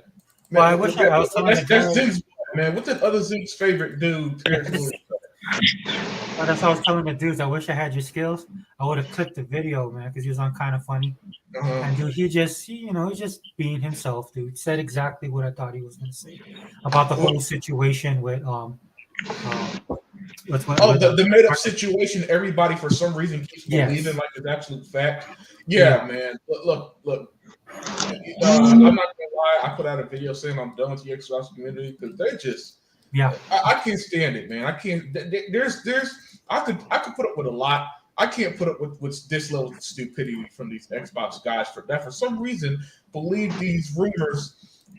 This is what I didn't like. They believe rumors from a Nintendo guy from a PlayStation place. Yes. Not only that, Fire Boss. It's for some reason they took it. Everybody was taking it dead seriously. They're believing all these obviously fake rumors, and then when Aaron Greenberg announced the developer direct, now they're all look, we got a showcase. You don't, Sony, and I'm like, go fuck yourself, you fucking fraud. It just drove me crazy how they switched up in 1.2 seconds. Because the same people who were tweeting, like I kid you not. Right before Aaron Greenberg put out that video, whatever it was, announced the developer directs. The same people a second ago were tweeting how Microsoft, the Xbox brand is dead, and they, Phil Spencer, you need to come out. By the way, Phil, don't address shit. These stupid rumors, man. Let them fester like you did with Blade, where obviously Blade's gonna be exclusive, but they don't want to believe it because and then another thing, guys. Once again. Somehow, Sony guys, Nintendo guys have this unbridled faith in their brand, but the Xbox community has no faith in Xbox whatsoever, and I just don't get it. Did you guys not see the lineup we got for this year? All we were waiting for basically were release dates. We already knew Hellblade was coming. The big surprise is that Indiana Jones is coming sooner than we thought. That's the one surprise, but we knew Valve was coming and Flight Simulator and all this was coming, right? And yet, once again, the Xbox community, I don't understand how this community has such low self-esteem. It's like they got Stockholm syndrome from the last generation, right? Where they heard Xbox had no game for so long, even they believe it. They secretly believed it, all the bullshit from last generation. And now they just need constant reassurance from Phil and Sarah Bond and them. Like, is her game staying on Xbox? Please, Phil, you got to address these stupid. And I'm just looking like, dude, Phil Spencer is literally CEO of Xbox. He don't that. Do you understand? What you're asking is the equivalent of saying, hey, Mr. President, Address Unlimited's tweet about you, but I got 700 fucking followers on Twitter. He don't even know I exist. Phil does not even know these losers on these podcasts that get 26 views or exist, man. And yet they want him to fucking debunk them? No. Especially when these rumors are so obviously fake. You know what I'm saying? By the way, guys, the same guys who told y'all all last year that we're going to have a secret second Sony showcase are the same ones who are telling you that Hi-Fi Rush is coming to PlayStation Nintendo. Y'all do realize that, but yet somehow y'all believe it. It made me sick to my stomach, man. It made me more sick to my stomach than he got playing Spider-Man 2. Because it's just, I mean, my goodness. So listen, guys, I'm still a gamer. I'll still be doing my podcast. Hell, I'm gonna be doing the developer direct, and I'm gonna try to get the guys together because the show's gonna be at 3 p.m. my time. 2 p.m. 2 p.m. my time. You're gonna do the show, right? Yeah, yeah. But I was going to do a post game show at around later that day when everybody's off work and stuff. Yeah, Get Day and tucking them together. So that's my Dale plan was for asking, next Thursday. Dale was asking too. Yeah. So that's my plan for next Thursday. Awesome. Do 2 and 1 that day. But then that's because I love gaming. And my thing since I started doing this, y'all, was my thing. You know me. I'm the one guy who gladly says on my podcast all the time, gaming's in a great place. Gaming's great. I love, I'll talk to hell. I try to be like Hebot, like how Hebot be showcasing these smaller games. I'll be the first to tell you, man, I was playing this game after wrestling. It's wonderful. I was playing RoboCop, and this game's amazing. It's such a love letter to the IP and stuff like that, man. But the rest of the gaming world, they want you. I don't know why they're so hell bent on just hating everything that isn't a PlayStation or Nintendo exclusive, man. They're doing it right now to Suicide Squad. I kid you not. IGN put out a preview saying that Suicide Squad sucked. And you know what they put in their preview? Because the Flash was too fucking fast. And it's just, and people read this stuff like, man, I'm so worried about Suicide Squad. God, guys, you do not know how much I hate this shit, man. I hate them so much with a burning passion that I'm done with them. But it's like now at this point, I'm just gonna do everything in my power to I'm gonna put the truth out there, but I'm gonna still tell y'all the great things of gaming since everybody else want to tell you how shit it is.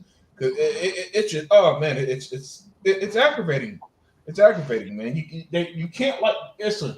If the gaming world had their way, there'd be like 6 games a year, and they'd only be on Nintendo, PlayStation if they got their way. Because that seems to be all they fucking like. But I digress. No, dude, that's but you on point, dude, 100%. I was listening to the podcast. I think I came in too late though, but then I went back and listened to it, and dude, it was awesome. Yeah, awesome. Okay, Sega Man too, and then even Tuck, man, Tucked it back to back, man, Tucked it too. Yeah. So, and that's what it is, man. We have.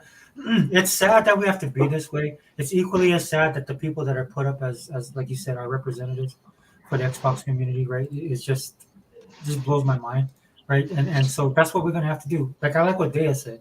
Dea this year she said she wants to focus on the positive, just like you said, right? Like let's talk about our games. Let's talk about like a rumor I'd love to talk about. I mentioned this earlier, man. I was talking to Ko Kano, and then he was like he thinks that Indiana Jones is gonna drop as what do you call that? A shadow drop. Mm-hmm. Now the thing is with that, right? Is like whether it's true or not true, or we're reaching. Like every day, man, I'm like on Twitter. Yeah, we're gonna buy Sega. Right, that's me. Right, but to me, like those are the kind of rumors I want to have with people, right? Because it's something from the fandom. It's something that we can joke and kid about, right?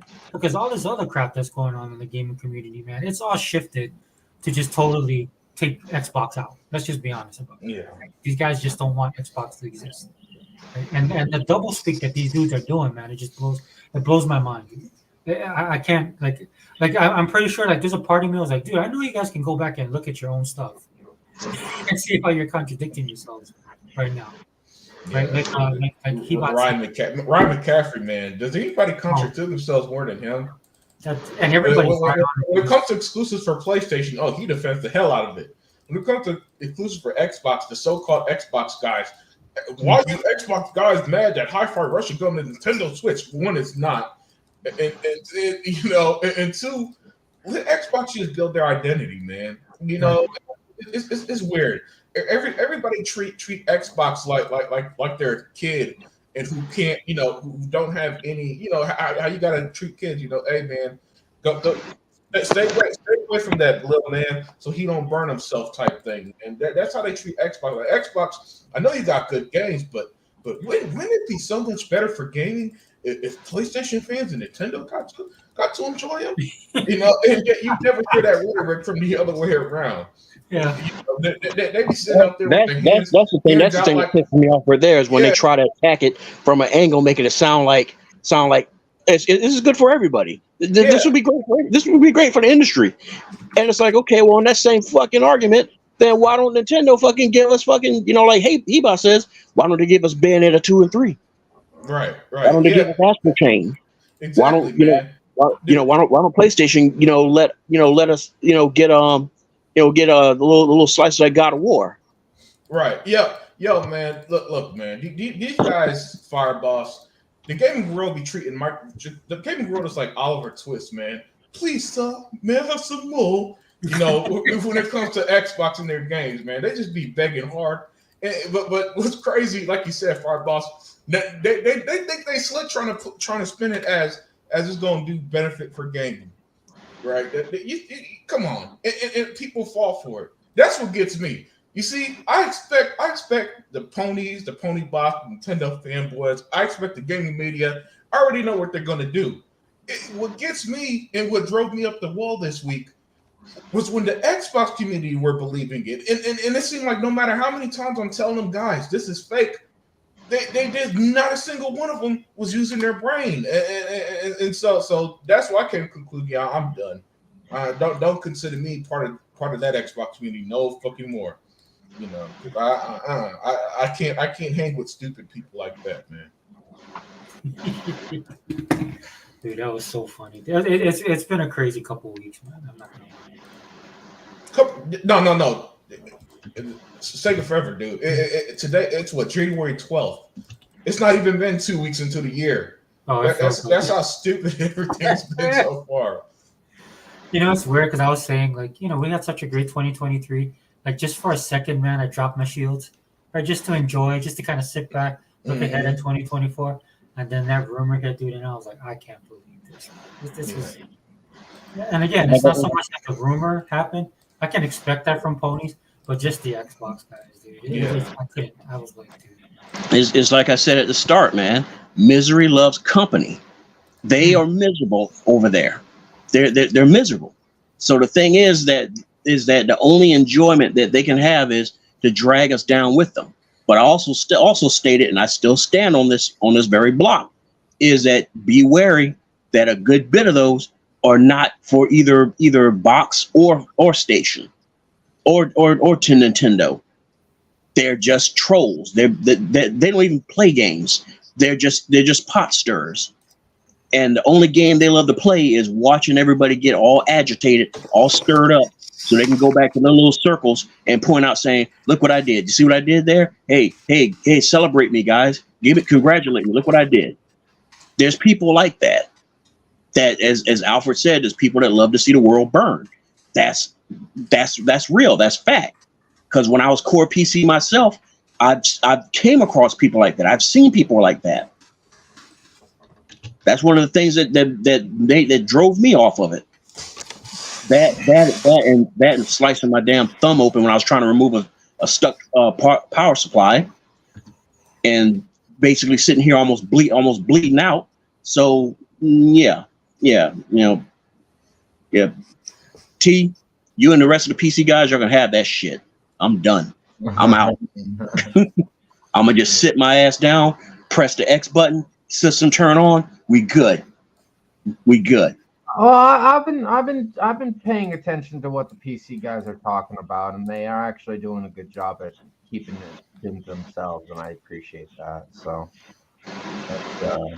that's another win for the PC elite. So good for them. Yeah, they got a whole other generation coming up too. My son's all in PC, all his friends. They all play PC. Yeah, I hear people talking about like, oh, it's better now. It's a lot better. You don't have to hunt so bad for drivers and blah blah blah. And I'm kind of like, I don't fucking care. I slit my fucking thumb open down to the white meat where I can see the bone. Fuck you. We're not doing it again. You know, they have such way better networks than when I was younger too. When it comes to PC stuff, you know, these guys are on it. I basically leave my son alone when it comes to gaming. Hey, who remembers having to go to shady sites like 2 Cows just to find an NVIDIA driver? Oh, that's what I mean, man. I was so console, dude. That's why I stuck with consoles, man. To each their own, but I was always gonna stick with console. That's just why I feel comfortable. I don't even know if 2 Cows even still exists. I've been out of it so long. Yeah, I've pretty much been strictly consoles my whole life. It's weird, you know. I got plenty of friends that do PC gaming. I just never gravitated towards it like that. All this stuff. While you could do a lot of PC gaming, it's just for me. I've always just been like, look, man, I'm gonna just turn on the Xbox, sit on the couch, and play games. That's all I need to do. I got no, and then not only that, I'll be real with you. For example, how PC fans, especially the more hardcore ones, love. I mean, they love their FPS to the point that they have that little FPS counter on the top of their screen. Yeah, that don't mean nothing to me. I'll be real with you guys. At the end of the day, I just want to play my game and then get back to life. I'm like the least. I'm really not a complicated gamer at all. If I'm being real with you, I don't ask for much, man. Just make sure the game plays great games, runs it well, and I'm happy. Anything else that we get in these consoles like quick resume, that's just a bonus to me. Hey, you know what? You can use that unlimited productions, the no frills gamer. Yeah, pretty much, man. Hey, Unlimited, we're gonna do a podcast. Me, T, and Dea. I think Global's gonna jump in as well, but we're gonna talk straight up about PC. Because the one thing I do like about PC gaming is the strategy and sim. I want to start getting into it because, though I gotta say, Age of Empires 2 on Xbox blew my mind. I was playing that and I was like, wow, dude, this thing just feels like so. It almost reminded me of the first time I played Halo. Like when you play it on a console with a controller, it's like, whoa, So it felt good, but I mean, there's games that I'll play and that I like that I just play better on PC. So I'm not saying I'm going to get a PC, but I just want to kind of get a little bit more educated on it. So we're going to do that podcast probably in the next 2 weeks. Oh shit, man! Go for it, man. That sounds like it'll be interesting conversation there.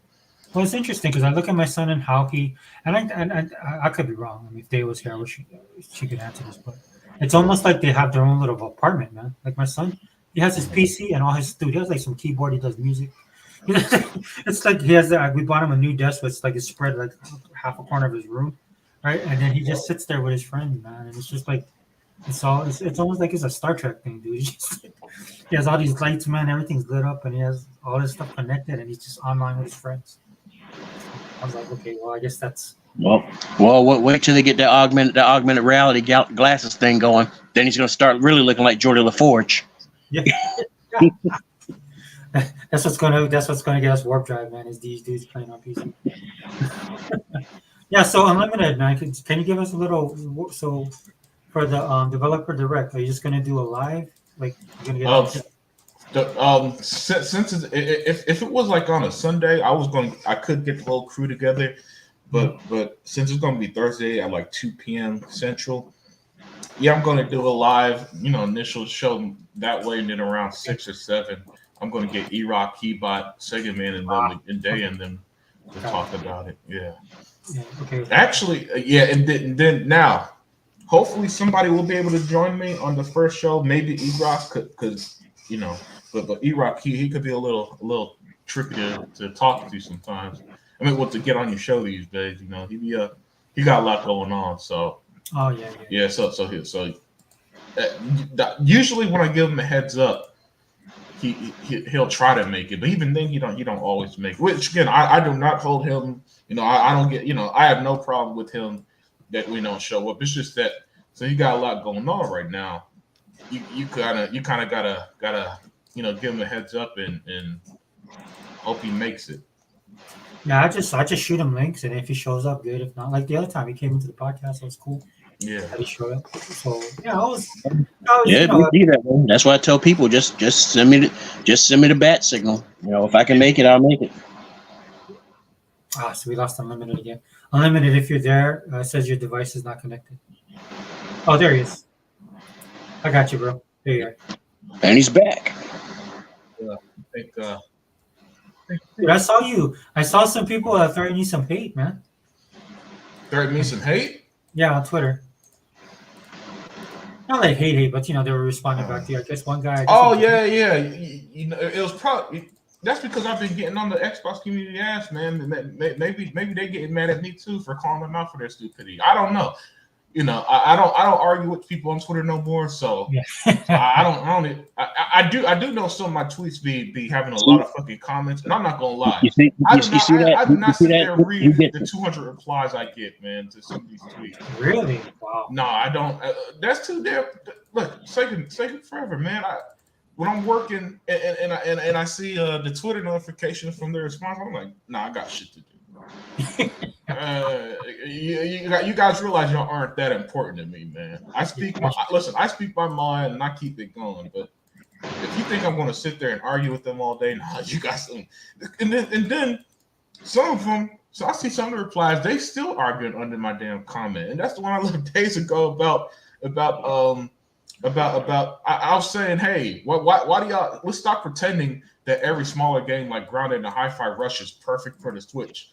It let Xbox build its own identity, and for some reason that seemed to get it's one of the most innocuous comments you could put. For some reason, got them up in arms. Because again, they listen for a bunch of people that hate Xbox. I've never seen them love so many Xbox games, man.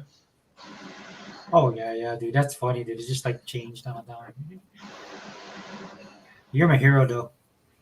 Yeah, that's the thing that don't make no sense, man. It's like you know, you want to sit there and kumbaya and be like, well, you being a console warrior, you're being a fanboy, and it's like, okay, so you're gonna look me square in my eye, and you're gonna tell me that you ain't sat there your damn self and got into it with somebody at your work or while you was in school about your favorite sports team, your favorite car brand, your favorite brand of sausage.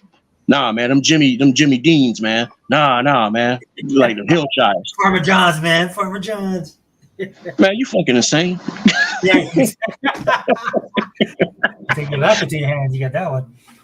Yeah. So I mean, the thing is like we're a competitive species, man. It's like, you know, that's just the way it is. Everybody has their favorites for a particular reason, you know, but it's like, you know, you can sit there and say whatever the hell you want about us console warriors, but I've seen how other fandoms get down.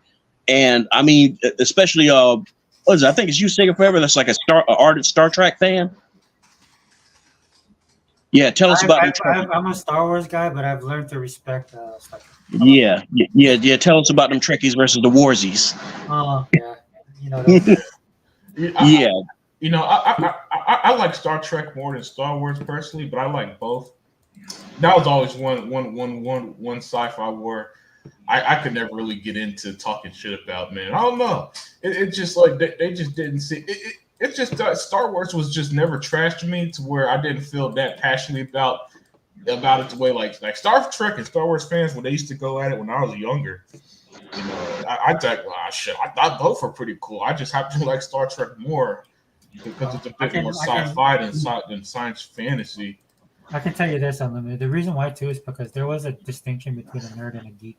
Yeah. That's where I was on the nerd side because of the fantasy part of Star Wars. Right? You only go so deep with it. Star Trek, my friends that love Star Trek, dude. Like, if you said that, and I said this before, but I'll use this as an example. If you said something like warp drive, that sounds ridiculous. They would be like, no, it's very possible. And then you whip out the automatic, and they'd be like, let me show you how it works.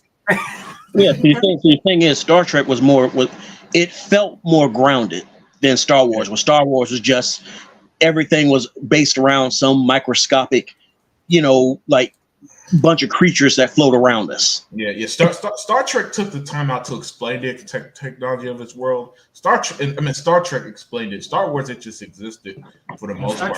How does the Millennium Falcon fly through space? I don't know. It's just a cool fucking ship, right? Star Trek was like, yo, they got warp drives. Geordi out there at the team engineer and Next Generation and stuff. It's just like, yeah, they would always explain it. And Jordan was my dude in Next Generation, man, with the techno babble. And I didn't even when I was a kid watching it, I would have no clue what he was saying. I just thought the dude was smart as hell. Wow, from reading Rainbow. Yeah. You ain't gotta take my word for it, Captain.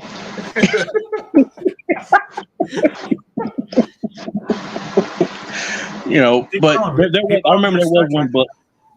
Oh, I'm sorry. I was gonna say there was one book where one dude did try to explain the technology in Star Wars, and he did a damn good job grounding it.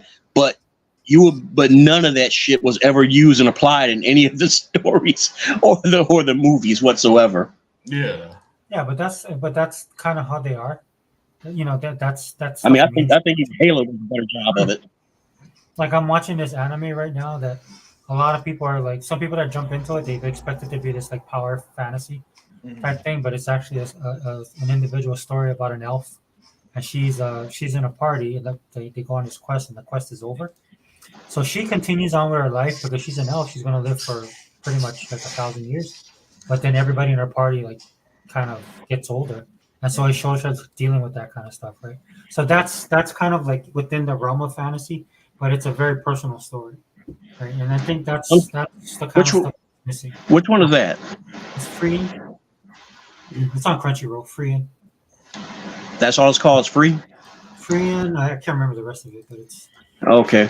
yeah. But that's basically the story, right? And so that personalized type of storytelling that they do, because a lot of people don't realize for Star Trek, the original Star Trek series, was a lot of soapbox stuff on there, man. There's a lot of stuff that the guy believed in, Roddenberry, especially when they feature like relations of different peoples and races and nations, and he would put that into Star Trek. So it was a little bit more philosophy, or it was science, but that was more the philosophy behind Star Trek, the original.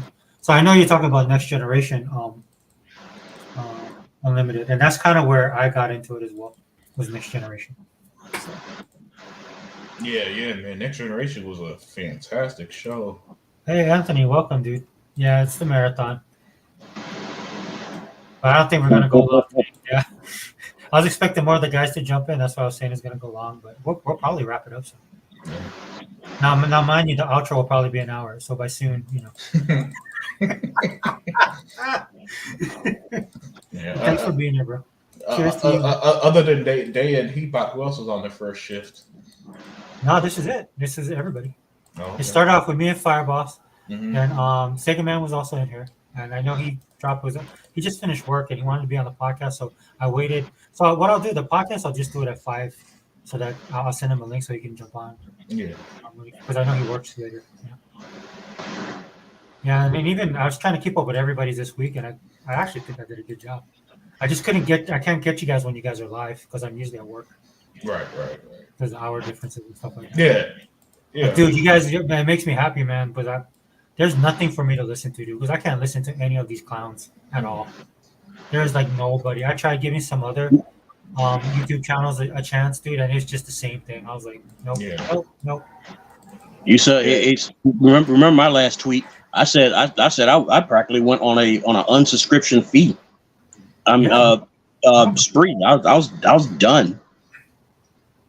It's sad because I do want to hear different perspectives, man. But the problem is, just like Unlimited is saying, man, these guys just get distracted by like a rumor, right? And they just go running with it, man. And I'm like, gosh, come on, guys, dude. Yeah, a rumor, and it's the craziest thing to me, Yeah, it's the nuts. craziest thing, and then the rumor don't even make sense, the rumors about it, it's just not realistic at all, and for some reason everybody was just believing it, man, and getting upset, and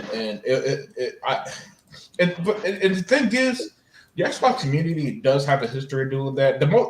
I still don't think none was worse than summer 2018, right before the 2018 E3. That's the E3 Xbox bought Ninja Theory, Obsidian, and all that, right? Yeah. And Undead Labs and Playground Games, and I remember that like yesterday. That was when the guys that was when the crack gamers, mooches, and all them were jumping ship. Was that summer, right before that E3. And they were all, and that's when they were all. That's the rhyme and catch for Infinite. We desperately need a God of War era. The Xbox community that was to me that was still their lowest. But this is just the most ridiculous because in 2023 we had a great lineup, and then for them to just still fall for it now, that was just too stupid for my taste. And I don't know any other way to put it other than that it was just stupid.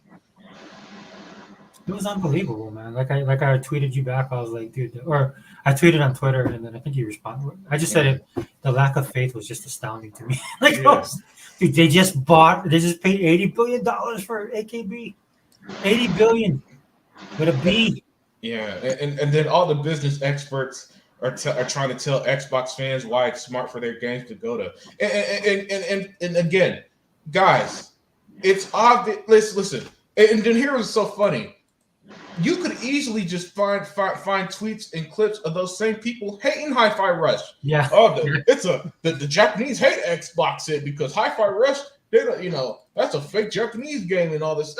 Seriously, I kid you not. That's some of the stuff I saw that was being exposed from them idiots. And the same people are the same one. Because you know what stuff like this tells me? It tells me twofold. One, the PlayStation community actually likes Xbox games. They just can't get over their hate of Xbox. And two, the Xbox community, for some reason, has this weird low self-esteem listen. If last year didn't convince you, I don't know what will at this point, man. I don't think nothing will if the year like last year does it. And this year looks even better.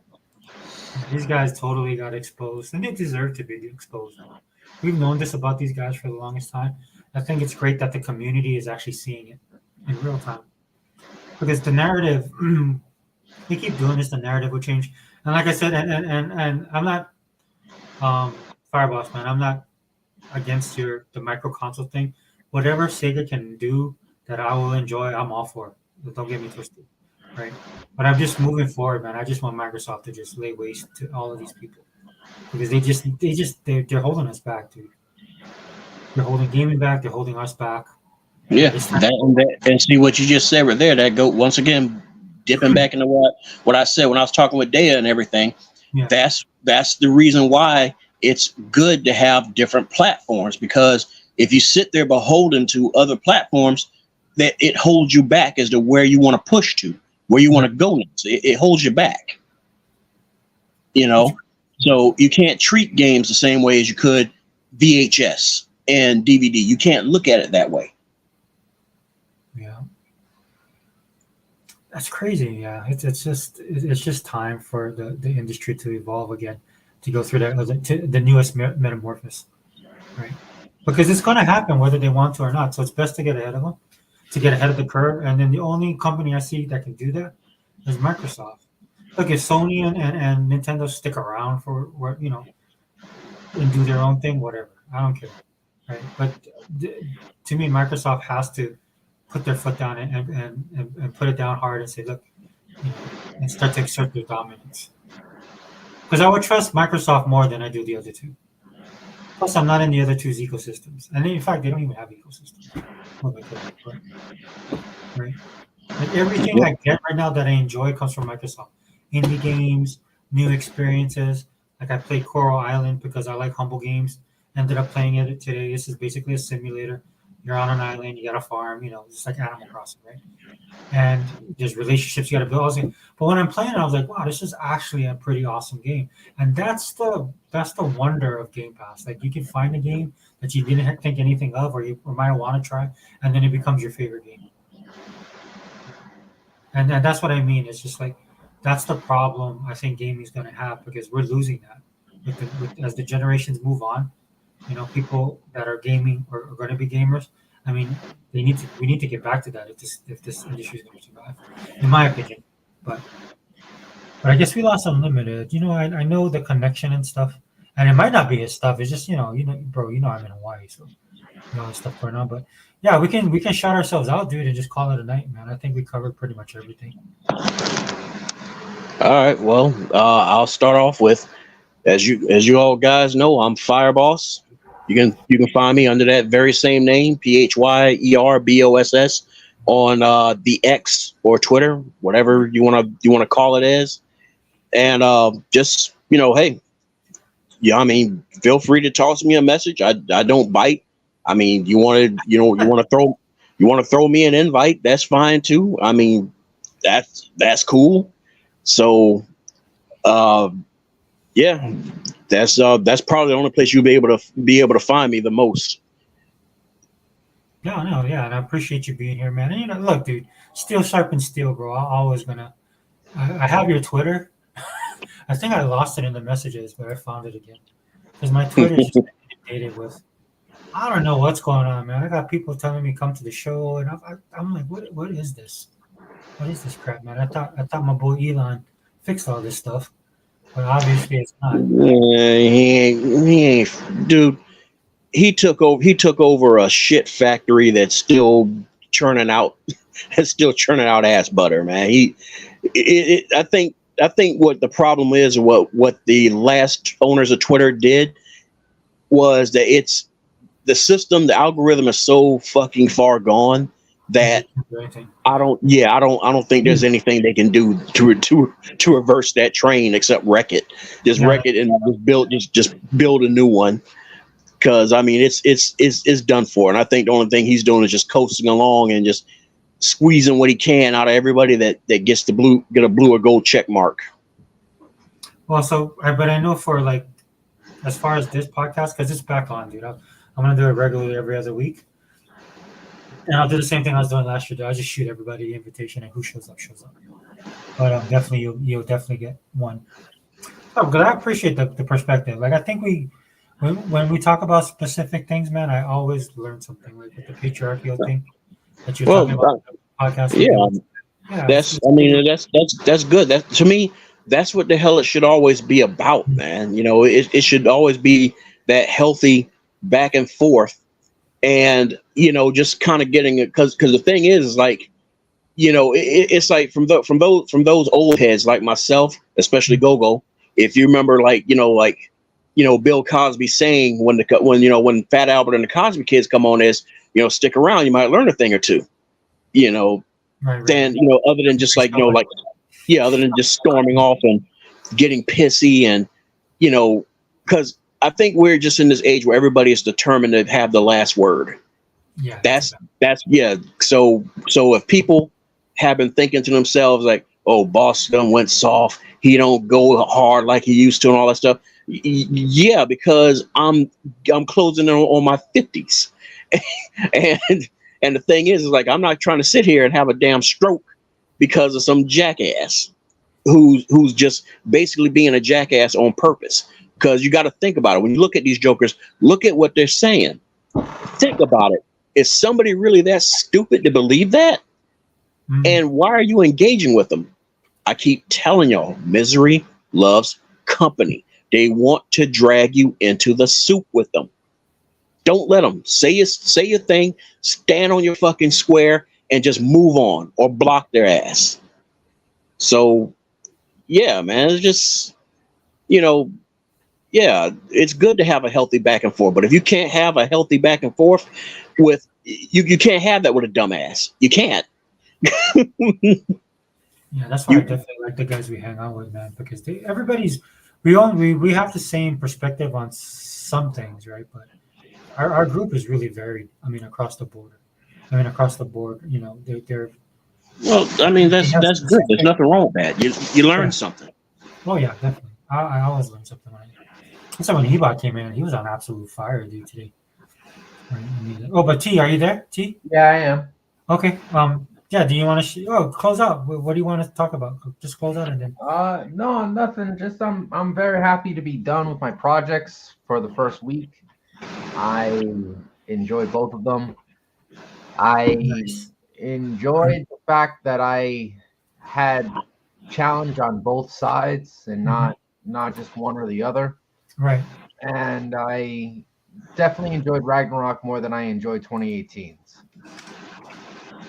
Yeah, I'm actually glad you got the PlayStation, and then I can get like actual commentary from you. Yeah, you can get both sides of the coin. Yeah, and we need to start doing that. And that's another thing I want to do on the I mean, my own personal feelings aside, because I've made my decision, but a lot of times it's good. Like I know Unlimited. Hey, Unlimited, what's up? Unlimited has a PlayStation, and then I think the son's a PlayStation, right? So yeah, definitely, man. Because I was really curious about. I didn't know that they didn't have backward. I thought they had some kind of backward compatibility. No, it only goes to PS4. That's nuts to me. But if I remember correctly, it's only certain PS4 games. Yeah, It's not all of them. it's only select ones. It's not all of them. Yeah, because games like Assassin's Creed Syndicate, for example, is broken on the PS5. Jeez. Yeah, like you can't play that game. I mean, I guess you could play it if you. Unlimited. Is it broken like my dreams, like my hopes? Man. Yeah, look, man, you got a better chance of achieving your hopes and dreams than Assassin's Creed Syndicate on the PS5. So if you ever feel bad, just put Assassin's Creed in your PS5, and you should feel better about yourself. What did you say, T? I said I beat Syndicate on Xbox, so I don't really care. Oh yeah, no, same here. But it's just I'm aware of what games on what quote unquote backwards compatible games don't work on the PlayStation, and yeah, their backwards compatible program is terrible. And again, once again, the super confident PlayStation fans, they would do backflips tomorrow if the PS5 had true backwards compatibility, as Sega Man would put it. But by the way, man, what happened? I forgot to shout out Cat Williams today. The Cat Williams of Xbox. Y'all saw his video? Who? Sega Man did a video on he's the Cat Williams of Xbox. Oh, he was just calling everybody out in that video, man. It was great, man. It was great. Yeah, if you have time, check it out, man. Yeah, Sega Man be talking that shit, man. I love it. See, that's why I was saying that one part when we did that other show, I was telling I noticed that me and his best, like at least for views and stuff, or for me, my best videos and what I think is his best videos, his collection aside, is when he's mad. Yeah. It's like our focus is there. We don't get distracted. We just like just and we're Can you imagine a show where he about a Sega Man start off trying to review a figure or something like that, or showing off a new game, and like, this Sega game here, brings back a lot of memories. You know what? Fuck that shit and just throw it against the wall. Be like, I'm tired of these soft. You've been speaking his mind. I say that. That's for sure. And I've been loving every minute of it. The view count was 4, then all of a sudden it starts spiking up to 13, 23. Yeah, he just keeps going up. He gets some really good views and consistent people that show up for a show, which is good, man. Because when I look at Sega Man, dude, it's just the way he presents himself and the knowledge that he has. There's like a lot of the guys in this group, man, definitely have a knowledge base that a lot of gamers I think nowadays need. That's one of the things I tell people, because it's hard for me. So I always keep that in mind when I'm talking to people, especially if I know that they're younger than me, that their age as well as mine. Like with my kids, but I do that with my kids, man. I have my own opinions on stuff.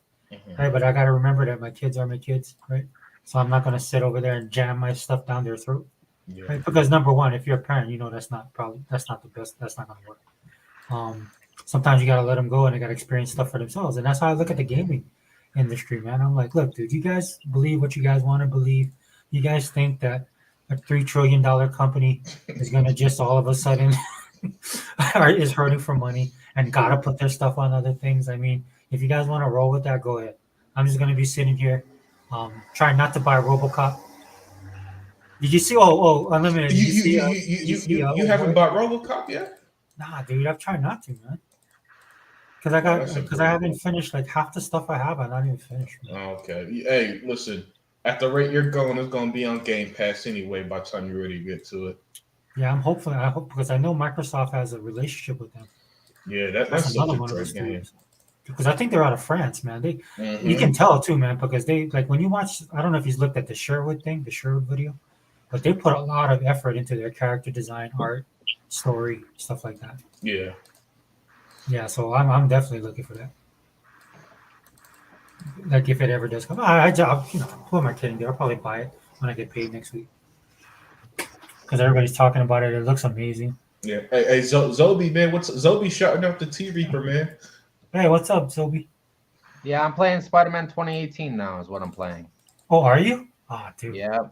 How do you like it? I'm gonna finish that one. Yeah. Hey, Zo, I got halfway through it last time and I did not finish it, so I want to finish it. yo, hey, Zodi, do you like Dragon Ball more than Dragon Ball Z? I'm just curious. So I see that you're the Dragon Ball fan. I be seeing the stuff you like, and it's always the Dragon Ball. Dragon Ball Super comes up with a season 2 next year. Oh yeah. Yep. It's about damn time. It's gonna be on Netflix. Oh, that's what's up. Wait, is it animated? Yep. Okay. Who's doing it? Do you know? Is it the same studio? Same studio, yep. Okay. I love Dragon Ball Z better. Oh, that's what's up. Yeah, man. Dragon Ball Z. I fell in love with it around the time a lot of people in America did, man. Around like 2001, 2002. Mm-hmm. But I first watched Dragon Ball Z in the 90s because I remember it used to come on 6 a.m. on WB. However, it only went to like the Frieza saga. And then when it hit Tsunami, that's when they started having them fight Cell and all that shit. That's when it really blew up, when it hit Tsunami. But I own all of Dragon Ball and Dragon Ball Z. Let me. I'll tell you how much of a weeb the boss is.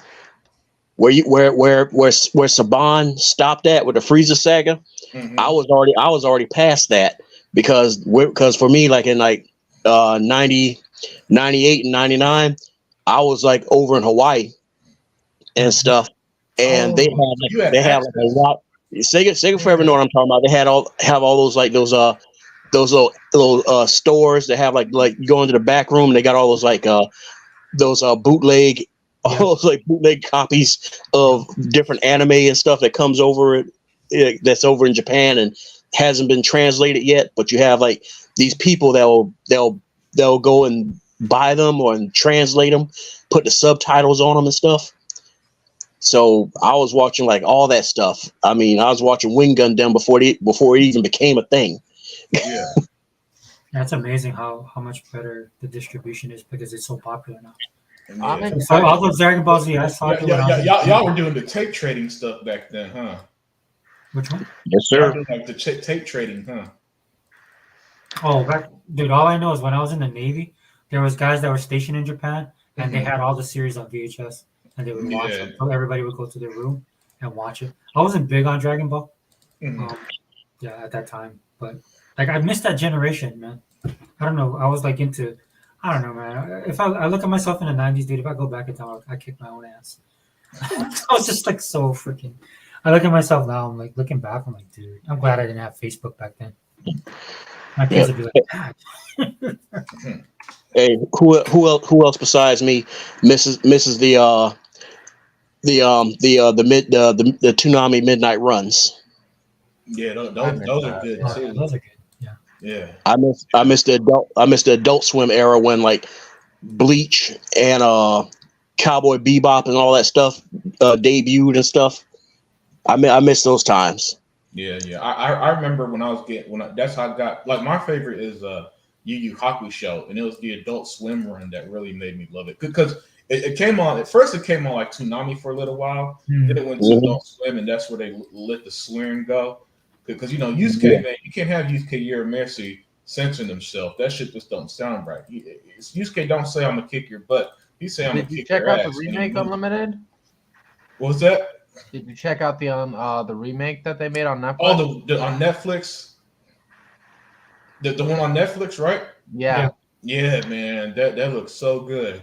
It was really good. I watched it all. I got one more episode. Yeah, they're stepping up their game, dude.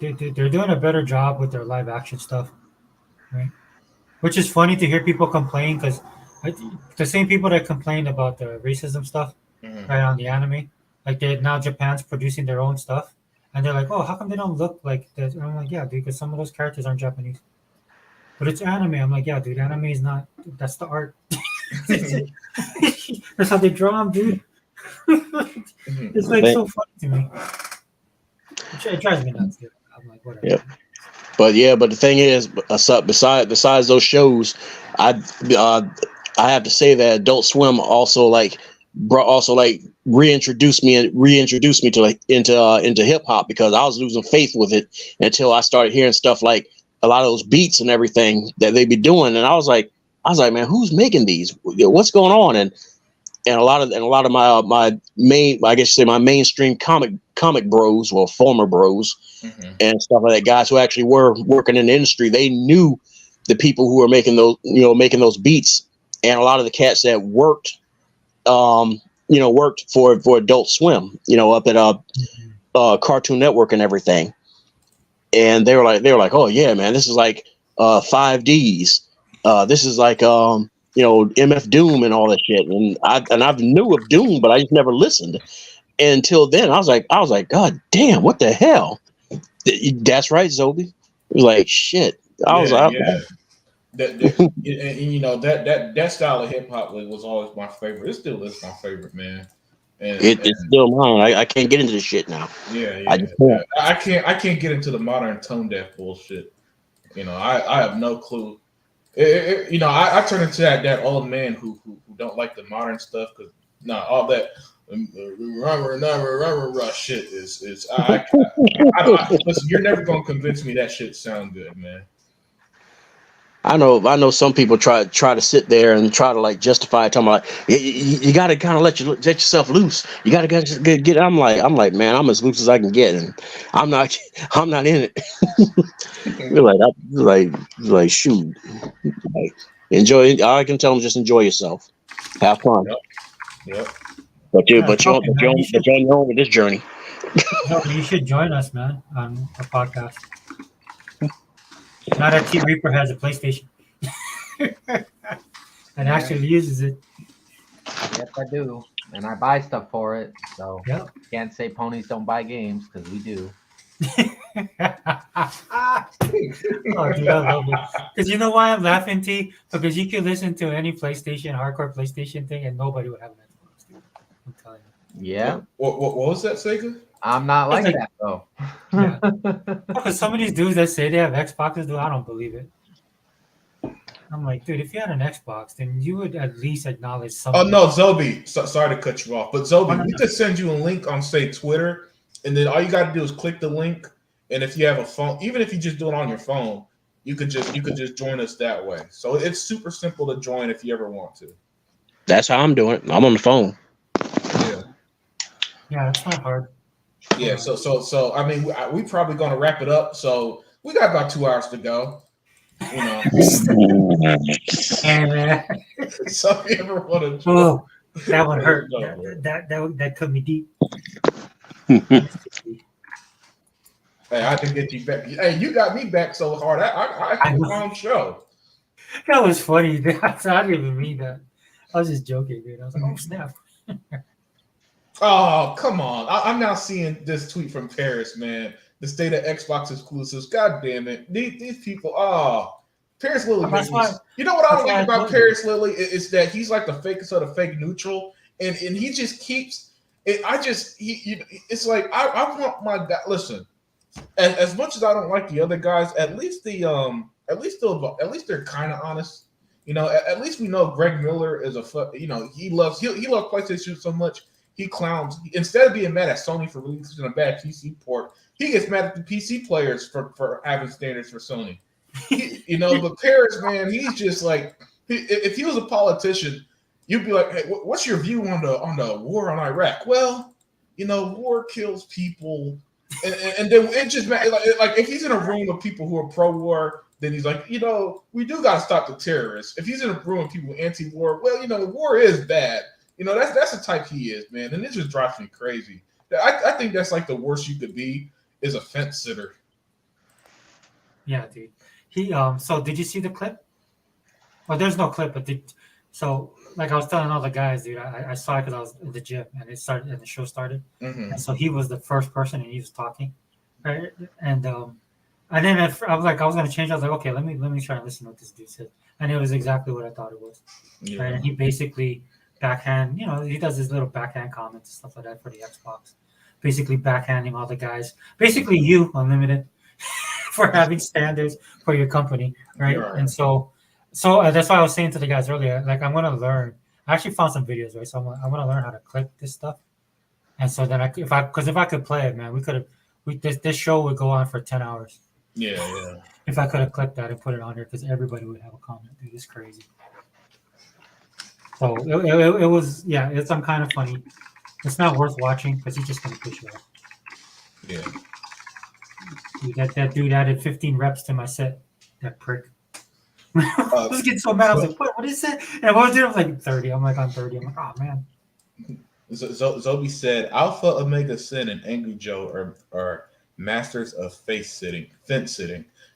Yeah, man. They I haven't watched them in so long. No, not that much because they those jokers, they make it very fucking clear they hate Xbox. Oh, they kind of fence. They're kind of fence sitting now though. He hasn't gone Yeah, on. I haven't watched Angry Oh Joe. yeah, in that so is right long. because I don't even know what he's doing. I thought he quit YouTube. He don't have a sexual allegation that made him quit yet. Come on, man. What's going on YouTube? I mean, You look make at everybody that. quit. Yeah. there's some laundry that's going to be aired. Yeah. So Zobi, yeah, like the guys are saying, and then what I'll do is I follow you on Twitter, man. I'll send you a message, and we can link that way. But I was also going to start doing all in popcasts, which is basically pop culture stuff. You know, I got to try and tell everybody how horrible DC is.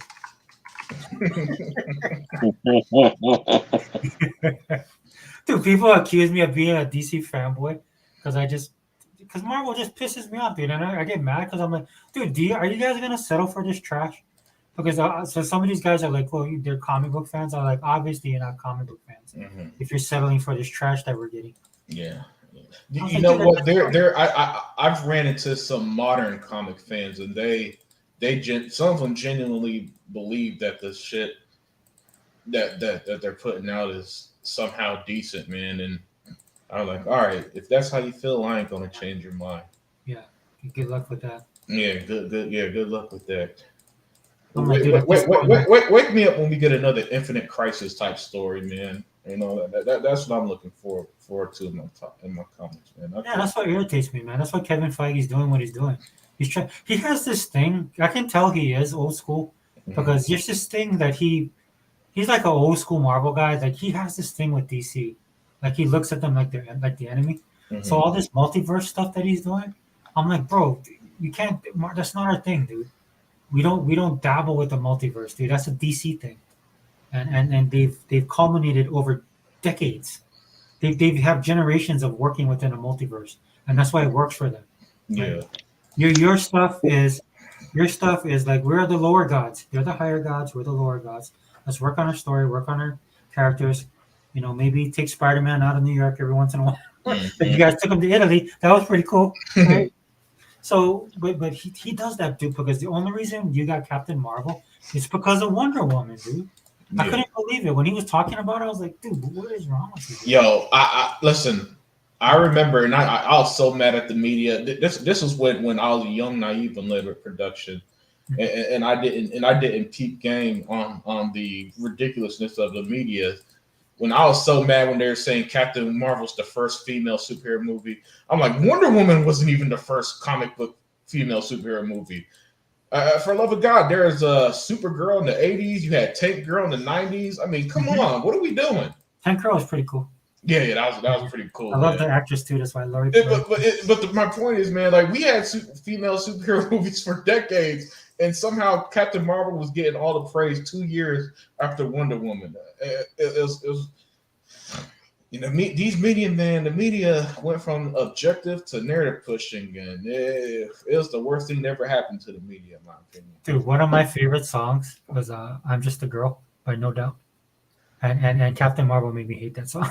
I was like, seriously, dude, a little bit on the nose with this messaging.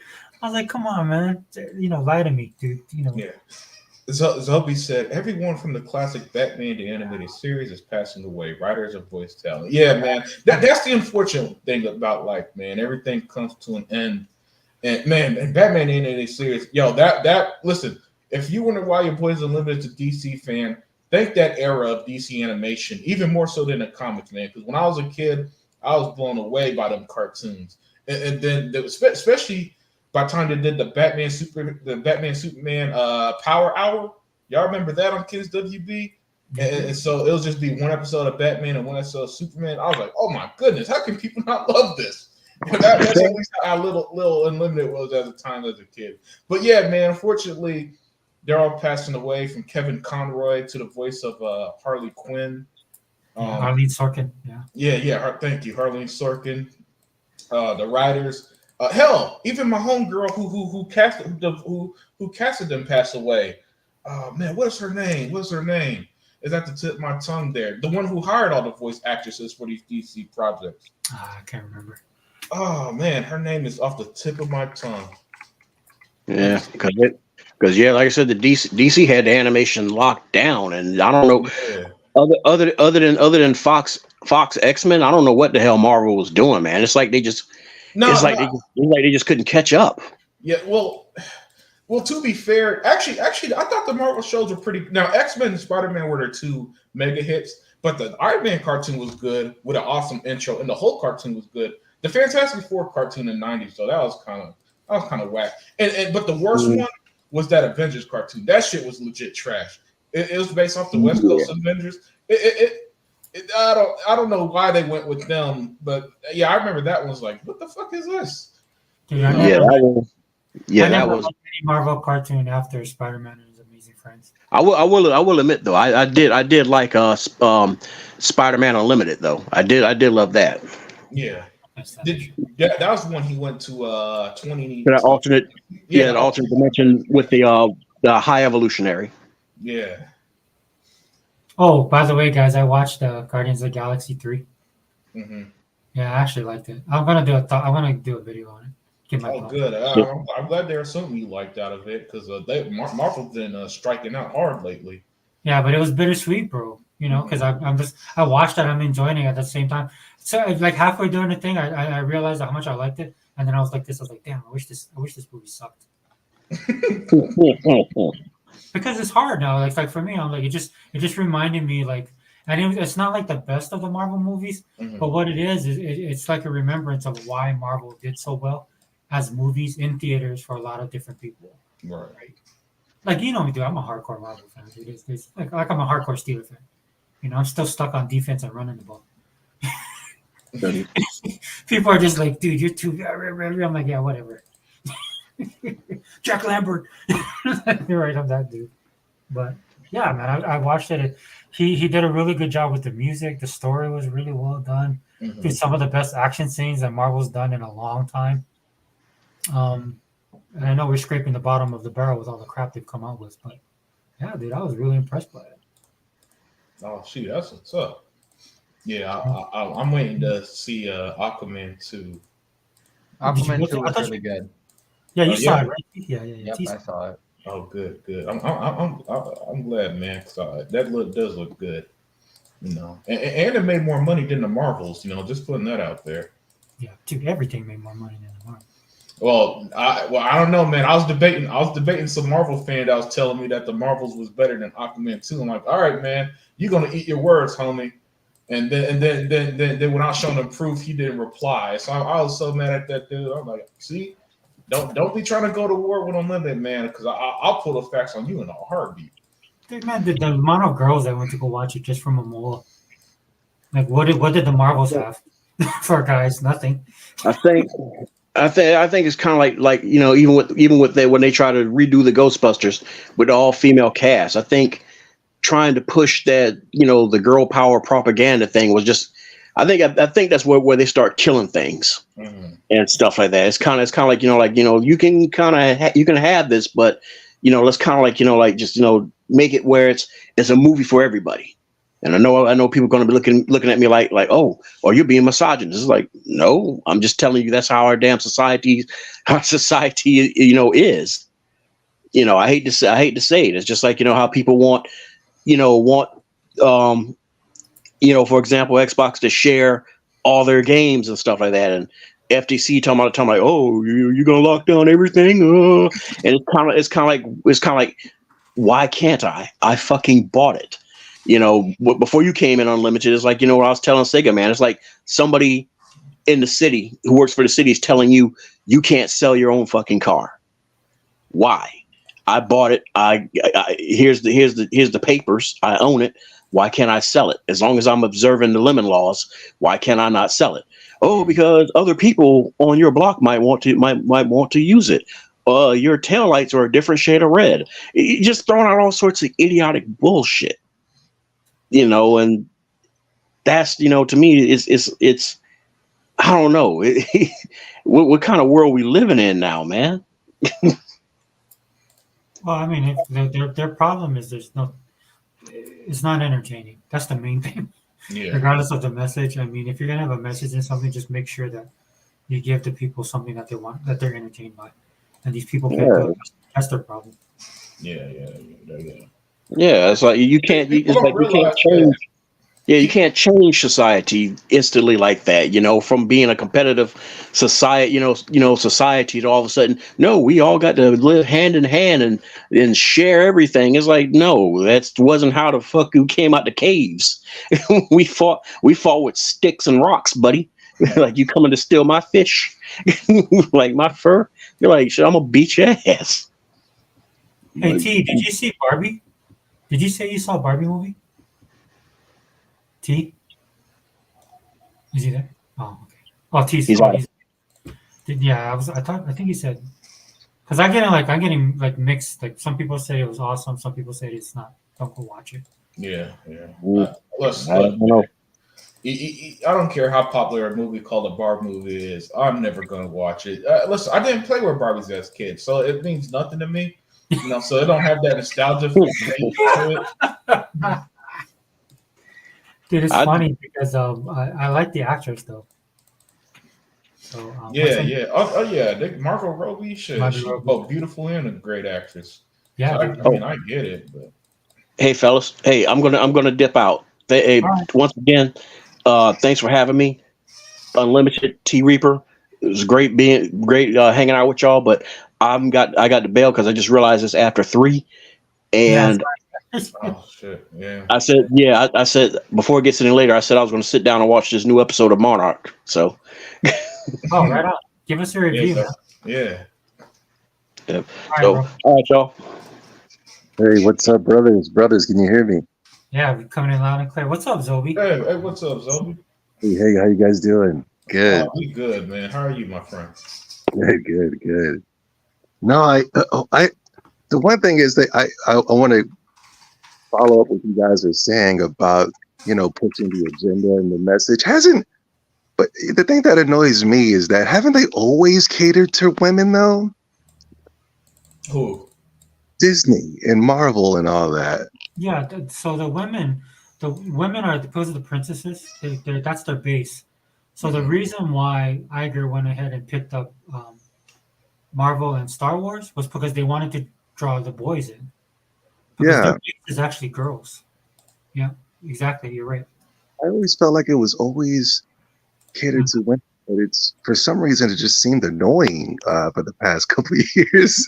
Yeah. Well, to be fair, because remember, even though the Disney princesses were popular, the messages in those movies were shit like "be yourself" and whatever the hell Pocahontas was about. I guess don't get raped by white men or something.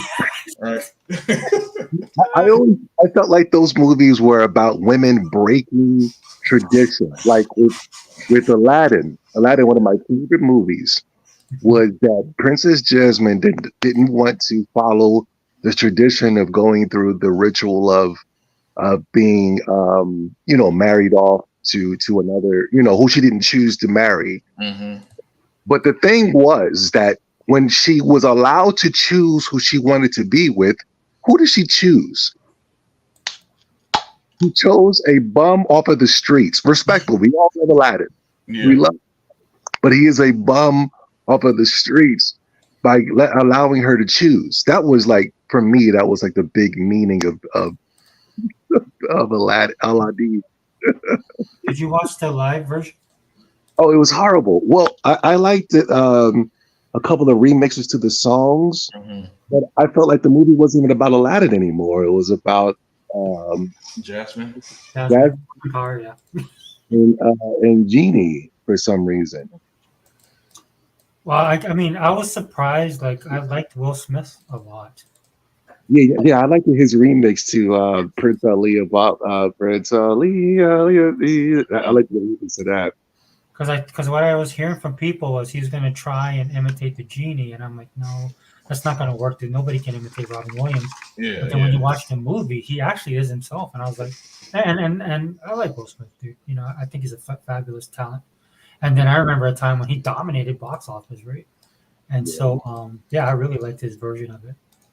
But the messaging, the thing I hated about the movie was like you were saying, Zobi, within Aladdin, like Princess Jasmine is a pretty strong character in the animated movie, and they just kind of killed it in the live action by making her like basically a Karen, in my opinion. I was like, looking at her, I was like, yeah. Anyway, Aladdin, yeah.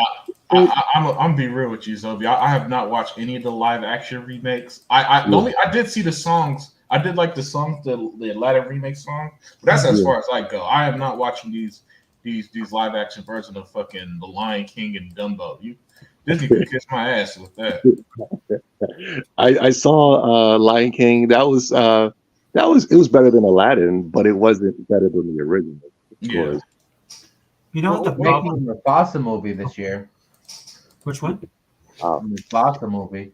A Mufasa movie? Just Yeah. Mufasa? It's gonna center on Mufasa and Scar and his rise to the Pride Lands. Is that live action or animated? Live action, yeah. Okay, well, we'll see how that goes. You know, Disney used to do this back in the day because everybody's saying the reason they're doing these type of shows is that they could support Disney Plus, which is a failure, right? But what Disney did back in the day, if you guys remember, is they used to have live action stuff, but at least they're original. You know, like Ben Knobs and Broomsticks and Apple Dumpling Gang, and Herbie the Love Bug and stuff like that. That was the type of, you know, they're creative. I'm not saying they're the best movies, right? But they at least tried. And this stuff where they're taking the animated classics and they're trying to make it into live action. You think it would work because of the technology we have today, and then you watch the movies and they're like, oh, no, they should have just kept it animated. There's just some stuff like they're gonna do. What's that? The one I should know this because I'm Hawaiian. Moana. Is it Moana? Yeah, Moana. Moana, yeah. Yeah, they're gonna do a live action Moana. I was like, dude, that thing just came out, dude. I don't even think you guys vaulted it. It hasn't been a movie that's been vaulted. Did you see that? Did you see that they were going to go back to the animated? That's pretty cool. Oh, for which one? For Moana? No, they were going to start making animated Disney movies again. I saw an article. Did you see them? Did you see how many people they're firing, bro? Yeah. Yeah, they're like firing. Disney is 100 years old now. Yeah.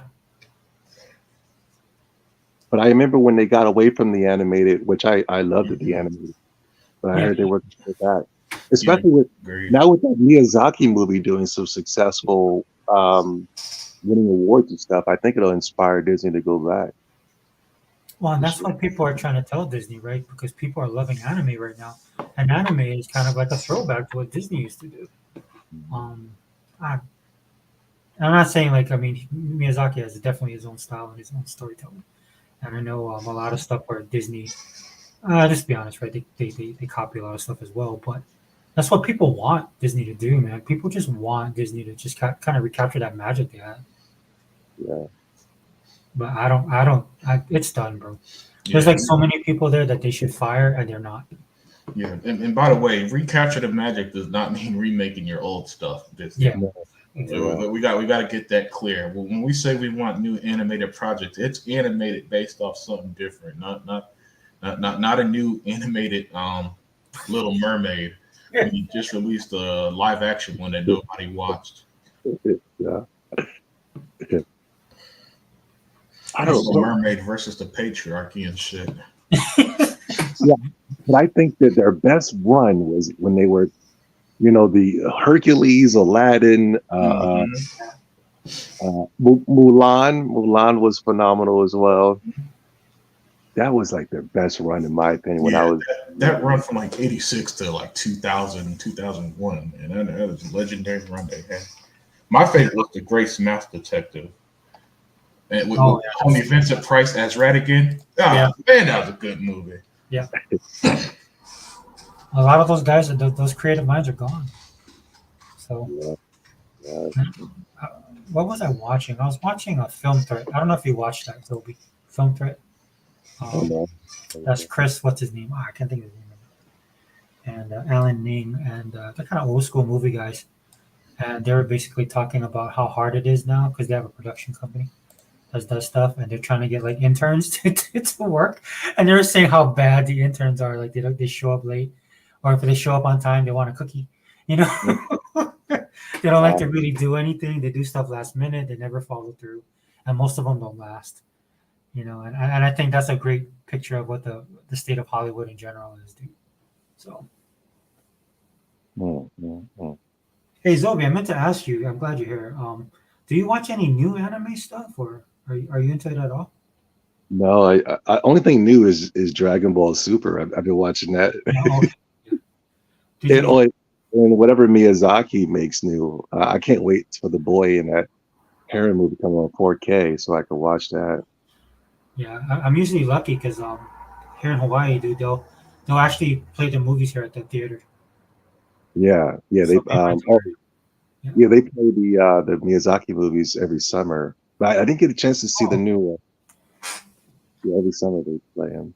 Oh, that's good. Yeah. Well, Yeah. that's how popular it's getting. So that's good.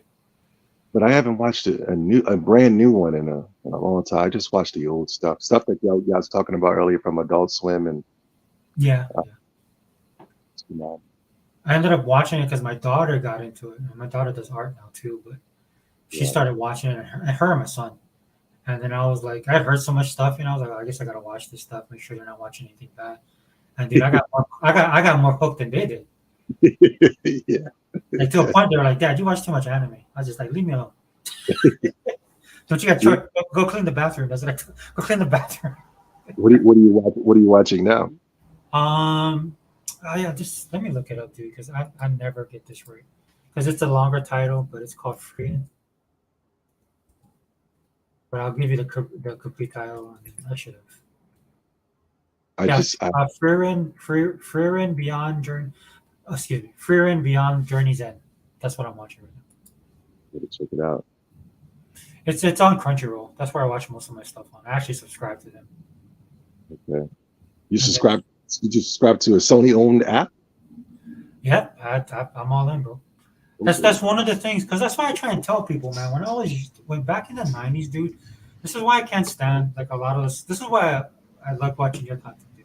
And I can't stand some of this, like the majority of the Sony guys here, dude, because I remember a time when Sony was so dominant, dude, in everything, music, movies. I was especially electronics, right? So everything I owned was Sony, dude. I was all in on their stuff, and so. Nowadays, man, to me, it's like that's the one thing they still kind of have left from that reminds me of the '90s is their entertainment.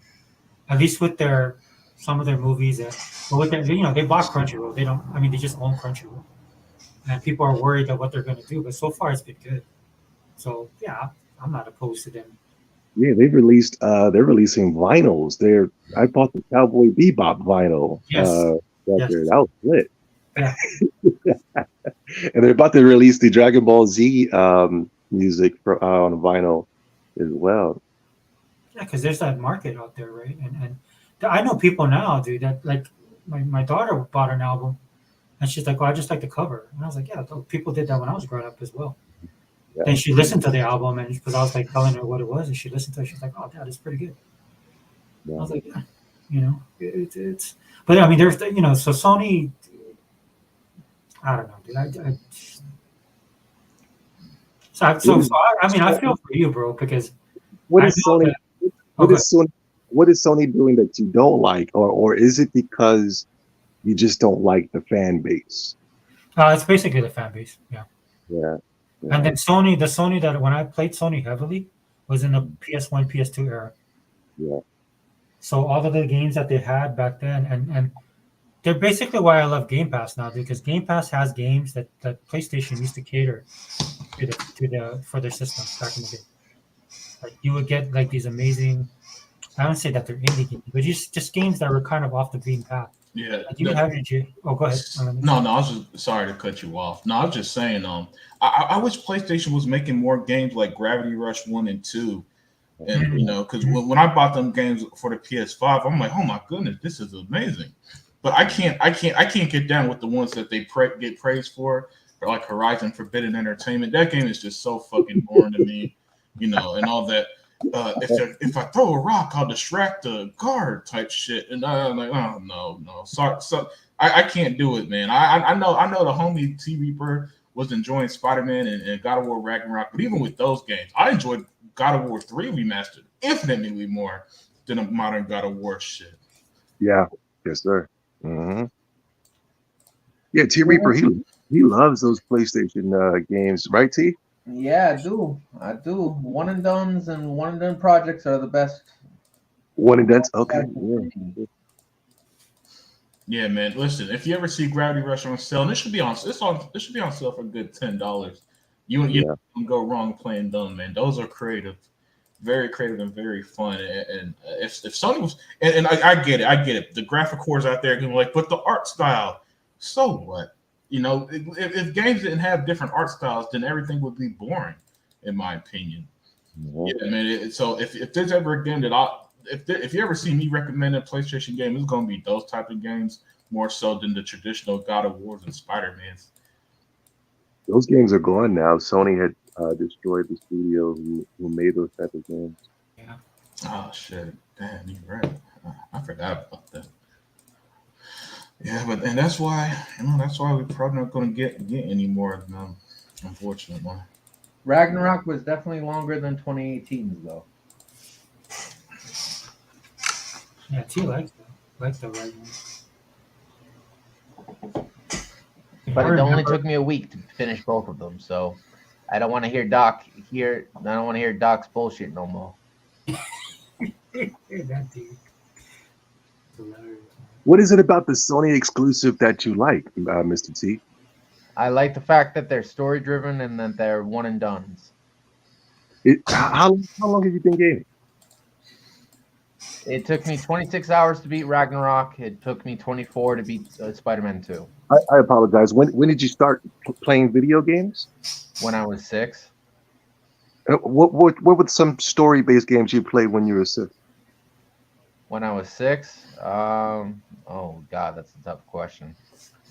I didn't really get into story games until I was about on Xbox. And when Xbox came out, it was Halo. It was Halo 2. It was Splinter Cell. It was Mercenaries. It was Commando. It was Star Wars Commando, sorry. And Star Wars Old Republic. PC, it was WoW, Quake, Doom, Counter-Strike, RuneScape, Maple Story, which is now just fucked over their entire fan base, I was heard, so that sucks to be them. But if you just Olivia and Sega, is Halo the first game that started the story or driven? I know that this is. I know Nah. I mean, No. you had Sega stuff like Golden Axe that did that, and that was pretty good.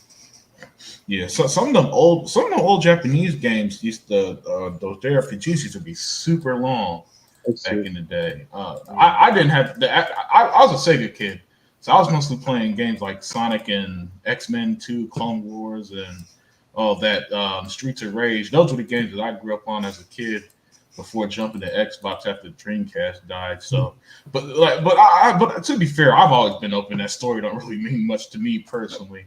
You know, if the game ends up with a good story, that's more like an addition to me. But I've always been the gameplay guy. Like if a game is fun, then everything else just kind of falls into place for me. But again, that's the beauty of gaming. We all see things differently. I'm more of a multiplayer person than I am a single player person, but I like both. So I like having the cushion to go fall back on when my drain is completely drained out of multiplayers. Yeah, my background's Obi. I'm a totally different gamer now than I was when I was younger. But I grew up in the arcades, right? When I was on console, the games I played the most were platformers, fighting games, and sports games. So I grew up on Tecmo, the whole nine. So one of my things that I loved about PlayStation 2 was their platform games, Jack and Daxter, Sly Cooper, all of those. I played them all, beat them all. What like the landscape of Sony exclusives, like the way that they are right now? Do you think it was inspired by the Halo or by Gears of War? You mean the direction they're going? Yeah, I just think they're finding ways to get revenue. That's why they're looking at multiplayers right now, because the thing about gaming, and then people complain about the companies, and I tell people all the time, it's not the companies, it's gamers. We're living in a generation of gamers that have no problem paying for content within the game, right? And so that's where everybody's shifting to, like your Fortnites. And my daughter plays Overwatch, man. She loves that game.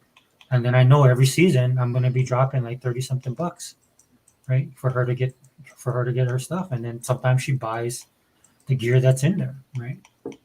So that's the type of gamers. Like when we grew up as old, I'm pretty sure we're about the same age. I'm probably a little older than you.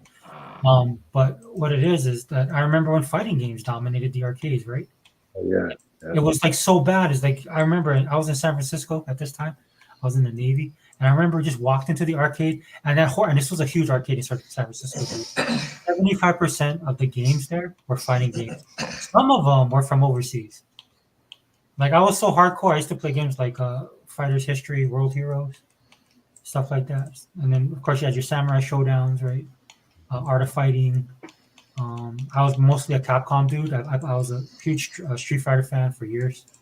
I used to play tournaments, Street Fighter 2 Champion Edition. Right? Like I'm a Far Cry gamer. I'm a way different gamer now than I was then. Than I was back then. What do you play now? Like multiplayer, like T says, I like going online. I'm playing Warhammer 40K Dark Tide right now religiously. I've always been a kind of a sim game. Like I used to play SimCity back in the day. So Age of Empires. I just played a game called Coral Island. I do some single player stuff too. Like I like Atomic Heart. That's one of the latest ones I played. I'm getting slowly back into RPGs, like JRPGs, because Xbox is getting stuff.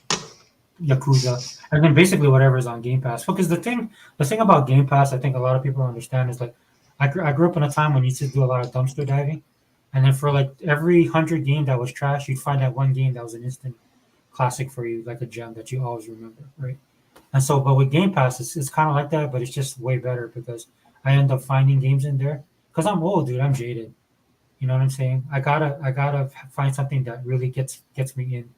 That's got to suck me in as far as the game. Not every game does, but a lot of the games on the Xbox side, it's doing that. And there was a time on PlayStation that PlayStation used to do that, dude. PlayStation used to publish those kind of off the cuff games, right? Because they were the console that had all the publishers that were on it. You remember the fallout with Nintendo, and then people felt like the cartridges and getting charged, right? The licensing fee and stuff, and Sony came in. It's like, okay, well, we'll deal with this, and that's how it blew up. That's how third parties blew up, dude, because of Sony. I remember that, dude. They're the ones that basically put free agency into video gaming. Yeah, and if you don't mind, if let me answer Sophie's original question. I gotta get going in a second. Yeah, no worries. But yeah, I think the worst. I think what will fuel the modern PlayStation was the worst thing that happened to them, in my opinion, was The Last of Us 1 in 2013 got so overly praised that they've been trying to capture that for the last decade, basically. And that's why the whole rosters of games are them big budget $200 million single player games that all, in my opinion, feel the same. But yeah, let's have the long cut scenes, the slow walking, and all that nonsense. Because they pretty much just want their roster to be, hey, look at this, and then I've been calling Sony exclusives for the longest time the Oscar bait of video games because the reviewers eat it up, right? However, they don't really light the world on fire if you look at what the most like. Because for example, Sony put out their most popular games in every region at the end of the year. Not a single one was an exclusive. It was all your Fortnites, Call of Duties, Minecrafts. Hell, Elden Ring was more popular in some regions than any of their exclusives, for example. Yeah. Right. So although they get the praise in terms of, say, review scores, your Game of the Year awards and stuff, there's a reason why even they have a philosophy change of we need something. We need something that brings us the type of fanfare and loyalty Call of Duty has. Where I kid you not, Zobi, they even said it last year. There is a large portion of the PlayStation community that does nothing but play Call of Duty. They kill for that, They kill for that level of loyalty. But with that said, man, it was great hanging out with you. I do got to get going, man. It is so freaking late, and I'm over here dozing off. So you guys have a great night, man. Yeah, thanks for coming in. Yeah. All right, man. Yeah. Be safe, brother. Yeah. So, what's your thoughts? So, I mean, do you have a PS5? Did you buy? I don't think. No, no. I don't think I will buy one. I don't know. There is a couple of games I would like to try, but I just don't feel like putting out. But how much are they? $500? $600? Yeah, I think so. I think they're 5, right? T, how much is the PS5? Do you know? It was $550. Yeah, I feel like spending that type of money on, Spider-Man 2. I can't spend that much money for a game that I just don't. You can get this then. I actually didn't spend that amount of money. I spent $550 on my PlayStation 5. And I spent $160 on my PlayStation Plus. Then I spent about a good $300 on games. Oh Jesus! So Sony does cost more money. Oh, dude, Unlimited. I didn't know you got a PS5 from your brother. Unlimited's brother gave him a PS5. Wow, that's nice. Yeah. But it was a purchase well purchased after I did my project, so I was kind of happy. $1,000 and now you're happy? Yeah, now I'm happy because I got that dude's soul for no reason. But I got Doc's soul for a reason. The reason was that I showed him that you can beat those games in under a week if you really try. I'm not spending $1,000 to play a game for a week, man. I remember for a week. 2 games for a week. 2 That's games. Not funny. yeah. And to be perfectly honest, I had more rage events in those games than I did on Xbox, and I'm kind of happy with that because I like games that make me rage. So when they make me rage, it makes me feel better. So it makes me feel more accomplished when I beat it. I don't want to talk too crazy on my brother Sega's channel, and I don't want to mess with his algorithm, but due to the economic strengths that we have today, due to certain political parties, it is very hard for me to invest $1,000 in video games. I barely can scrape the bottom of the barrel as is. But the cool thing was my stepdaddy bought me my PlayStation Plus and my Game Pass, so I didn't spend that $160. Yeah. You had help. Okay. I wish I can have some help. And my family chipped in for my PS5, so they all contributed, and that's how I got it. Yeah, the way these economic strengths are today, that from the high gas to streaming services, raising prices, food is I spend more than $200 now for 2 things at the supermarket. It's just too hard. Yeah, that's crazy. I don't know how people can do it. I mean, one of the things, it's kind of funny, Zobi, because there's so much stuff I don't like now that it's actually great. It saves me money because I just cancel. Like, I don't have Disney Plus.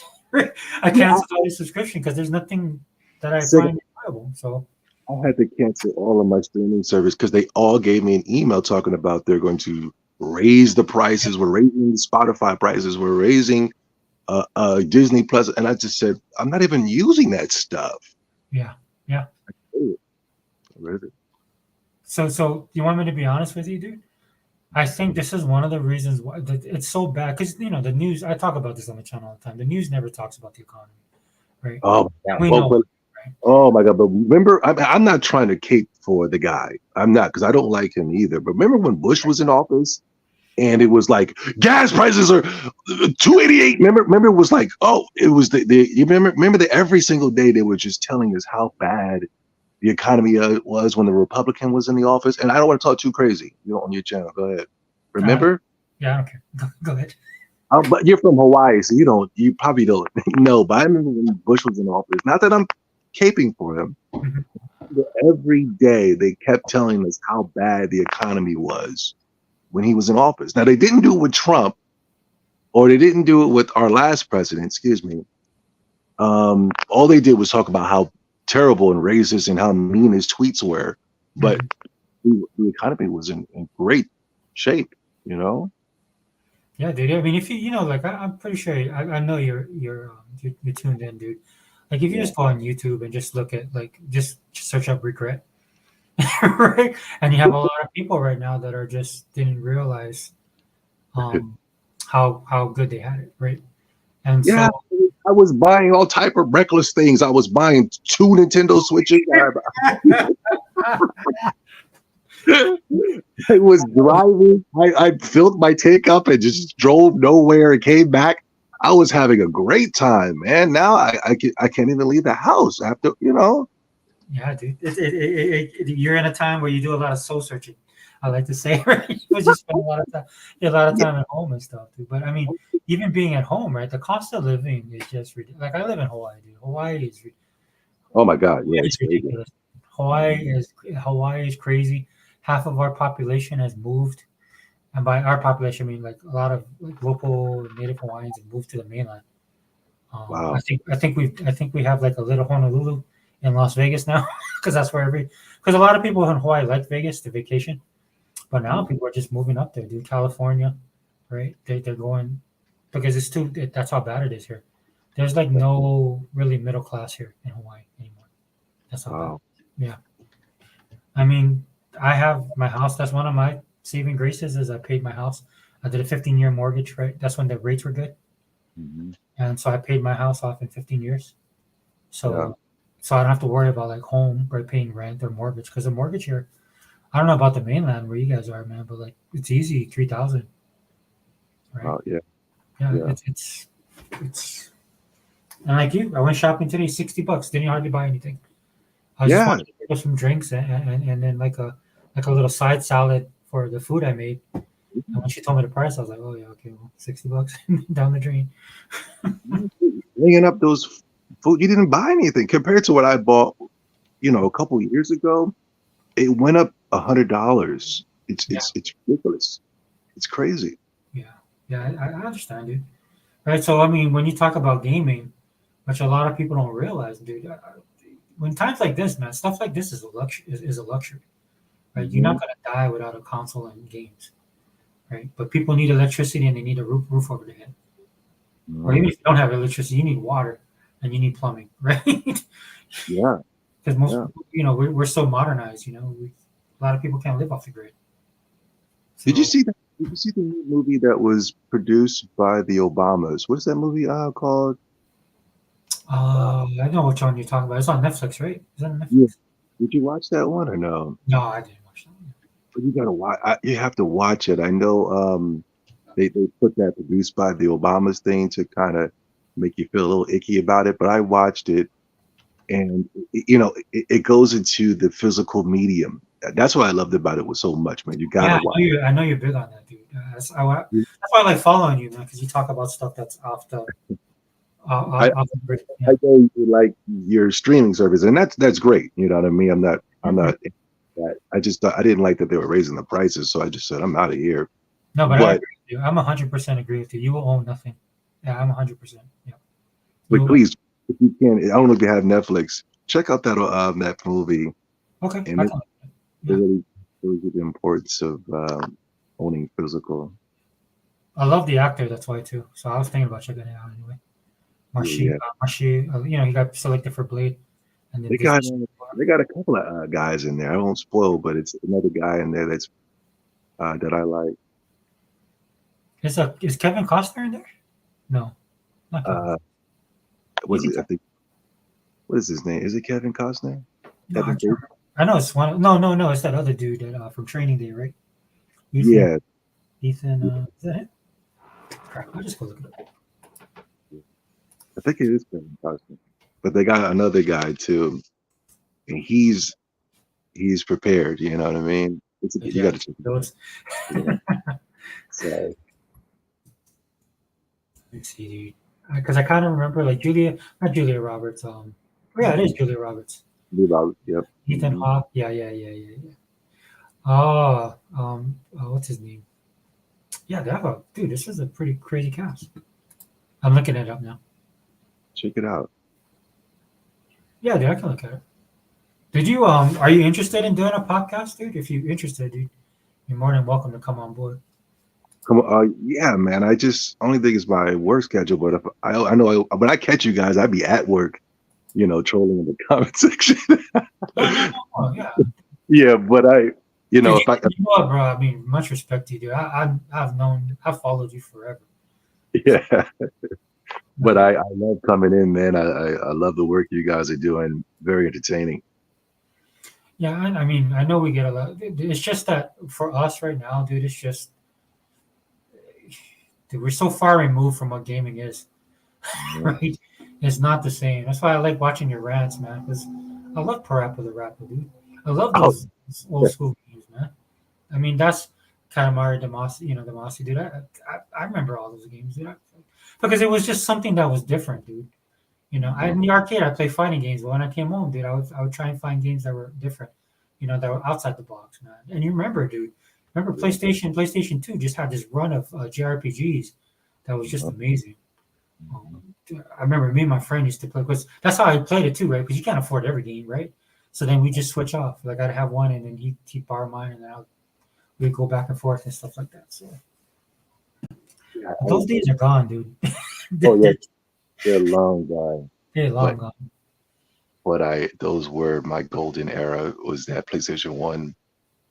Going into PlayStation 2, I was kind of falling off a little bit. I love the PSP.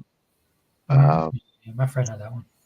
PS3, that's when I completely was just gone with PlayStation.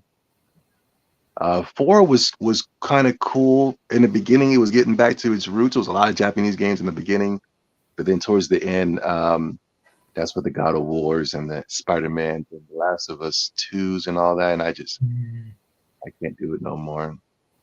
But Jim Ryan is gone, and I don't say that to be, mean towards the guy, but hopefully there's some type of change that's going on up there that can bring back the glory days. I know the Final Fantasy VII remake, I know that's a Square Enix game, but this one looks really over the top and fun compared to the first one. What else is looking good over there?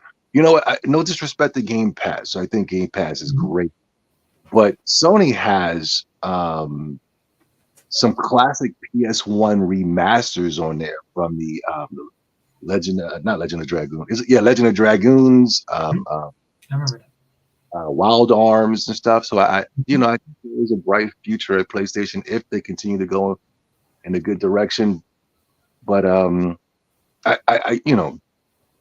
cheering for Xbox as well. I know I've been hard on Xbox, but I do it more or less to challenge the fandom, like how you guys are doing right now, where you're noticing some chinks in the armor over there at Xbox, where you're seeing guys flipping out because of rumors of Xbox games coming to Nintendo and stuff like that. So, my trolling is more calculated than just some random nerd getting on here just trying to make people. Yeah. Like I said, bro, like for me, man, like I said, I've loved your content from the jump. Just like what you rock, dude. You rock you guys just have this ability to entertain and inform that just a lot of people can't do. Yeah. And I know you're old school, dude. That's dude. You're an old soul. I know it. And so, dude, anytime you want to come on, dude, speak your piece. That's what this podcast is, the Wrecking Crew. There's other people that jump on as well, but you're more than welcome here, dude. And just speak your mind, dude. And then what it is it's funny because even though we're all Xbox, a lot of us guys are varied, man. Like if you get 100 and E-Rock in the same room too, they will be. Yeah. It's kind of funny, dude. I mean, it's a cool way because you can't get that anywhere else, man. You can't. it's just not something that I don't know if it's a generational thing, man. But you just can't speak your mind a lot of times. No, you guys Podcast is never going to be that way, dude. I respect you guys. I respect Unlimited Productions. Oh, yeah. I think he's a very brilliant mind. He's well informed. I respect you. I like your voice. You got a cool voice. Yeah, I hate my voice actually. But thanks. T. I think he's a PlayStation fan, but he's cool too. You know what I'm saying? I broke my PS2 on Kingdom Hearts 2, so That game sucks. So I don't blame you for breaking that. Yeah, that game is horrible. I mean, excuse me. I've never been a Kingdom Hearts guy. yeah, I love those games. Those games are my favorite. Oh, I'm sorry. Yeah, those are great games. I love Kingdom Hearts. Stop. Those are great games.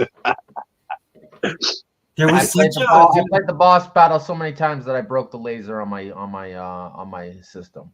Are you sure you broke it, or it was just cheaply made products? No, I broke it because I played the end boss 50 times. Those PlayStation 2s were junk. I never seen a more junky console in my entire. And it was the slim. Yeah, those things. It wasn't the fat one. It was the slim that I broke. The Slims are bad too. Those would overheat and melt on you, man. Those PlayStation made some. That's the reason why the PlayStation 2 sold so much. It's because the console only lasted a year, and people had to go back and rebuy the console because they kept breaking down. Zobi, wasn't at the time when like Japan was kind of outsourcing more? They started outsourcing more and more. Yeah. Because one of the reasons I stuck with Sony a long time is, dude, like I tell people all the time, I had a Discman that was a no skip. It was like one of the first ones, and that thing lasted me 15 years. And the only reason I got rid of it was because I got an iPhone. Yeah. And I didn't have disc anymore. So Well, I am quite proud of my Xbox time last year, 2021 hours. Oh, nice. I beat everybody at Microsoft. I'm actually happy. You beat everybody.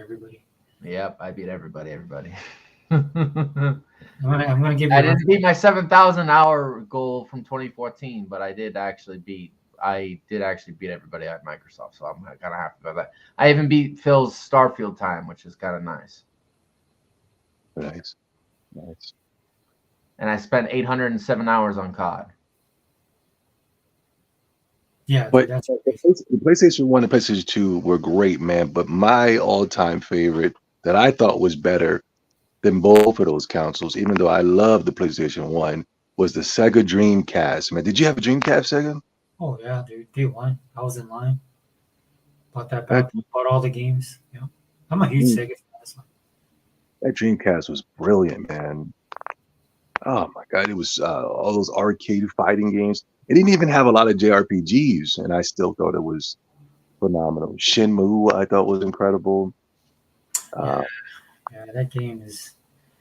I have such a bittersweet relationship with that game, and then I'm not gonna lie to you, Zobi. That's one of the reasons I didn't play Yakuza until I just started playing Yakuza like a year and a half ago. Yeah, it's kind of like a spiritual successor. They're not the same, but yeah. I was just mad that they did that, dude. I was like, dude, this isn't Shenmue. Or I used to write in comment section. People used to get pissed, too. Even Sega guys. I'd be like, right now we'd be playing the 13th chapter of Shenmue. They'd be like, let it go, man. I'm like, no. Shenmue was the first like simulation to video games. Like they had a time system. It was a day and night cycle. There was the time, like if a store closed at 6 o'clock, then like when the time in the game was past 6, you couldn't go in the store. I thought that was like brilliant. The mechanics was brilliant. Yeah, it just was so messed up because somebody shared a meme that I loved, and I shared it on Twitter the other day, and it's basically when you gotta when you gotta avenge your father's death. But you have to get every capsule.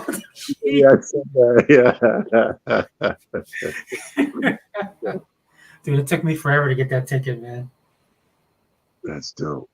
I was trying to get this Cage Maru, and of course we didn't have the internet like we do now. Yeah. And then after I found out, like after months, man, that was only in the Japanese their passport thing or whatever. Like that's the figure I thought we could get. I was so mad. I remember I hated Shenmue because I couldn't find the sailors. You remember this part where you were looking for sailors, Mm-hmm. and then everybody was getting mad at you, like, "Get the hell out of my face!" I was just like, "Yo, where are the sailors at?" But when I found them, then I took off. I think I beat that game like 2 or 3 times. You know, it's funny because when you go back, right? Like I hate to say it now because I was playing now. Like I said, now I play Yakuza, and I will say this: I was like, I mean, it's kind of similar. At least the movement's gotten better. Because Shenmue was, I mean, and it was ahead of its time, definitely. But one of my favorite fighting games, Virtual Fighter. Virtual Fighter, yeah, it had the Virtual Fighter combat system. Yeah. But it was kind of weird, right? Because it was more open world. You know, it's kind of like playing Sonic Adventure. I love Sonic Adventure, but that camera, right? And you know, it's just them trying to transition it to that 3D type of stuff. But it was still cool. You know, you get to learn different moves, get the scrolls and stuff. That was good times, man. Yeah, I loved it. That was my favorite. Dreamcast, I feel bad for it because it was kind of setting a tone for what they were gonna do, man. But after what happened with the Saturn, man, they lost so much money. I just bought the first Saturn 2 years ago. It's amazing. I love that gun. Oh, is it modded? Well, I got that cartridge thing you put in the back. You could play like Japanese games. Yeah, I got mine. And then when you play the Marvel vs. Capcom, right? Was it Marvel vs. Capcom? Dude, that was a totally different game, and you had that cartridge, dude. I was like, dang, it's like arcade quality, yeah. I think it was Marvel Superheroes or something like that. Oh, Marvel Superheroes, yeah, I was one of those. So, yeah, it's a Marvel vs. X-Men. They got a couple of them. Yeah. But I just remember being blown away by the speed of it, right? Because it was like 4 megabits, right? Was it a 4? 4? Yeah. Something like that. God, it's been years, man. So like hanging out with Sega Man, dude. He does videos on his collection, and I'm like, oh yeah, I remember that. Yeah, dude. But so what? So what's up with you in gaming, dude? Are you not coming back, or what are you gonna do? As soon as my job slows down, then I would love to make a come. I know you do streaming on Sundays. Hopefully, because I've been working Sundays a lot. Hopefully, when I slow down on that, I could join you guys on Sundays or something. Yeah. But I haven't really gamed too heavy. I was playing the old school Pokemon games, but that's about it. Yeah. They got some weird game coming out. I'm looking forward to it. Though. Even my daughter wants to play because my daughter loves Pokemon, but she's kind of fell off of Nintendo now. She's like more into, Bethesda and stuff like that, right? But they got something called Power World coming out, and so it's like a Pokemon ripoff, like a clone, but this one you have guns. So go check out the trailer, dude. Check out the trailer. It's nuts. It comes out on Monday. I think Monday. No, Friday. Oh, sorry. Go ahead. I think I did see that. Is it made by like a Korean team? South Korea. Yeah. I did see that. Yeah, and that's it's coming to Xbox Game Pass. Yeah, it's coming on Game Pass. Oh, nice. Yeah, I didn't know. I didn't think it was. I was actually just gonna go buy it because my daughter wants to play, and so I was like, I'll go pick us up a couple copies, and then, But man, the games, dude. I bought my son for Christmas, dude. He wanted, or no, for his birthday, he wanted Spider-Man 2 because he thought it was coming to the PC. But he hasn't. But look, I gladly buy him the game, but it was $70, dude. I forgot that it was $70. Yeah, man, that's too expensive. Yeah, yeah. He wanted to get it for his PC, but and so what ended up happening was, but I didn't complain because the mom had bought him the PS5, so I was like, okay, good. I'll take out by the game. Your mom bought him the PS5 for his birthday. Like, oh, that was nice of her. You're paying $70 for these PlayStation games, right? And Sony had an article not too long ago saying that you don't own that game. Remember that? Did you see that? It was somebody found that in the contract? Yeah. Yeah. I was like, whoa, this is getting out of the hand. This is why we have to podcast, Obi. This is what pisses me off. Actually, I really don't care. Like T has a PS5. That doesn't bother me. T loves the games he's playing. Yeah, dude, more power to you, man. You know, that's your money, that's your time, and if you love it, play it. I have no problem. You know, in fact, I wish people would He just. said, but the thing is, T said he don't go nowhere near those Xbox exclusives though. He said, I don't got time for that. Oh, I for play Halo, bro. Yeah, he plays Halo. But I asked him if he played anything else. He said, "Man, I ain't got time for those games, man. I'm on these No, PlayStation." they're not of value to me. I don't have value in them. I only have value in multiplayers. He was like, Xbox games, man. I was like, whoa, okay, my bad, team. Yeah. Yeah, I think that's across the board too. But Xbox is a multiplayer box, and that's the important part to remember. No, that's not fair. They have what's that, Hi-Fi Rush, and they have the Starfields, and they have content, but the content is not of value. Yeah. You can have content all you want, but the content doesn't do shit unless it actually has value. And I personally believe the only thing out of value that Xbox holds is multiplayer. Which is why they have COD. Yep, which is why they have COD and Halo, which is the important part. You know, that's the funny thing as an Xbox guy, when people would tell me, like, I tell Zobi, I would tell people this all the time. Like, they would complain to me about it, and I would be like this, and I'm serious. I'll be like, go get a PlayStation. And they'd be like, what? You want to get a? I'm like, dude, if this doesn't have what you want, go get what you want to play. Go get it where you want to. Go get the system where it has it and just play it. Oh, I thought you was an Xbox guy. I said I am. I play multi. I'm like T. I play multi. It's a double-edged sword because on PlayStation the value is also shit, but it also is shit in a good way because it's one and done projects that just once you're done with them, and you can shelf them. Yeah, and some people like playing those. Yeah. Yep. No But problem. I personally this year, what I'm excited for is Sparkling Zero, Tenkaichi 4. Oh yeah, me too. Skull and Bones, Final Fantasy Rebirth, Final Fantasy Down Trail comes out in the summer, and Call of Duty Golf 4. Oh wow. And the new Assassin's Creed Red. What am I looking forward to? Paper Mario Remastered for the Nintendo Switch. The Final Fantasy Rebirth does look fun. Oh, Dragon's Dogma 2. You guys into that? No. No. What else? Oh, Dragon Dogma 2. Yeah, I'm gonna have to get that for my daughter. Oh, I love Dragon's Dogma. That was the Dragon Ball Sparkling Zero looks so far I'm excited about that. So what are you gonna play it on? I don't know. I guess I would have to, I mean, no disrespect to Xbox. It's just I would only go for PlayStation because of its limited backwards compatibility with our PS4 games. That would be the only reason why I would do it. Yeah, but do you have a PS4? That's what I'm asking. Did you? I have a PS4. Yeah, I have a PS4. Oh, okay. So you can play it then, right? Yeah. That's fine. Sparkling Zero, I think it's only for PS5. Oh, I see what you're saying. But I think Dragon's Dogma is PS5 too. Well, Sparkling Zero is also for Xbox too, so you can play it on that. Oh, is it? Oh, yeah. Okay. Yeah. Play it on both PlayStation and Xbox. You'd be double dipping, man. Yep. Like you show both of your stats, your trophies and your achievements. Yeah, but beat everybody. I'm going to be working on more achievements and trophies this year, so I'm kind of happy about that. That'll be so funny when you post your numbers and you beat everybody on both sides. Yeah.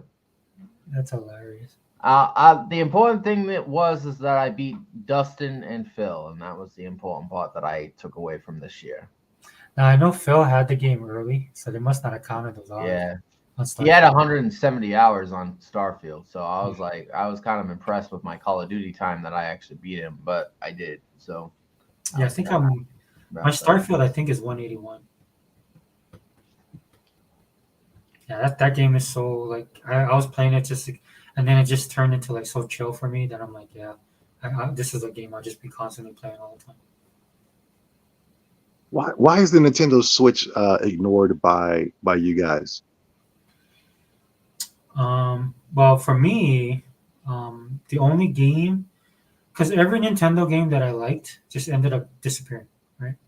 So the last game that I liked that Nintendo made was Animal Crossing, and so I would play that with my daughter. So I actually bought a Switch, got Animal Crossing because my daughter wanted to play Animal Crossing with me, and we didn't like the game at all. And the reason why is because the game prior to Animal Crossing, prior to that, had everything. And then on the new game, you'd have to wait for downloadable content. And what was my understanding is you're gonna have to pay for some of that stuff. And once that was, I was like, I'm done. And then we couldn't do certain things in the newer game. And then it was like they were gonna take those features away. They're not. It's not like it was coming at all. It's just they just changed the game. And once my daughter like lost interest on it, and then I ended up just getting rid of my Switch. And which is a good thing too, because I see a chiropractor now, so I can't play Switch anyway Hmm. because I have to sit a certain way. Yeah. When I have like neck problems and back pain, so like even my phone, dude, I can't. Like I don't play any games on my phone. I just use my phone to communicate with my kids. That's about it. I listen to music when I'm at the gym or podcasts. But the Switch is a portable system, and I can't do portable gaming anymore. Hmm. Because I noticed that the Nintendo Switch has everything that people say matters in gaming, and that is games. And Nintendo Switch has a plethora of just exclusive games, specifically made by Nintendo. For some reason, that isn't considered a gaming console in comparison to the two consoles that one of them hasn't made an exclusive in a very long time, and the other one is coming out with one exclusive a year. I don't even know what the exclusive game is for 2024 for PlayStation is. I think they got like a Last of Us remaster. Yeah, you see what I'm saying? It's like I wonder why the Nintendo Switch is destroying the competition in sales with exclusives and console sales, but for some reason we care about the two consoles that have both of the same games, and that is the number one selling game is Fortnite and Call of Duty. That's why it's a normie thing, dude. It's a normie thing. Hmm. I would even argue, Zobi. This is my personal opinion. Yeah. That gaming is as niche as it ever was when we were growing up. Yeah. If I'm being honest. In fact, I think the conversation we should be having with gaming, besides all this other console war stuff we talk about, but the real problem is gaming is losing. We're losing the generation of gamers, man. That love gaming for what it was. Because I have kids, man, and I see my daughter's kind of a throwback, though. I'll say that, but my son, He dropped out. huh? He dropped out. Who's that? Oh, Zobi did. Yeah. Oh, my bad. Oh no, he's there. Yeah, you dropped. Sorry. Zobi. No, you good. But I just think it's I just think it's a throwback. What was it?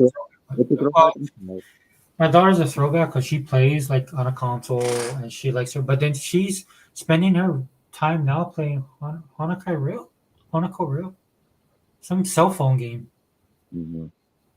and so the real thing that a lot of guys like us have to be asking, and I'm going to be honest with you, dude, I'm pretty much, I'm ready to move on, dude. I'm 50 years old. I've been doing this for like 40 years of my life. I've experienced that every single thing that people Google and write about in documentaries, I was there. So, right, I've lived a full gaming life. So if this is what it is, and we have to move on, then so be it.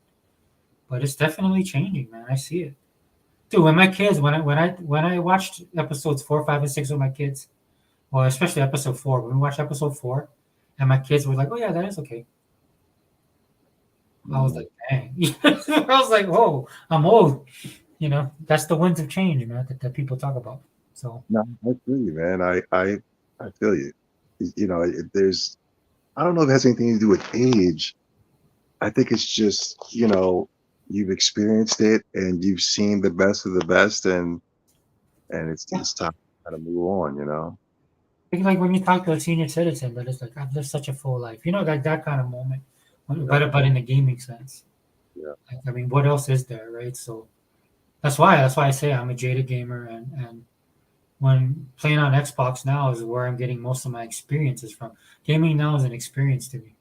You know, it's not just about genre, playing whatever. I mean, and it can be something stupid. It can be something little. That's like one thing I loved about the Yakuza series is it's so Japanese centric, right? The translation sucks, right? Of course, but it's so Japanese, dude. Like, I'm like, dude, man, because there's stuff in it that most people won't understand or get, But I like that, right? So I like that because it's a throwback for me, right? I'm like, yeah, dude, that's how it reminds me of like a time of when I was into Japanese pop culture, right?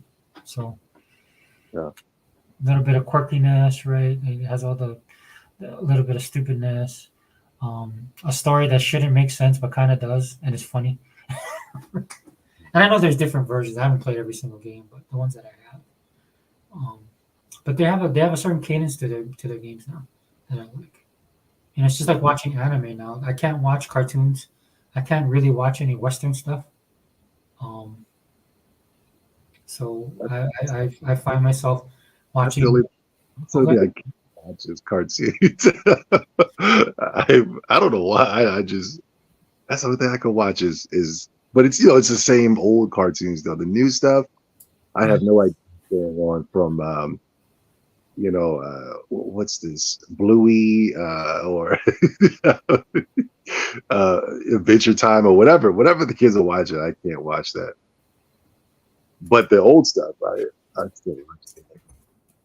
Well, I'm going to be honest with you, dude. I've been buying I bought the entire Avatar series. Yeah, that's good. Yeah, I bought the Batman animated series. I'm going to buy Kim Possible for my kids because they remember that cartoon. So I'm just buying old stuff, dude, and watching that because there's no content, dude. If it's not a K drama or an anime, I'm not interested. Yeah, that's how I feel too. Yeah, But I haven't watched any K dramas though. But I know what you mean though. yeah, dude. It's just like, I'm like I said, I'm old, man. It's just like I remember Dallas and Knots Landing and Falcon's Crest, General Hospital with Luke and Laura because of my aunties and my mom and then my grandmother, right? They would watch these shows and I watch them with them, and then you end up watching it and you're like, oh wow, this is actually pretty interesting. And then you try and watch a TV show now that is just so horribly written. Nothing makes sense. That they're lazy, right? And then I turn on K dramas and I'm like, oh, this reminds me of like the 70s and 80s soap operas. It has that type of punch, the characters and the feel. I mean, they have their own style, the way they present it. And of course, if you can't handle subtitles, then you won't be able to watch them. But I have no problems with any of that. And then I'm watching these shows, and I'm like, dude, this is what's missing, dude. It's just like the moments, right? That television used to put together, right, to entertain us. It's gone. Dude, I just watched Blazing Saddles the other day. It popped up on my Netflix queue. I didn't mean to watch the whole thing, but I started watching it, right? And I was like, dude, this guy could not make this movie now because people would lose their minds. That's the type of weird world we're living in. Well, people have always been losing their mind. It just seems like now people care, but I think these studios care, but I think they only care now for political reasons. You know what I mean?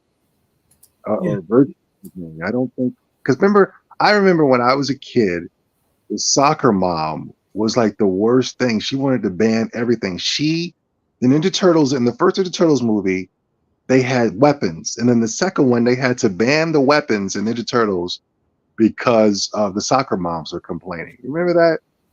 Dude, thank God they didn't ever read the original comics because they were bad. Well, the first movie was more closer to the original, material. It's a phenomenal movie.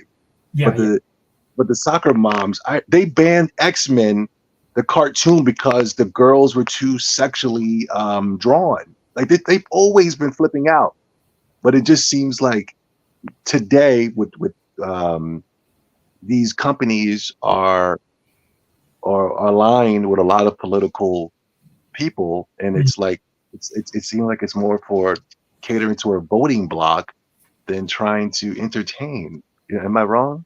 No, you're 100% right. I mean, and you could like there's a I don't know if you saw this trailer, but it's called Civil War.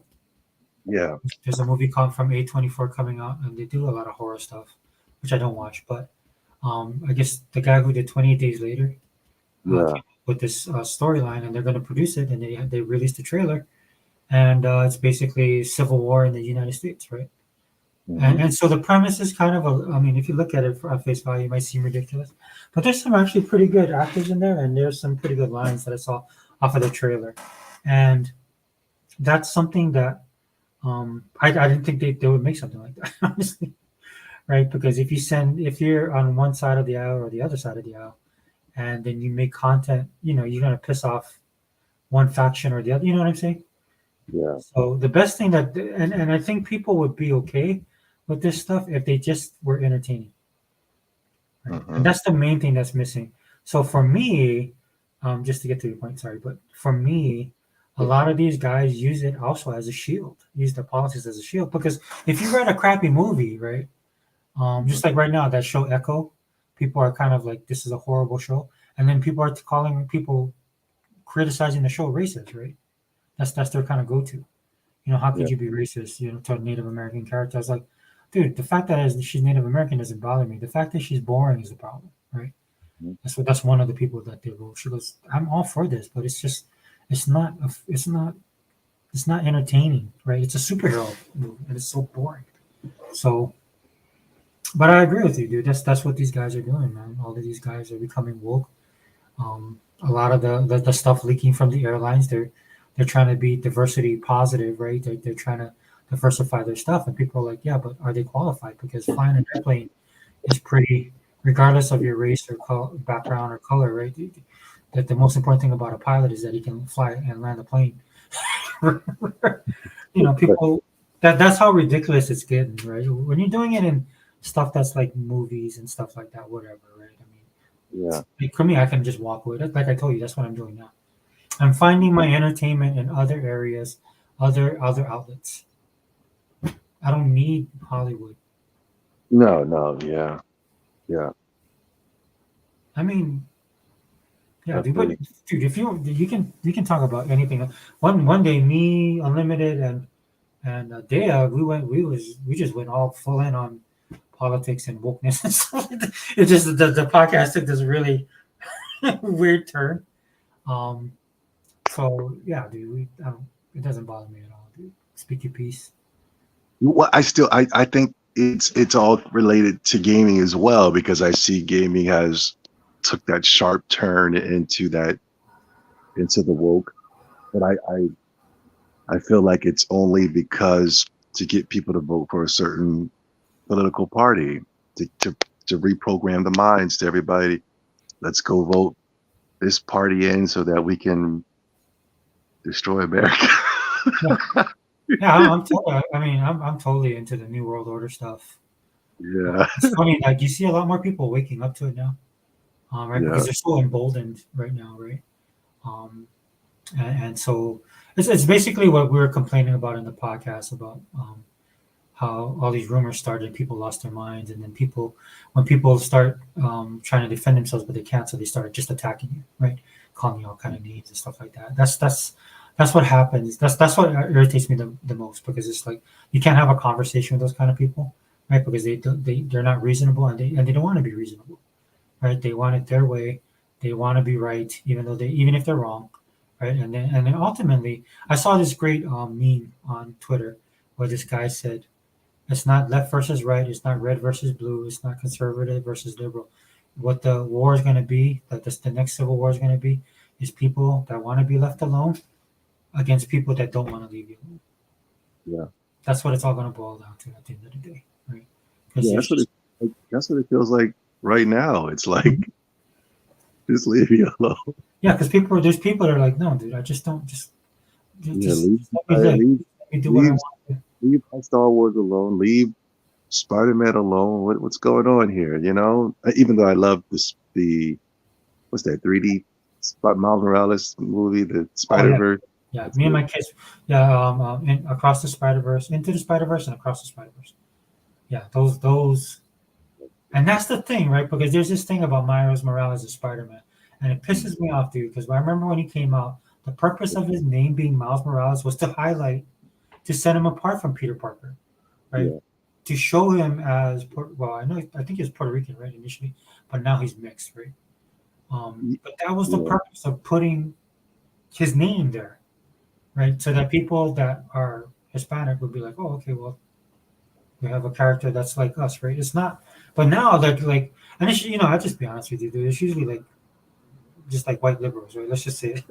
it's, Yeah. it's the guys that sit here, man. Because one of the funniest things I saw, and it was real. I thought it was a joke. Was that they brought Asgard, I believe, to Harlem, and then what's his name? Miles Morales got the hammer, and so Over.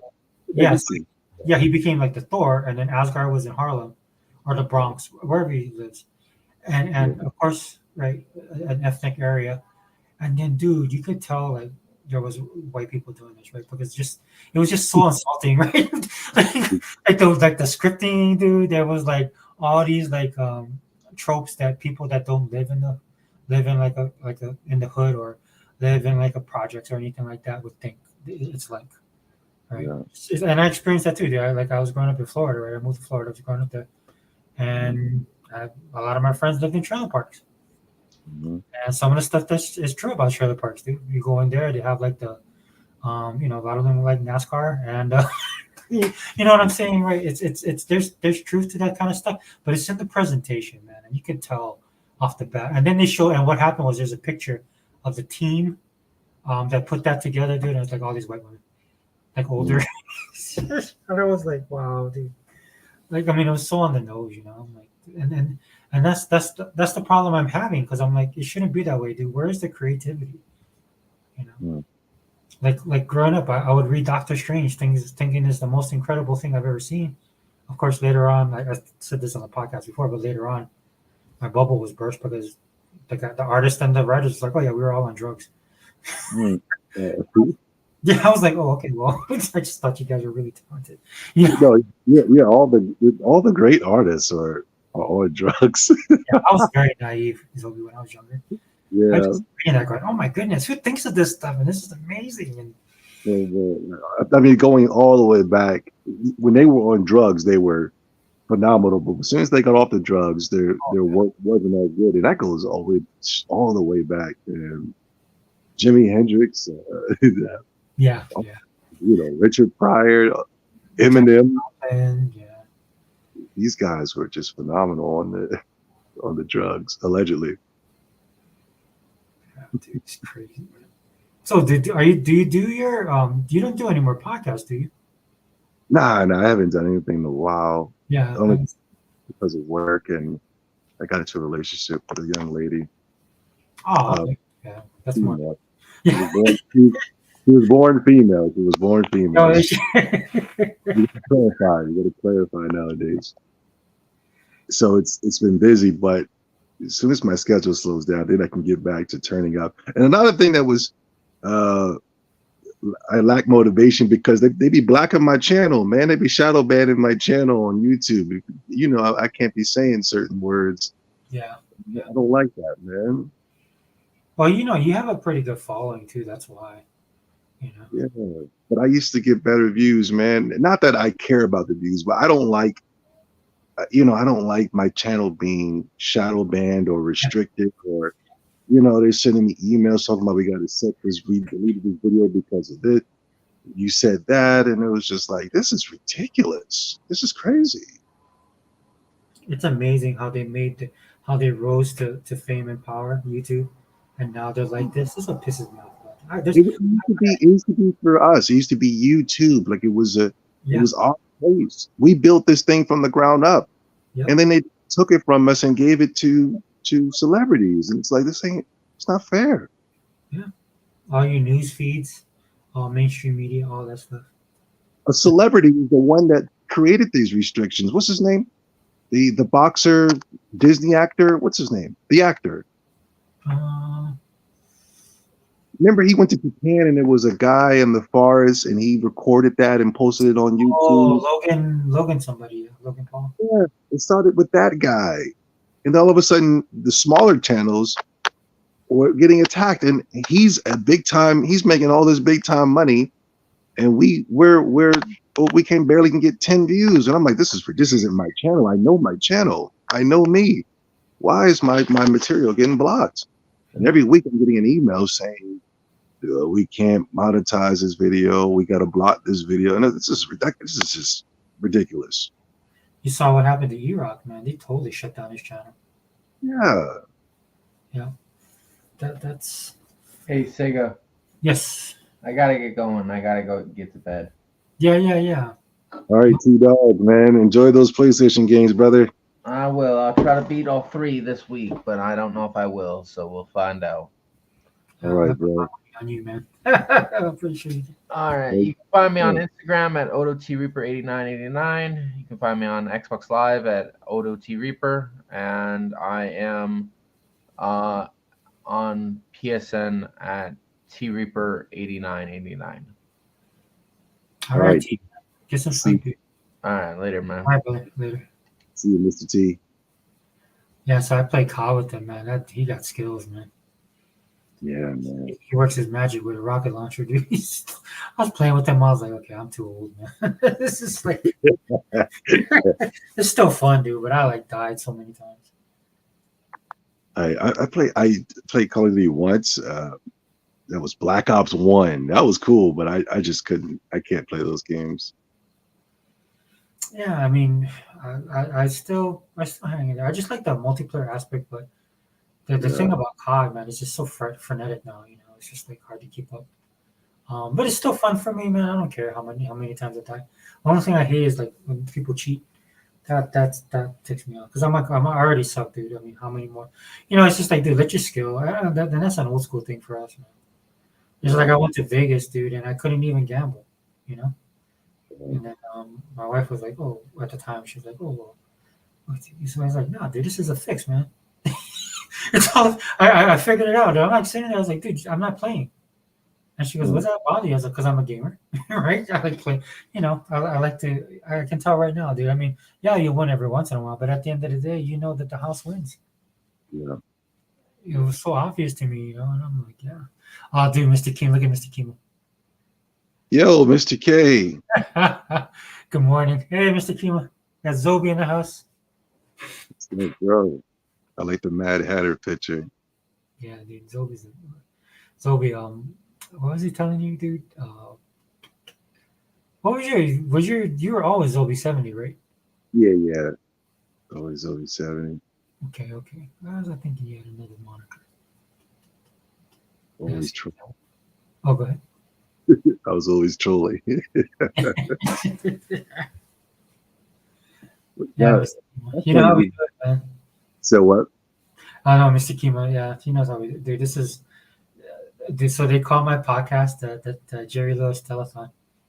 Okay. It goes on for so long. Because what happened? Because where I am, right? And then everybody comes in, and some people leave, and other people come in. And did you remember Hangouts on Google? Oh yeah, that was great. Mm-hmm. Yeah, that's all this is, man. It's just people. I was like, come in, speak your piece, stay as long as you like. If you gotta go, gotta go. You gotta do a drive-by, It doesn't matter. So I just send the link out to everybody. Yeah. And then sometimes, dude, it's like I think the longest I went was 10 hours. Nice. Because we just started talking about everything, and then Dea was in here, and then the realist came in, and we just started talking about anime, man. Like, I got to try to get in here early so I could just talk to everybody. He rock Unlimited. That's my guy. I really like Unlimited. oh yeah, he stepped up his game last year, man. When he started, he got the production value on lock. In fact, he's gonna do. He's supposed to do a podcast for the direct that's coming out. So yeah, he's gonna do a podcast like a pre or post podcast for Nintendo Direct or for Xbox. Xbox Direct. Yeah. Oh. When is that? The 18th. I think it's on Thursday. I didn't know that. Yeah, they're gonna highlight the games this year that are coming out. If you So, guys come in and I can come in and I can check it out. yeah, so it's on his. So he's gonna. I think he's gonna do it after. Oh, Um, okay. yeah. So for me, I can't normally join these guys because I'm working. When they do the podcast, I'm usually working. So, but I love it, dude, because I get to listen to something, man. Because I don't listen to any Xbox guys. Yeah, I was at work one time listening to y'all. I think I listened to the whole stream. I got off of work and everything. Yeah, dude, that's how long it goes, man. Like, Listening. but you remember like the days back in the days when we had Z and all those guys, Zaire Yeah.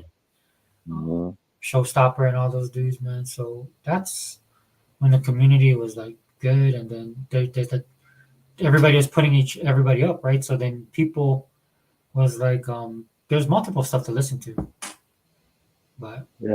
over time that all disappeared. So, and I can't listen to a lot of the guys now, dude. It just irritates me to no end.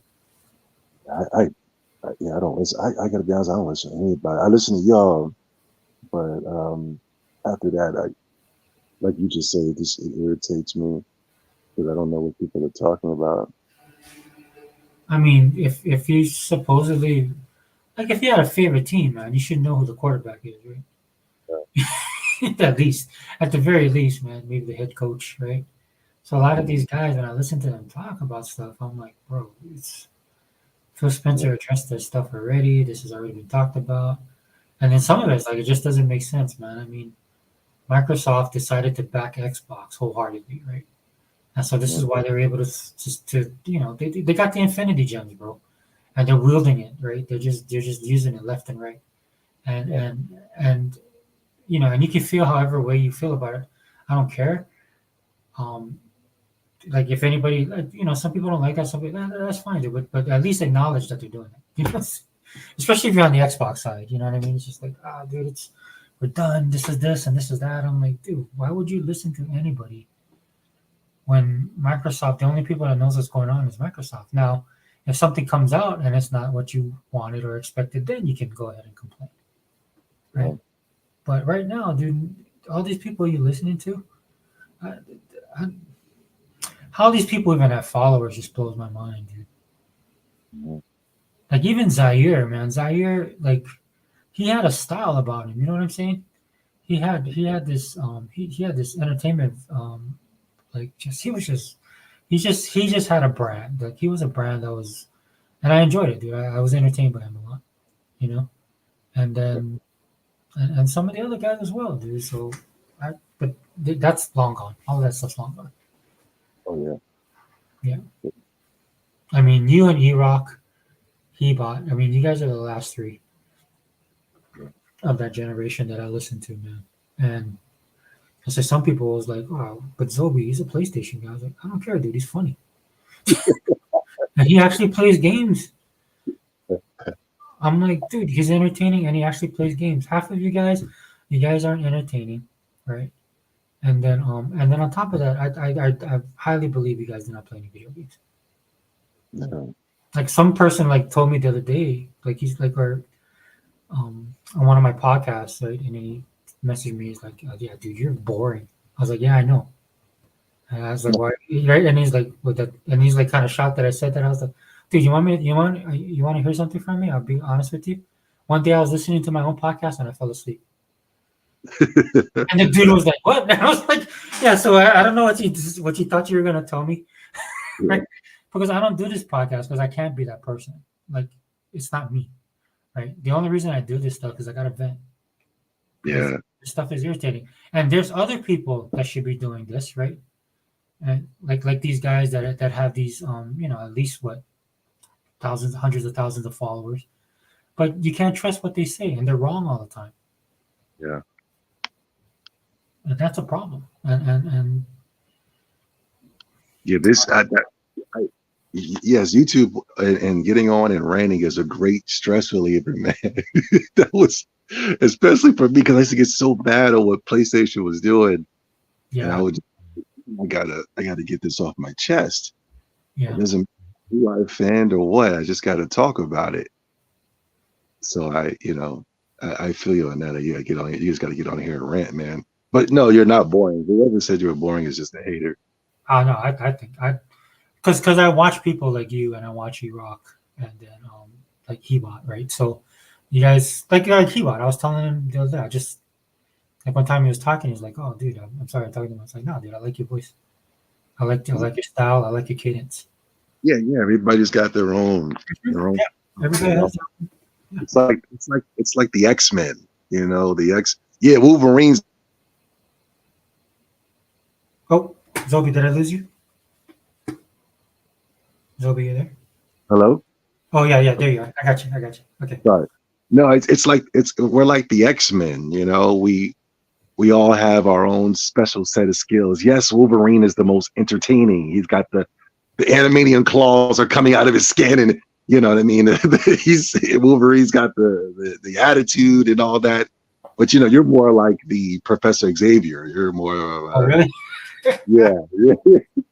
You got more of a mind. You know what I'm saying? We all got our own special set of skills. Okay. When we all come together, it's like the X-Men. There's nothing can stop us. Even though Professor Xavier is not as entertaining as Wolverine, he's still the nicest. You know what I mean? Man, there was a time because I'm a hardcore X-Men fan. There was a time, dude, I didn't like Professor X. No, I was like, okay, Magneto's right. That's it. Take these dudes out. Let's go to Genosha. Yeah. Fight the power. Like, he was more entertaining. You know what I'm saying? He's got the magnetic powers, and his philosophy is, you know what I'm saying? The Black Muslims or the Malcolm X mentality. Yeah, that's what people said back then. It's like, and then they said Professor X was more like Martin Luther King Jr. By any means necessary type of mentality. But Professor X is, in my opinion, he's the nicest. He's very skilled. Only thing I don't like about him is that he's telling everybody you're a mutant and you have to come to my school, and you know what I'm saying? Yeah, he wanted them to fit in. Yeah, kind of right. Yeah. I see. It's like the system. That annoys me a little bit because one character is not a mutant. She's a god. And for him to go out there to Africa and tell her, you're a mutant, come back to our school, I think it's kind of messed up. And that is the Storm. She's not a mutant. well, in all fairness to Marvel back then, the book was about to get canceled, and they came up with this idea to go international to sell more comic books across the globe. So that's how you got that international X-Men. Chris Claremont was telling the story, dude. It was amazing. I was listening to that. I was like, oh, that's funny. I never, this is what people don't realize about Marvel, dude. I mean, you go back and look at some of those old covers, dude. It'll remind you of like walking onto a 1970s car dealership, right? Where they had like all the stickers all over the place, and they were just trying to sell, and that's what Marvel was doing, dude. This is why, like, I can't stand Marvel people now because they think Marvel was like this juggernaut forever, and I was like, dude, we used to get our ass kicked by DC, dude. DC. Oh yeah. I still think DC is better. I understand that Marvel had its little run with the movies, with the Avengers, but as a whole, is, in my opinion, is 10 times better. You know what? I piss off some of the comic book my friends, dude. I say that the 90s they had this, the 80s, like especially mid 80s to 90s, they just went on this tear. But one of the things I try and tell people is like, it's not because of our characters, guys. It's because it's our characters, but it's also the writers and the artists, right? Yeah. Like that's where you Jim Lee and I went through that two double phases, right? You had that 80s push, right? But still, then this is what I tell people all the time, dude. It's just like when you look at DC, DCs were like when I was growing up, DC was like the Olympian gods. They were that mythology, and then Marvel, we were kind of like below. We were like the demigods, right? But like the way we did our storytelling. That's why the most amazing thing to me that Marvel was able to do in the cinematic universe was make somebody like Iron Man relevant. Because I'm a huge Iron Man. Well, I remember when those guys were corny as hell. Yeah, Captain America. You have to really love the character. Yeah, Ant-Man and all that. That was corny. But they took, they took some charismatic guys, Robert Downey Jr. and Paul Rudd, and they turned them, they did an amazing job. But that's a very small. Their run is already dead, in my opinion. Very, very small run in comparison to DC. DC will be back, big time. Well, they have the Trinity, dude. Yeah. I mean, you can't touch. I mean, look, I tell you this. Like I say this all the time. I was like, when people see an S, I Yeah. guarantee you, like at least 3 out of 10 people will think Superman, minimum, Yeah. if not Yeah. more. Right? That's the power of their brand, dude. Everybody knows who Superman is. On top of being the arch what do you call it? Archetype character or superhero. In fact, one of my favorite animes, man. If you haven't watched it, go check it out. Is My Hero Academia. Oh yeah. Yeah. So, and the reason why I love that because it's kind of a throwback. It's quirky. But the character of All Might, dude. I mean, it's like Superman personified. It's like Superman and Captain America mixed together, right? But it has all those tropes, and that's what I always used to tell people too. Because people ask me who'd be the most difficult character to write for, and I'd be like, oh yes, Superman. My friends would be like, oh, Batman. I was like, what's so hard about writing Batman? He's an anti-hero. He broods, right? He has this awesome rogues gallery. It's dark. I was like, bro, it's hard to write for Superman, man, because Superman is he can only do so many things, right? And that's why a lot of people were upset. I was telling my friend this because he's a huge DC fan.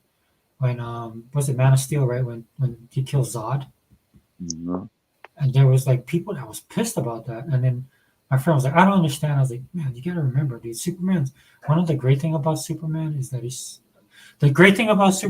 Superman, but also the bad thing about Superman is he's Superman. He's very generational. He's a generational character. So, yeah, your great grandfather knows who Superman is, right? That kind of situation. I had to mature as a human being to enjoy Superman because when I was younger, I just thought Batman was cooler. But as I got older, I just realized Superman is a phenomenal character. I kind of like him better, especially with Zack Snyder's rendition of what Superman is. I thought that was really, really good. I guess that's why I would get into arguments with my friend was just because we're comic book people. But for the most part, man, when I think about the prototypical superheroes, I mean, when I think of who the number one superheroes, I'll always be Superman. I used to argue with my friends all the time about it, but then they knew they would win, right? Because there's nobody better than Superman. Dude, he just entails all the characteristics of what a superhero should be. And the kind of great thing about him is when we grew up, because I was born in the 70s, right? And so growing up with the way he's changed and what people, how the character was originally created, and then how he's changed over the years and stuff that was added. This is why I love comic books, right? Because what happens is you take somebody like the X-Men, who were kind of vanilla in the beginning, right? They were kind of like the Fantastic Four and stuff like that. Then giant size X-Men hits, Uncanny X-Men 94, you got Claremont and Byrne jump on the scene, right? And then they make the X-Men their own, and then they add to the mythology. And then somebody else comes later, right? And then that's what I've always liked about, and Superman went through those changes dramatically, dude. Like I was all in there when the Frank Miller era started with Batman and Superman. I get in trouble all the time with the anime community because I love Goku. He's my favorite fictional character ever. I know where you're going. Yeah, go ahead. I still think Superman can beat him. Yeah, me too. I'm the same way. Superman can beat him anytime, any day. There's nothing Goku can do. Superman's the real deal, man. Yeah, even on my side, dude. The best arguments this is my friend Alex when I was growing up, and the best thing I could do is maybe we'd argue about the Hulk and Superman who would win. And deep down inside, I knew Superman would. Oh yeah. Because the Hulk's only claim to fame, right? I mean, and I would use this in the argument, right? He does get more powerful, but like anything else, the more powerful he becomes, it's harder for him to control, right? Where Superman's already powerful, yeah. And just some of the stuff they added to the character, like how he's able to get stronger, how he doesn't die, and then having people, he's just been so exposed to the sun for so long, little things like that people have to come out over time to explain Superman and give him a little bit more depth and stuff like that. Yeah, good times. Too bad Unlimited's not here, dude. Yeah, he's a huge DC fan. Same with E-Rock. Yeah, I like the Black Green Lantern. What's his name? Yeah, John Stewart. John Stewart, thank you. Yeah. The Black Green Lantern is my favorite. Not because he's black. It was because I was having a conversation Mhm. with a DC fan, and he explained how the other Green Lanterns, when they use their ring, they would use like a catcher's mitt to catch somebody, or they would have all these wacky, kooky things to use their ring for. But John Stewart was always just straightforward. It was just boom, you know what I mean? It was never no catcher's mitt. It was never it was never no, he never used his ring to create a poodle or something like that. It was always just boom. He was a straightforward guy. You know what I mean? And I really like him for that. Yeah, he was definitely. I like the way that his projections, right, would match his character. Yeah. That matters, dude, that matters. I didn't like the rainbow.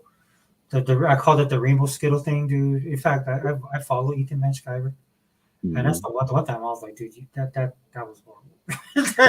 He didn't respond, but I'm like, that was probably one of the worst things. Because I mean, at some point, it just got too Power Rangery for me. I was like, oh, dude, come on. Yeah. But I mean, and when it first kicked off, that was pretty amazing. Yeah. Yeah, and that's just that's just good character development, man. Good writing. I love Justice League and Justice League Unlimited. I still have I have the CDs and I bought the digital. Yeah, the Justice League Unlimited was so cool to be back in the day. Dude, they did one of the best stories because I love the question, right? Yeah. Because my quirkiness just wasn't in like when I was reading like Master of Kung Fu and Rom, Spaceland, and Micronauts. On the DC side, I was reading those secondary characters, and I just love like a Plastic Man, right? And then they had the question, dude. And so, but on Justice League Unlimited, man, they made his character so cool. Yeah. I was like, oh, dude, that's exactly how I picture him to be. Like, episode of Justice League Unlimited was when it's how I feel today, or how I felt during the political run of 4 years ago, was when Superman, when I'm sorry, Lex Luthor was running for president, or he was running for mayor or something like that, and Superman was like, hey, I know you're doing something wrong. yeah. And just the way he played it too, right? Yeah. And Lex Luthor was just like, he was being the ultimate politician. He was doing everything right. And then Superman, and then whatchamacallit cut in Shazam trying to protect Lex. I'm just like, yo, I thought that was a phenomenal episode, man. Yeah. And it reminds me of a lot of things I see with the gaming media as well. The gaming media is beloved by all. Even the people that hate them still go to them. You know what I mean? For reviews and opinions and things of that such. Yeah. But I always felt like Superman when it pertains to like the Greg Millers and things. These guys who will wear the fake, those glasses are fake. Greg Miller's glasses are fake. He's not a real nerd. He's putting on the nerd costume to fool everyone. And I'm trying to tell people like, yo, watch out for this guy. And I remember for years they kept trying to call me a hater, but now everybody can see what I'm saying. You know what I'm saying? Yeah. And I was like, yo, these dudes are not right, man. The Greg Miller's, what's the guy that does the Game Awards show? He's like a Lex Luthor type. What's his name? Jeff Keighley. Yeah. Straight up phonies. If you want to talk about real phonies, not these guys getting on these podcasts that only have, whatever, and they're talking about games. No, those aren't the phonies. Those guys are the phonies. The Greg Millers and the what's his name again? Jeff Keighley. Sorry. Yeah. Yeah. Even I'm like, the biggest frauds, man. I said this on a podcast not too long ago, Zobi. I just look at the award show and I'm like, dude, if you would have told me, like when I was watching G4 heavily, and of all the people on that show, on that channel, that the one guy that would be doing this was Jeff Keighley, I would have told you were nuts. Fraud, man. Fraud. I think Morgan Webb from G4 was 10 times more credible than those guys they're currently giving 9s and 10s to these terrible games. Terrible. Yeah. And people, no disrespect to T, but he's not playing those games because they're 3 hours long. He's playing them because he actually believes those are good games. Yeah, T likes terrible games. He likes them. They're terrible. This is how a game is good. If we're talking about it 20 years from now, will he be talking about Spider-Man 2 20 years from now? No. Yeah. Eddie knows that, dude. But I think like you remember when they came out. What was that? 1786, 1787. Yeah, 18. Yeah, I need talking about. Yeah. That game, and then I remember watching that and thinking to myself, "Oh, like I think that was the moment that I realized it was like at least my relationship with him was over." Right? Yeah. And it had been over before, but like to your point, what you asked me earlier, it is about the fan base. Yeah, definitely. But they just don't make anything close to what I used to play when I had a PS1 and PS2. That was their version of Gears of War, right? That you talking about that That's game? what everybody was saying it was. Yeah. Yeah, this is more like the bouncer, dude. That's what it felt like. I was like, dude, what? I'm like, what is this, man? It's like, I mean, it looked pretty, you know what I mean? But I was like, I guess at that time I was pissed off, right? Because You know what game came out right after that, and nobody gave a damn about it until now, was Bloodborne. And I was the only one co-signing Bloodborne because I said, that's PlayStation. Bloodborne is PlayStation, not 1884, whatever that game was called. yeah. That was a terrible Xbox clone game. But everybody was on that game and ignoring Bloodborne, and Bloodborne flopped. Well, they both flopped. But still, it was like, and now everybody's like, Bloodborne remake, Bloodborne remaster, Bloodborne this. And I'm going, I was the only one that was hyping up Bloodborne. Yeah, I don't believe any of these guys when they say bring these. I'm like, no, I don't think you ever played the original. Yeah.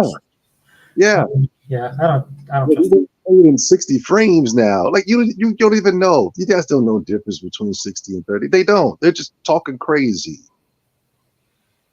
Well, that's the state of gaming, bro. That's the state of the gamer. Yeah. Quote, right? Too bad Hebot's not here, dude. We could go. Man, Sorry. he goes on some epic rants, dude. Well, But I do have to take. I got to go to work in like 2 hours. yeah. No worries, Zobi. But thank you. I'll be back for sure, man. I didn't know. I thought I had to download like an app or something. No, it's not simple. That's why I was saying before if you wanted to jump in. But yeah, I mean, I'm glad we did like this. Basically, a trial run actually. And then I just shoot you. Do you want to do the wrecking crew? I just sent you. I'll shoot you. Just let me know when you're about to go on, and hopefully I'm off so I can jump in. Yeah. So what I'll do is like it's gonna be at 5. Not next week. It's every other week. When I don't have my kids, then I'll do it. And then what I'll do, Zobi, is I'll just every other week, and then I'll just send the link to you on Twitter.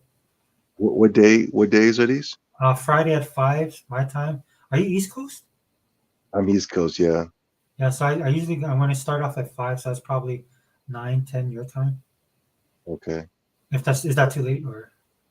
No, just send me the link and I'll see if I can do it. And then if you want to I want to actually do a podcast with you, man, because I don't get to keep up with all the figures anymore.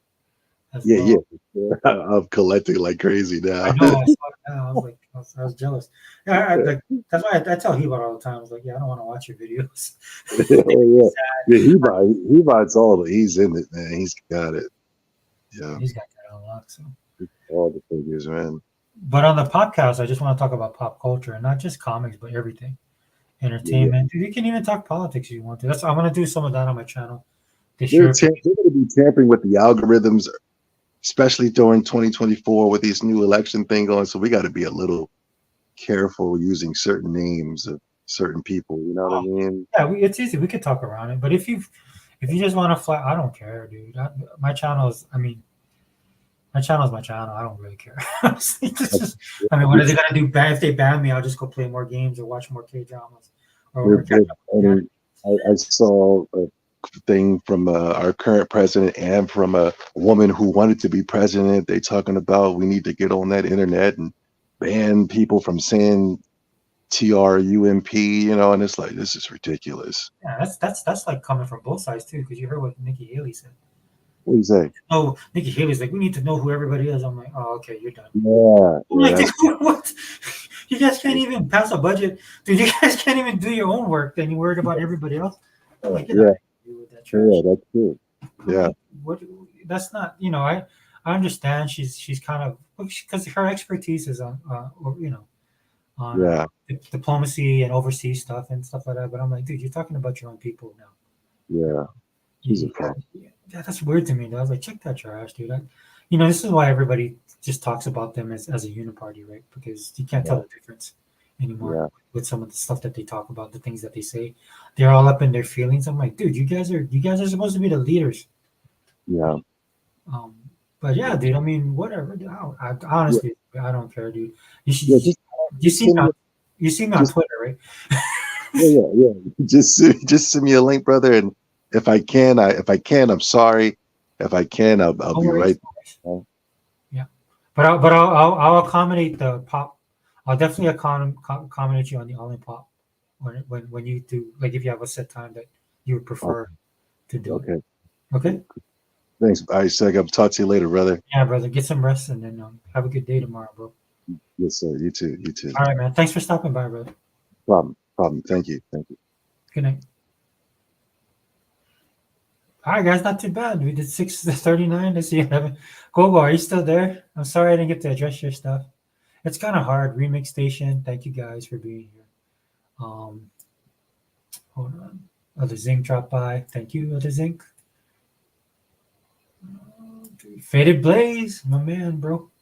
Faded, let me know, man. I know you're into pop culture. Gogo, you too, bro. If you guys want to jump in, let me know, please. Mr. Kima, thank you. Phase 114. Phase, man. I think you wanted to do a wrestling thing. I want to do a pop culture thing. Chat. Let me know if you want to jump in. And it's gonna be like I'm just gonna call it All In Popcast. I used to do it before.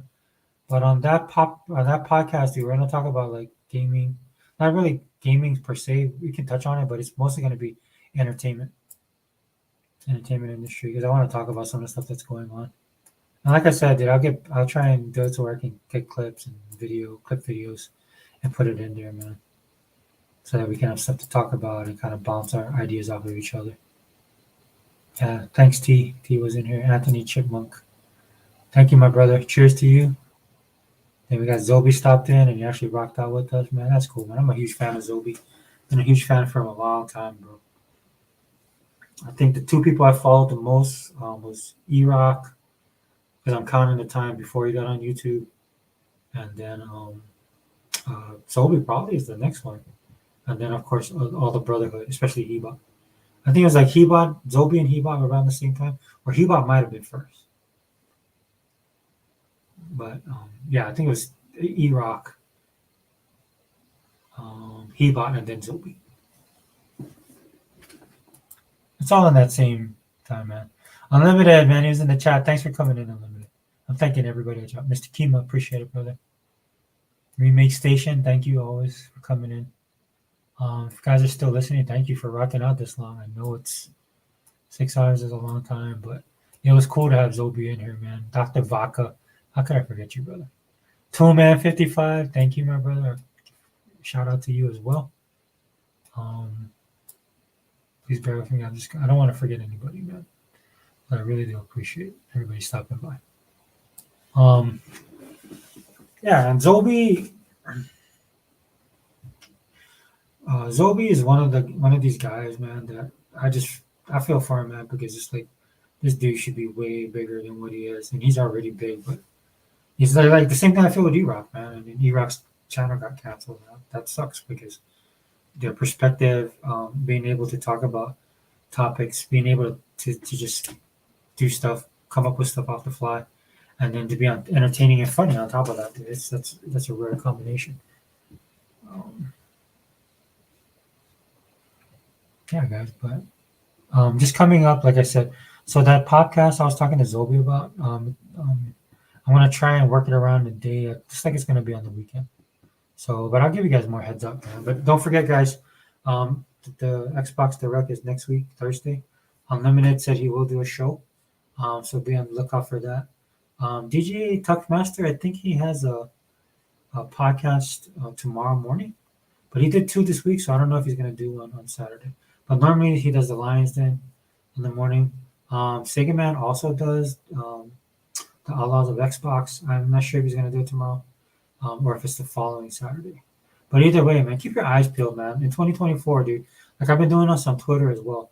I've been doing my best to push stations, to push accounts, to push anybody that bleeds green, man. And to be honest with you, dude, I don't care what your affiliations or whatever you have. Dude, if you're an Xbox guy and you Xbox, you bleed green, you Xbox all in, you Xbox strong, dude, I will push your channel. I don't care. I mean, we can have disagreements on maybe politics or religion or whatever, right? But if you're an Xbox dude, man, I'll put you over. I'll do everything I can to put you over, right? Because we need more true Xbox people on social media. We do. Social media on the Xbox side is run by a bunch of people, again, that you wouldn't. They're just not good representatives of this community, right? I mean, a lot of them, I feel, don't even like Xbox, right? But it's just the system that they play on. I don't know what it is about these guys, man. But just some of the commentary they're coming out with, and we got to change that, guys. We have to change that. We have to change the narratives. Continue to change the narrative. I mean, if you bought into the ecosystem like I have, right? There's all this talk again. Hardy was talking about this, and he was right, man. It's just like right now, what it is you have to represent your brand, man, because you're putting into it all the time and money I put into the Xbox ecosystem, man. Yeah, you definitely want to keep everything Xbox. That's 100%. Again, I believe that's the roadmap. I don't worry about it because that's the roadmap we're going. I don't think people are prepared for what we're going to have in 2024. Honestly, I mean, I'm looking for some. I'm not talking anything to rock the world. I mean, even though they could be, I'm talking about just surprises, man. Just being surprised and finding something that I like that I didn't think I would. You know, little things like that, man. It's just the intangibles, as they say, right? That's what I look at 2024. I mean, are they going to make purchases? They said they would. You know, they probably will. Who they're going to purchase, I don't know. You guys know who I want them to, right? But all I see is upside, dude. Especially on the most important thing, and that's the games. Like right now, I'm stacked with games on Game Pass alone, and not to mention my backlog, right? So I am not hurting for games, right? Whenever something happens in one area of the pop culture that I like to focus on, and I'm not enjoying it, I just skip to something else. And Game Pass has really been like an amazing experience for that, dude. Because as you hear me complain about Disney Plus all the time, and I found, I canceled my subscription because it just wasn't giving me any content. But that's fine; I can fill it up with something else. So something Zobi was referencing as well. So yeah, look to that, guys. We're gonna add Zobi to the roster. Try and do some more content with him. Got a one-on-one coming up with Dea. And I know a lot of people are really. I know when Dea first started, she was a lot, more reserved, I would say. But man, even from the first time listening to her, when she first started coming on the podcast, hearing her commentary, it was reserved. But man, you could tell there's like a fire there, and so I really enjoy her commentary. Right, like tonight, I mean, she's just on fire. Right, so definitely want to do a one-on-one with her, man. Just kind of get, for all of us to get to know her better, man. Because I would like to really see. As far as the gaming in general is concerned, her thought process behind it. Like some of the questions I talked about tonight, it's not even have to be on the console or stuff. There's I feel there's some issues that the gaming industry really needs to look at that they're ignoring, and that's the kind of questions I'm going to ask Thea. Besides the basic other stuff, we can do that, but to get our idea of what does she think that gaming the industry is in trouble. Is it shrinking? I mean, is it able to grow? And you hear people saying that about console, but I'm talking about just fans in general. I mean, is it just going to be pay for play, right? Like all these different type of things. Yeah, then I'll set that up and then I'll let you guys know ahead of time before that happens. But anyway, man, thank you guys for sticking around as long as you have. Really appreciate it. And remember, man, as long as I have this channel, dude, we bleed green. Then that's how it's going to be. All right, guys, Xbox Online channel. Who's Sega Forever 3 out.